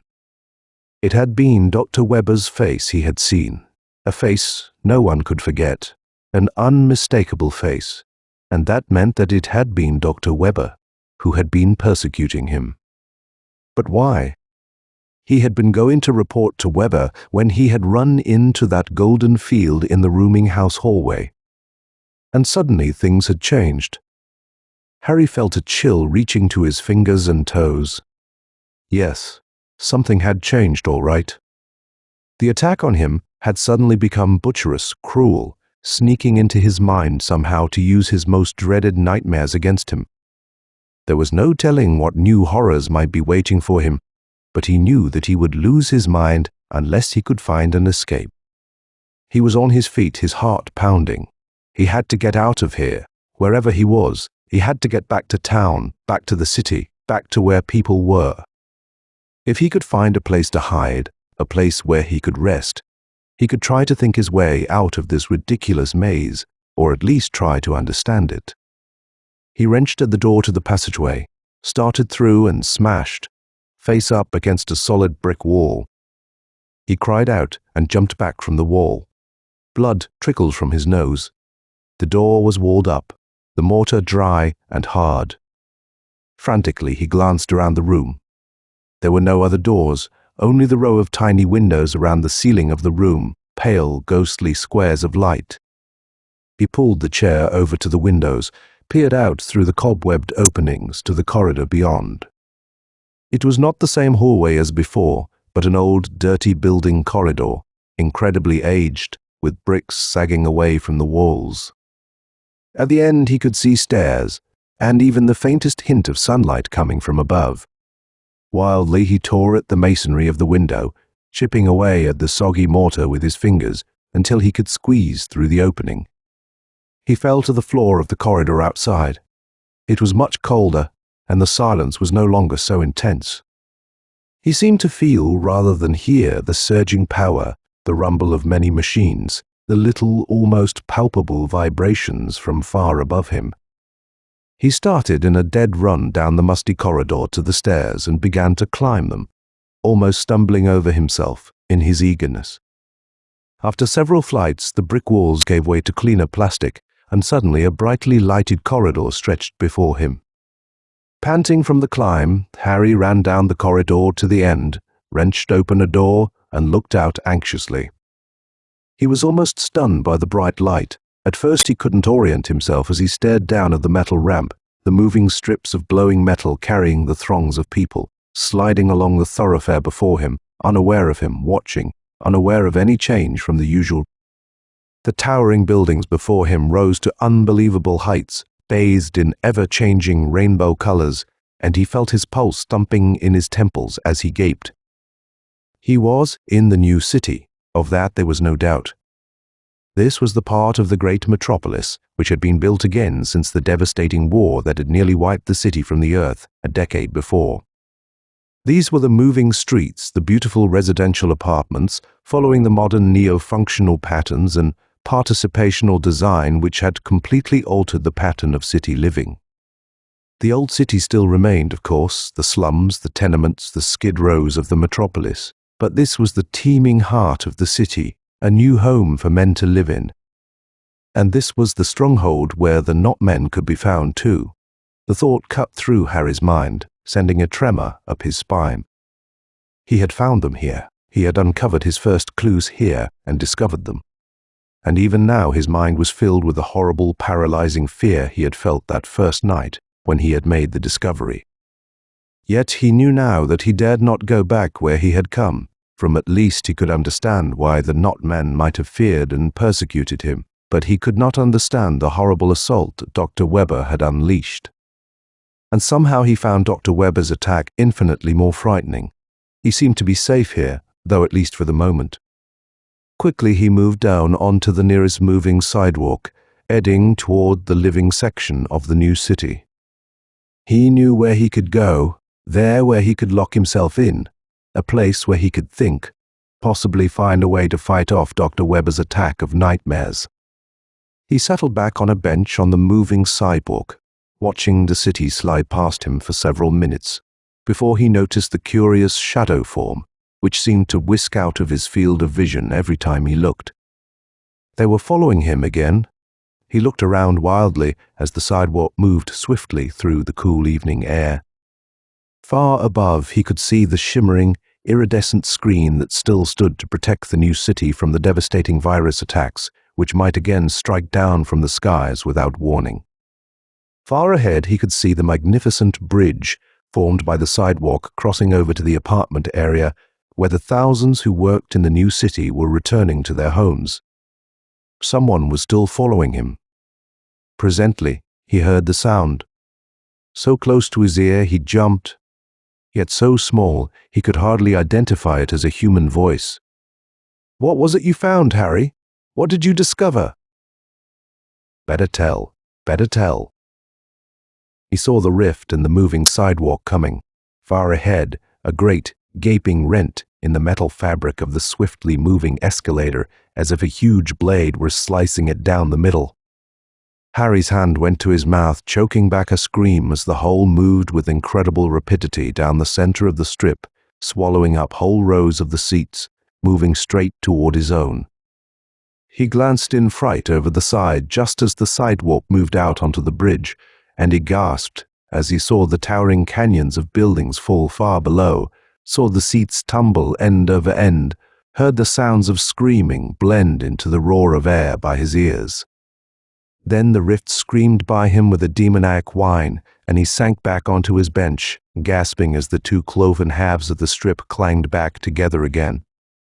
He stared at the people around him on the strip, and they stared back at him, mildly, unperturbed, and returned to their evening papers as the strip passed through the first local station on the other side of the bridge. Harry Scott sprang to his feet, moving swiftly across the slower strips for the exit channels. He noted the station stop vaguely, but his only thought now was speed, desperate speed, fear-driven speed, to put into action the plan that had suddenly burst in his mind. He knew that he had reached his limit. He had come to a point beyond which he couldn't fight alone. Somehow Webber had burrowed into his brain, laid his mind open to attacks of nightmare and madness that he could never hope to fight. Facing this alone, he would lose his mind. His only hope was to go for help to the ones he feared only slightly less, the ones who had minds capable of fighting back for him. He crossed under the movable sidewalks and boarded the one going back into the heart of the city. Somewhere there, he hoped, he would find the help he needed. Somewhere back in that city were men he had discovered who were men and something more. Frank, Manelli carefully took the blood pressure of the sleeping figure on the bed, then turned to the other man. "He'll be dead soon," he snapped. "Another few minutes now is all it'll take. Just a few more. Absurd. There is nothing in these stimuli that can kill him." George Webber sat tense, his eyes fixed on the pale, fluctuating screen near the head of the bed. His own mind can kill him. He's on the run now. You've broken him loose from his nice, safe paranoia. His mind is retreating, running back to some other delusions. It's escaping to the safety his fantasy people can afford him. These not men he thinks about. Yes, Yes, agreed Dr. Webber, his eyes eager. Oh, he's on the run now. But what will he do when he finds there aren't any, not men to save him? What will he do then? Webber looked up, frowning and grim. Then we'll know what he found behind the dark door that he opened. That's what. No, you were wrong. He'll die. He'll find nothing, and the shock will kill him. My God, Webber, you can't tamper with a man's mind like this and hope to save his life. You are obsessed. You've always been obsessed by this impossible search for something in our society, some undiscovered factor to account for the mental illness, the divergent minds, but you can't kill a man to trace it down. It's too neat, said Webber. He comes back to tell us the truth, and we call him insane. We say he's paranoid, throw him in restraint, place him in an asylum. And we never know what he found. The truth is too incredible. When we hear it, it must be insanity we're hearing. The big doctor laughed, jabbing his thumb at the screen. This isn't insanity we're seeing. Oh no, this is the answer we're following. I won't stop now. I've waited too long for this show. Well, I say stop it while he's still alive. Dr. Webber's eyes were deadly. Get out, Frank, he said softly. I'm not stopping now. His eyes returned to the screen, to the bobbing figure that the psychotetragrator traced on the fluorescent background. 20 years of search had led him here, and now he knew the end was at hand. It was a wild, nightmarish journey. At every step, Harry's senses betrayed him. His wristwatch turned into a brilliant blue-green snake that snapped at his wrist.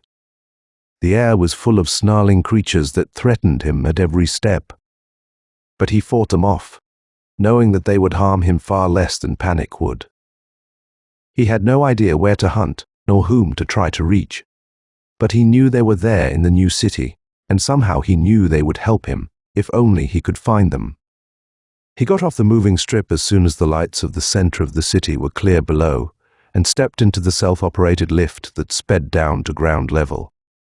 From the elevator he moved on to one of the long honeycombed concourses, filled with passing shoppers who stared at the colorful, enticing three-dimensional displays. At one of the intersections ahead, he spotted a visiphone station and dropped onto the little seat before the screen. There had been a number, if only he could recall it, but as he started to dial, the silvery screen shattered into 1,000 sparkling glass chips, showering the floor with crystal and sparks. Harry cursed, grabbed the hand instrument, and jangled frantically for the operator. Before she could answer, the instrument grew warm in his hand, then hot and soft, like wax. Slowly it melted and ran down his arm. He bolted out into the stream of people, trying desperately to draw some comfort from the crowd around him. He felt utterly alone. He had to contact the not men who were in the city, warn them, before they spotted him, of the attack he carried with him. If he were leading his pursuer, he could expect no mercy from the ones whose help he sought. He knew the lengths to which they would go to remain undetected in the society around them. Yet he had to find them in the distance. He saw a figure waiting back against one of the show windows. Harry stopped short, ducked into a doorway, and peered out fearfully. Their eyes locked for an instant. Then the figure moved on. Harry felt a jolt of horror surge through him. Dr. Webber hunting him in person. He ducked out of the doorway, turned and ran madly in the opposite direction, searching for an up escalator he could catch. Behind him, he heard shots, heard the angry whine of bullets past his ear. He breathed in great gasping sobs as he found an almost empty escalator and bounded up it 4 steps at a time. Below, he could see Webber coming too, his broad shoulders forcing their way relentlessly through the mill of people. Panting, Harry reached the top, checked his location against a wall map, and started down the long ramp which led toward the building he had tried to call. Another shot broke out behind him. The wall alongside powdered away, leaving a gaping hole. On impulse, he leaped into the hole, running through to the rear of the building as the weakened wall swayed and crumbled into a heap of rubble, just as Webber reached the place Harry had entered. Harry breathed a sigh of relief and raced up the stairs of the building to reach a ramp on another level. He turned his eyes toward the tall building at the end of the concourse. There he could hide and relax and try, somehow, to make a contact. Someone fell into step beside him and took his arm gently but firmly. Harry jerked away, turning terrified eyes to the one who had joined him. "Quiet," said the man, steering him over toward the edge of the concourse. "Not a sound. You'll be all right." Harry felt a tremor pass through his mind, the barest touching of mental fingertips, a recognition that sent a surge of eager blood through his heart. He stopped short, facing the man. "I am being followed," he gasped. "You can't take me anywhere. You don't want Webber to follow, or you'll be in terrible danger." The stranger shrugged and smiled briefly. "You are not here. You are in a psychotidigrator. It can hurt you if you let it, but it can't hurt me." He stepped up his pace slightly, and in a moment they turned abruptly into a darkened cul-de-sac. Suddenly, they were moving through the wall of the building into the brilliantly lit lobby of the tall building. Harry gasped, but the stranger led him without a sound toward the elevator, stepped aboard with him, and sped upward, the silence broken only by the whish, whish, whish of the passing floors. Finally, they stepped out into a quiet corridor and down through a small office door. A man sat behind the desk in the office, his face quiet, his eyes very wide and dark. He hardly glanced at Harry, but turned his eyes to the other man's set. He asked, "Couldn't miss now?" The man nodded and looked at last at Harry. "You are upset," he murmured. "What's bothering you, Webber?" said Harry hoarsely.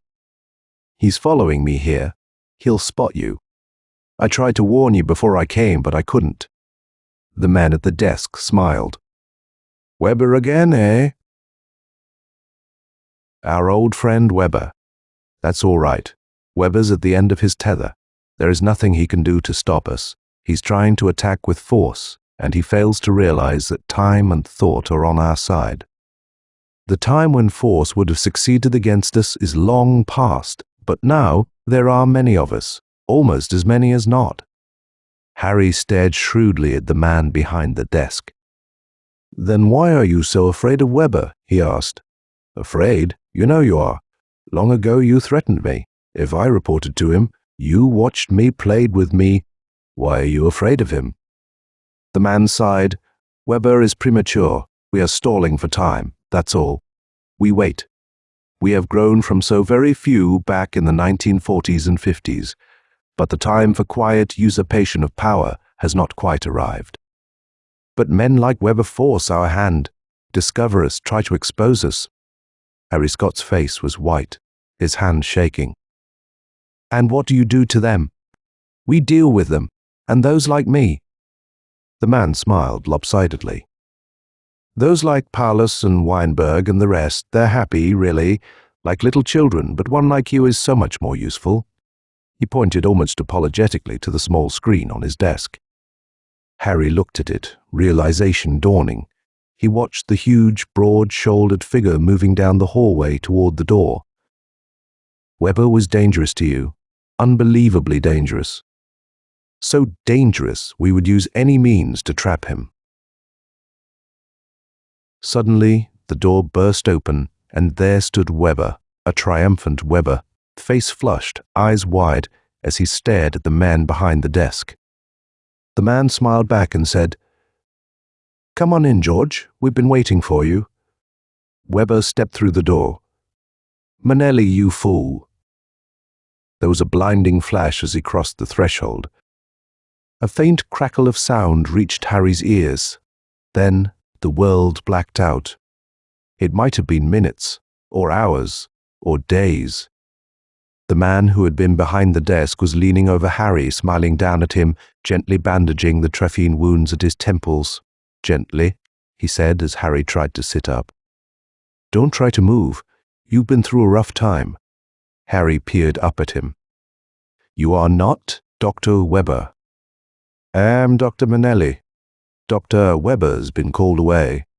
An accident. He'll be some time recovering. I'll be taking care of you." Vaguely, Harry was aware that something was peculiar, something not quite as it should be. The answer slowly dawned on him. "The statistical analysis," he exclaimed. "I was supposed to get some data from Dr. Webber about an analysis, something about rising insanity rates." Dr. Manelli looked blank. "Insanity rates? You must be mistaken. You were brought here for an immunity examination, nothing more. But you can check with Dr. Webber when he gets back." George Webber sat in the little room, trembling, listening, his eyes wide in the thick, misty darkness. He knew it would be a matter of time now. He couldn't run much farther. He hadn't seen them. True. Oh, they had been very clever, but they thought they were dealing with a fool, and they weren't. He knew they'd been following him. He'd known it for a long time now. It was just as he had been telling the man downstairs the night before. They were everywhere. Your neighbor upstairs, the butcher on the corner, your own son or daughter, maybe even the man you were talking to. Everywhere. And of course, he had to warn as many people as he possibly could before they caught him, throttled him off as they had threatened to, if he talked to anyone. If only the people would listen to him when he told them how cleverly it was all planned, how it would only be a matter of months, maybe only weeks or days before the change would happen. And the world would be quietly, silently taken over by the other people, the different people who could walk through walls and think in impossibly complex channels. And no one would know the difference because business would go on as usual. He shivered, sinking down lower on the bed. If only people would listen to him. It wouldn't be long now. He had heard the stealthy footsteps on the landing below his room some time ago. This was the night they had chosen to make good their threats, to choke off his dangerous voice once and for all. There were footsteps on the stairs now growing louder. Wildly he glanced around the room as the steps moved down the hall toward his door. He rushed to the window, threw up the sash, and screamed hoarsely to the silent street below. "Look out! They're here! All around us! They're planning to take over! Look out! Look out!" The door burst open and there were two men moving toward him, grim-faced, dressed in white, tall, strong men with sad faces and strong arms. One was saying, "Better come quietly, mister. No need to wake up the whole town." End of The Dark Door by Alan Edward Nourse. Learning Theory by James V. MacConnell. Destiny's tricks can be pretty weird sometimes, and this was one to be proud of. A cosmic joke, a witch that could make a nightmare seem tame. I am writing this because I presume he wants me to. Otherwise he would not have left paper and pencil handy for me to use. And I put the word he in capitals because it seems the only thing to do. If I am dead and in hell, then this is only proper. However, if I am merely a captive somewhere, then surely a little flattery won't hurt matters. As I sit here in this small room and think about it, I am impressed most of all by the suddenness of the whole thing. At one moment I was out walking in the woods near my suburban home. The next thing I knew, here I was in a small, featureless room, naked as a jaybird, with only my powers of rationalization to stand between me and insanity. When the change was made, whatever the change was, I was not conscious of so much as a momentary flicker between walking in the woods and being here in this room. Whoever is responsible for all of this is to be complimented. Either he has developed an instantaneous anesthetic, or he has solved the problem of instantaneous transportation of matter. I would prefer to think it the former, for the latter leads to too much anxiety. As I recall, I was immersed in the problem of how to teach my class, in beginning psychology, some of the more abstruse points of learning theory when the transition came. How far away life at the university seems at the moment.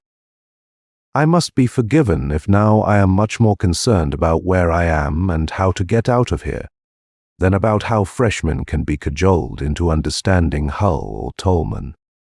Problem number 1. Where am I? For an answer, I can only describe this room. It is about 20 feet square, some 12 feet high, with no windows, but with what might be a door in the middle of one of the walls.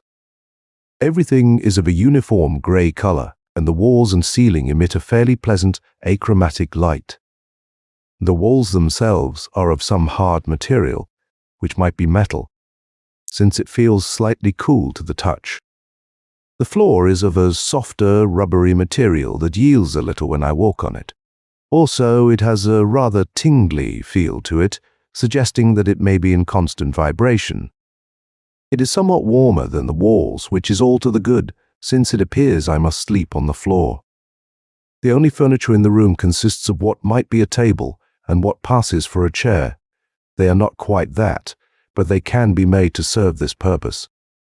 On the table I found the paper and the pencil. No, let me correct myself. What I call paper is a good deal rougher and thicker than I am used to, and what I call a pencil is nothing more than a thin round stick of graphite which I have sharpened by rubbing one end of it on the table. And that is the sum of my surroundings. I wish I knew what he has done with my clothes. The suit was an old one, but I am worried about the walking boots. I was very fond of those boots. They were quite expensive, and I would hate to lose them. The problem still remains to be answered, however, as to just where in the hell I am, if not in hell itself. Problem number 2 is a knottier one. Why am I here? Were I subject to paranoid tendencies, I would doubtless come to the conclusion that my enemies had kidnapped me. Or perhaps that the Russians had taken such an interest in my research that they had spirited me away to some Siberian hideout and would soon appear to demand either cooperation or death. Sadly enough, I am too reality-oriented. My research was highly interesting to me, and perhaps to a few other psychologists who like to dabble in esoteric problems of animal learning, but it was scarcely startling enough to warrant such attention as kidnapping. So I am left as baffled as before. Where am I? And why? And who is he? I have decided to forego all attempts at keeping this diary according to days or hours. Such units of time have no meaning in my present circumstances, for the light remains constant all the time I am awake. The human organism is not possessed of as neat an internal clock as some of the lower species. Far too many studies have shown that a human being who is isolated from all external stimulation soon loses his sense of time. So I will merely indicate breaks in the narrative and hope that he will understand that if he wasn't bright enough to leave me with my wristwatch, he couldn't expect me to keep an accurate record. Nothing much has happened. I have slept, been fed and watered, and have emptied my bladder and bowels. The food was waiting on the table when I awoke last time. I must say that he has little of the gourmet in him. Protein balls are not my idea of a feast royal. However, they will serve to keep body and soul together, presuming, of course, that they are together at the moment. But I must object to my source of liquid refreshment. The meal made me very thirsty, and I was in the process of cursing him and everybody else when I noticed a small nipple which had appeared in the wall while I was asleep. At first I thought that perhaps Freud was right after all, and that my libido had taken over control of my imagery. Experimentation convinced me, however, that the thing was real, and that it is my present source of water. If one sucks on the thing, it delivers a slightly cool and somewhat sweetish flow of liquid. But really, it's a most undignified procedure. It's bad enough to have to sit around all day in my birthday suit, but for a full professor to have to stand on his tiptoes and suck on an artificial nipple in order to obtain water is asking a little too much. I'd complain to the management if only I knew to whom to complain. Following eating and drinking, the call to nature became a little too strong to ignore. Now, I was adequately toilet trained, with indoor plumbing, and the absence of same is most annoying. However, there was nothing much to do but choose a corner of the room and make the best of a none too pleasant situation. As a side thought, I wonder if the choosing of a corner was in any way instinctive. However, the upshot of the whole thing was my learning what is probably the purpose of the vibration of the floor. for the excreted material disappeared through the floor not too many minutes later. The process was a gradual one.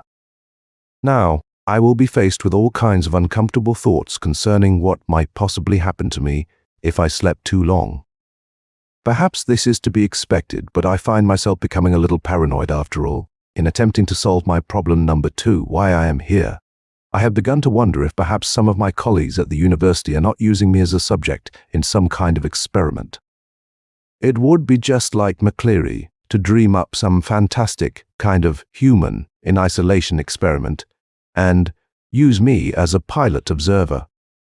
You would think that he'd have asked my permission first. However, perhaps it's important that the subject not know what's happening to him. If so, I have one happy thought to console me. If McCleary is responsible for this, he'll have to take over the teaching of my classes for the time being. And how he hates teaching learning theory to freshmen. You know, this place seems dreadfully quiet to me. Suddenly, I have solved 2 of my problems. I know both where I am and who he is, and I bless the day that I got interested in the perception of motion. I should say to begin with that the air in this room seems to have more than the usual concentration of dust particles. This didn't seem particularly noteworthy until I noticed that most of them seemed to pile up along the floor against one wall in particular. For a while I was sure that this was due to the ventilation system. Perhaps there was an outgoing air duct there where this particular wall was joined to the floor. However, when I went over and put my hand to the floor there, I could feel no breeze whatsoever. Yet even as I held my hand along the dividing line between the wall and the floor, dust motes covered my hand with a thin coating. I tried this same experiment everywhere else in the room to no avail. This was the only spot where the phenomenon occurred, and it occurred along the entire length of this one wall. But if ventilation was not responsible for the phenomenon, what was? All at once there popped into my mind some calculations I had made when the rocket boys had first proposed a manned satellite station. Engineers are notoriously naive when it comes to the performance of a human being in most situations, and I remembered that the problem of the perception of the satellite's rotation seemingly had been ignored by the slipstick crowd. They had planned to rotate the donut-shaped satellite in order to substitute centrifugal force for the force of gravity. Thus, the outer shell of the donut would appear to be down to anyone inside the thing. Apparently, they had not realized that man is at least as sensitive to angular rotation as he is to variations in the pull of gravity. As I figured the problem then, if a man aboard the donut moved his head as much as 3 or 4 feet outwards from the center of the donut, he would have become fairly dizzy. Rather annoying it would have been, too, to have been hit by a wave of nausea every time one sat down in a chair. Also, as I pondered the problem, it became apparent that dust particles and the like would probably show a tendency to move in a direction opposite to the direction of the rotation, and hence pile up against any wall or such that impeded their flight. Using the behavior of the dust particles as a clue, I then climbed atop the table and leapt off. Sure enough, my head felt like a mule had kicked it by the time I landed on the floor. My hypothesis was confirmed, so I am aboard a spaceship. The thought is incredible, but in a strange way comforting. At least now I can postpone worrying about heaven and hell, and somehow I find the idea of being in a spaceship much more to the liking of a confirmed agnostic. I suppose I owe McCleary an apology. I should have known he would never have put himself in a position where he would have to teach freshmen all about learning. And of course I know who he is, or rather I know who he isn't, which is something else again. Surely, though, I can no longer think of him as being human. Whether I should be consoled at this or not, I have no way of telling. I still have no notion of why I am here, however, nor why this alien chose to pick me of all people to pay a visit to his spaceship. What possible use could I be? Surely, if he were interested in making contact with the human race, he would have spirited away a politician. After all, that's what politicians are for. Since there has been no effort made to communicate with me, however, I must reluctantly give up any cherished hopes that his purpose is that of making contact with genus Homo.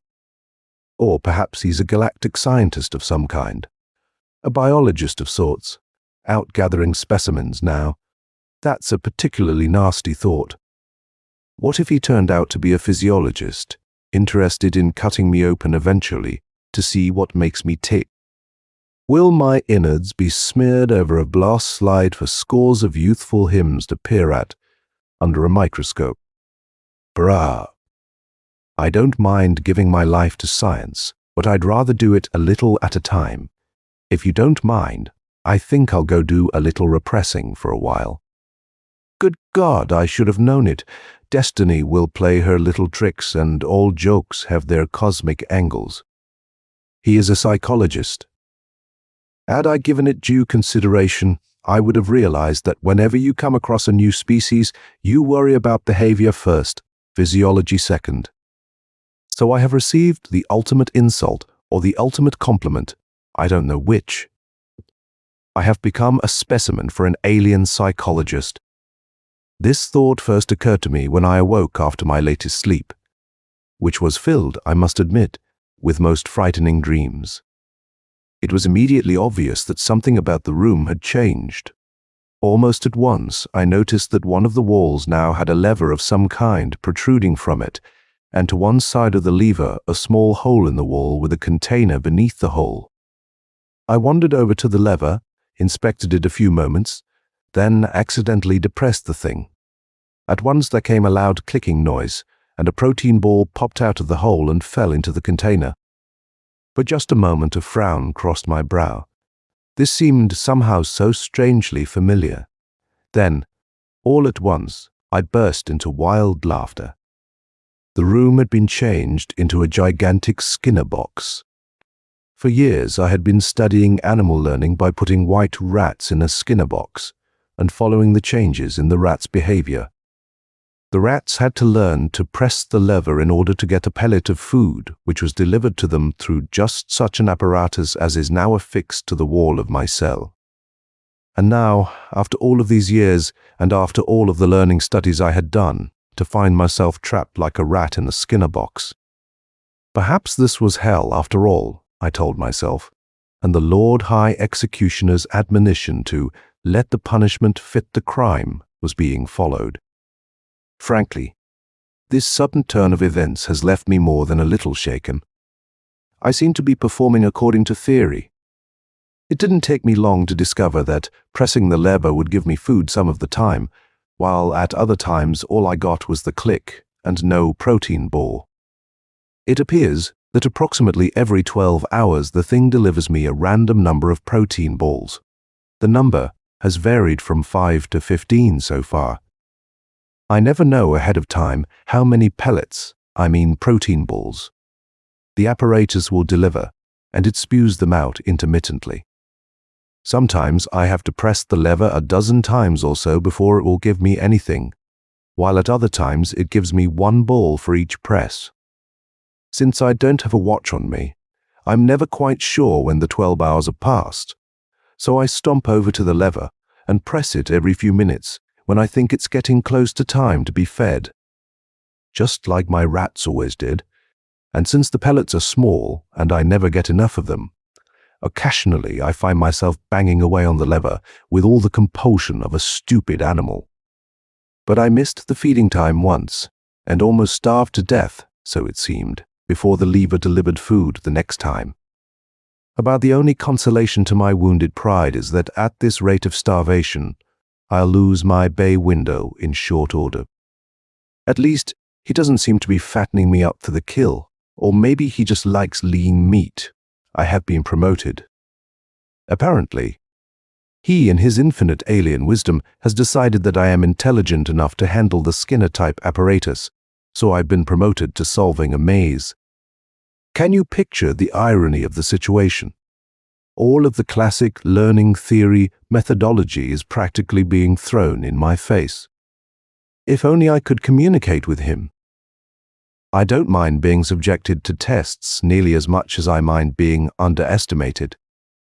Why, I can solve puzzles hundreds of times more complex than what he's throwing at me. But how can I tell him? As it turns out, the maze is much like our standard T mazes, and is not too difficult to learn. It's a rather long one, true, with some 23 choice points along the way. I spent the better part of half an hour wandering through the thing the first time I found myself in it. Surprisingly enough, I didn't realize the first time out what I was in, so I made no conscious attempt to memorize the correct turns. It wasn't until I reached the final turn and found food waiting for me that I recognized what I was expected to do. The next time through the maze, my performance was a good deal better, and I was able to turn in a perfect performance in not too long a time. However, it does not do my ego any good to realize that my own white rats could have learned the maze a little sooner than I did. My home cage, so to speak, still has the Skinner apparatus in it, but the lever delivers food only occasionally now. I still give it a whirl now and again, but since I'm getting a fairly good supply of food at the end of the maze each time, I don't pay the lever much attention.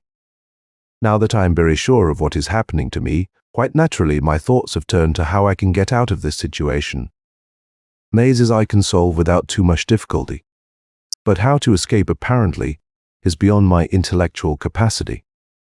But then, come to think of it, there was precious little chance for my own experimental animals to get out of my clutches. And assuming that I am unable to escape, what then? After he has finished putting me through as many paces as he wishes, where do we go from there? Will he treat me as I treated most of my non-human subjects? That is, will I get tossed into a jar containing chloroform?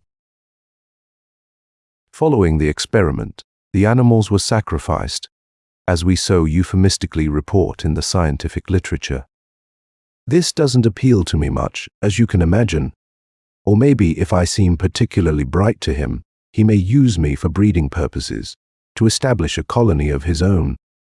Now, that might have possibilities. Oh, damn Freud anyhow. And damn him too. I had just gotten the maze well learned when he upped and changed things on me. I stumbled about like a bat in the sunlight for quite some time before I finally got to the goal box. I am afraid my performance was pretty poor. What he did was just to reverse the whole maze so that it was a mirror image of what it used to be. It took me only 2 trials to discover the solution. Let him figure that one out if he's so smart. My performance on the maze reversal must have pleased him, because now he's added a new complication. And again, I suppose, I could have predicted the next step if I had been thinking along the right direction.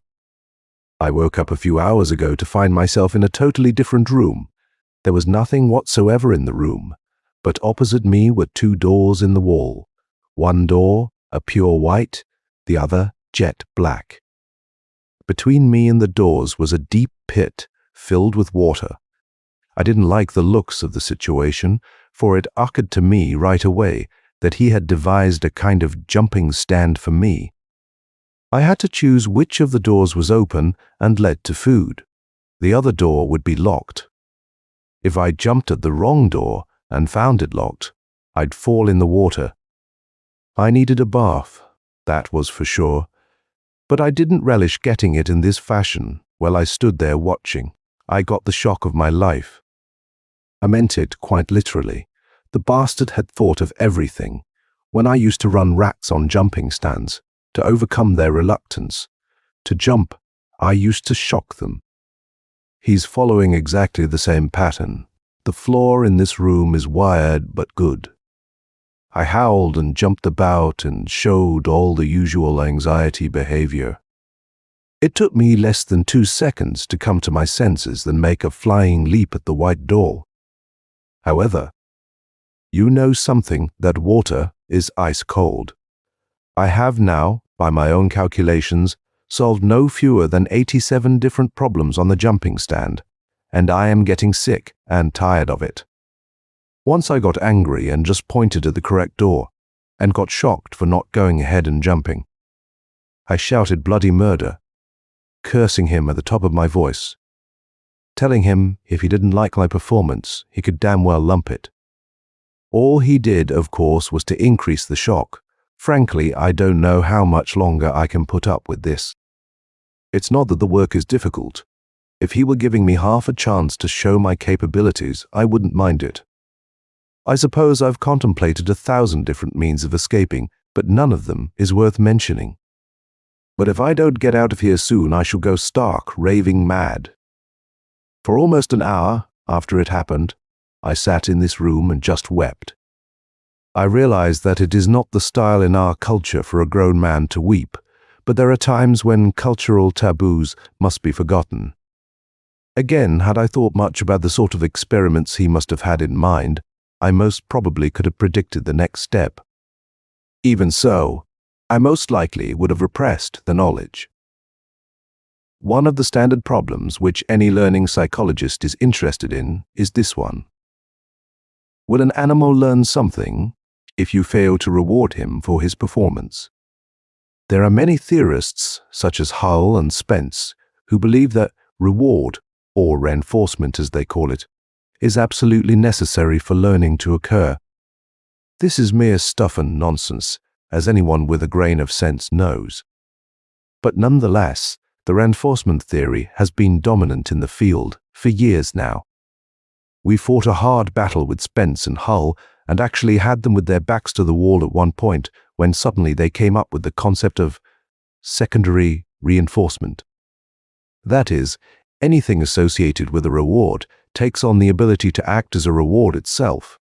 For example, the mere sight of food would become a reward in and of itself, almost as much a reward, in fact, as is the eating of the food. The sight of food, indeed, but nonetheless it saved their theories for the moment. For the past 5 years now, I have been trying to design an experiment that would show beyond a shadow of a doubt that the sight of a reward was not sufficient for learning to take place. And now look at what has happened to me. I am sure that he must lean towards Hull and Spence in his theorizing, for earlier today, when I found myself in the jumping stand room, instead of being rewarded with my usual protein balls when I made the correct jump, I am sorry, but it is difficult to write about even now. For when I made the correct jump, when the door opened and I started towards the food trough, I found it had been replaced with a photograph. A calendar photograph, you know the one. Her name, I think, is Monroe. I sat on the floor and cried. For 5 whole years I have been attacking the validity of the secondary reinforcement theory, and now I find myself giving him evidence that the theory is correct. For I cannot help learning. Which of the doors is the correct one to jump through? I refuse to stand on the apparatus and have the life shocked out of me, and I refuse to pick the wrong door all the time and get an icy bath time after time. It isn't fair, for he will doubtless put it all down to the fact that the mere sight of the photograph is functioning as a reward, and that I am learning the problems merely to be able to see Miss What's-Her-Name in her bare skin.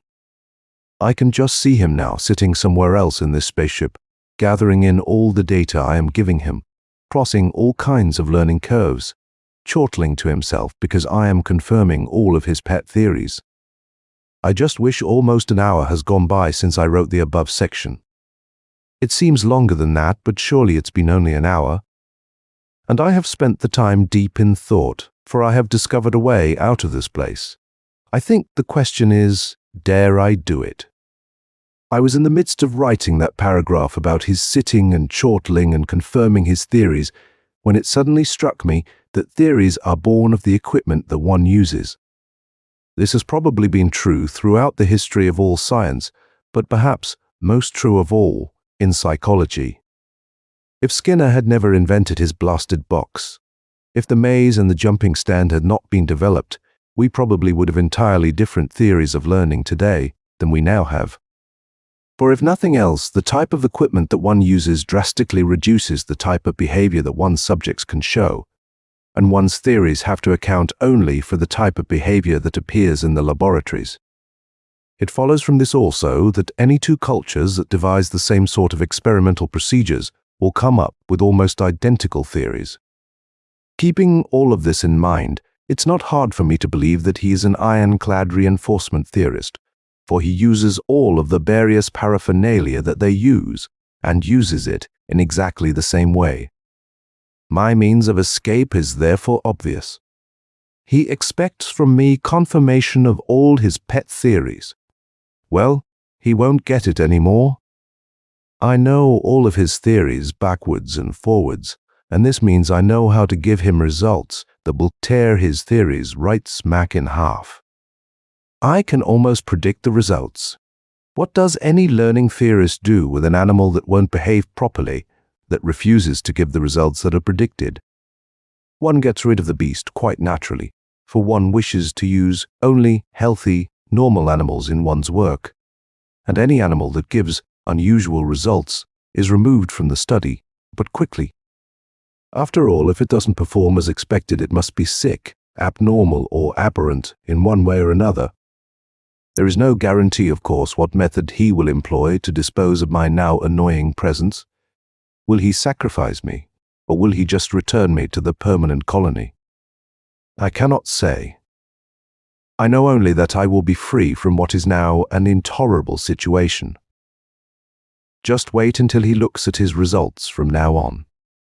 From Experimenter-in-Chief, Interstellar Labship, PS Seek 145. Director, Bureau of Science. Flan, my friend, this will be an informal missive. I will send the official report along later, but I wanted to give you my subjective impressions first. The work with the newly discovered species is for the moment at a standstill. Things went exceedingly well at first. We picked what seemed to be a normal, healthy animal and smattered it into our standard test apparatus.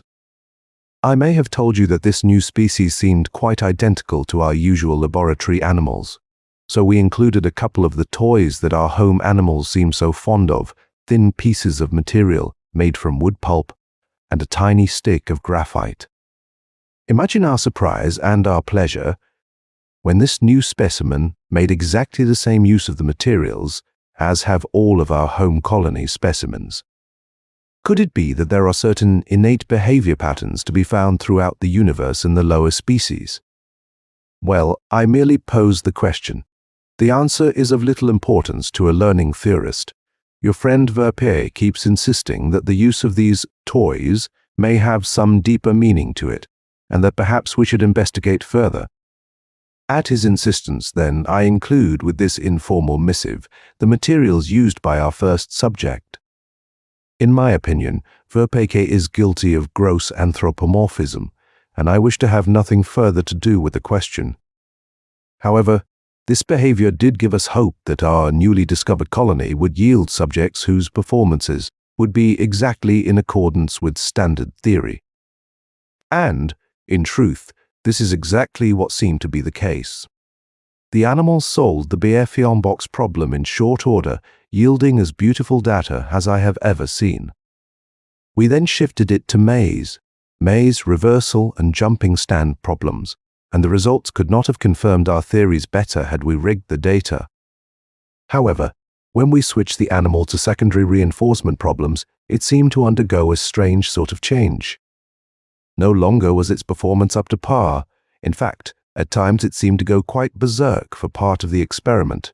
It would perform superbly. But then, just as it seemed to be solving whatever problem we set it to, its behavior would subtly change into patterns that obviously could not come from a normal specimen. It got worse and worse, until its behavior departed radically from that which our theories predicted. Naturally, we knew then that something had happened to the animal, for our theories are based upon thousands of experiments with similar subjects, and hence our theories must be right. But our theories hold only for normal subjects and for normal species, so it soon became apparent to us that we had stumbled upon some abnormal type of animal. Upon due consideration, we returned the subject to its home colony. However, we also voted almost unanimously to request from you permission to take steps to destroy the complete colony. It is obviously of little scientific use to us, and stands as a potential danger that we must take adequate steps against. Since all colonies are under your protection, we therefore request permission to destroy it. I must report, by the way, that Verpica's vote was the only one which was cast against this procedure. He has some silly notion that one should study behavior as one finds it. Frankly, I cannot understand why you have seen fit to saddle me with him on this expedition, but perhaps you have your reasons. Verpe's vote notwithstanding, however, the rest of us are of the considered opinion that this whole new colony must be destroyed, and quickly. For it is obviously diseased, or some such as reference to our theories has proven, and should it by some chance come in contact with our other colonies and infect our other animals with whatever disease or aberration it has, we would never be able to predict their behavior again. I need not carry the argument further. I think, may we have your permission to destroy the colony as soon as possible then, so that we may search out yet other colonies and test our theories against other healthy animals. For it is only in this fashion that science progresses. End of Learning Theory by James V. MacConnell.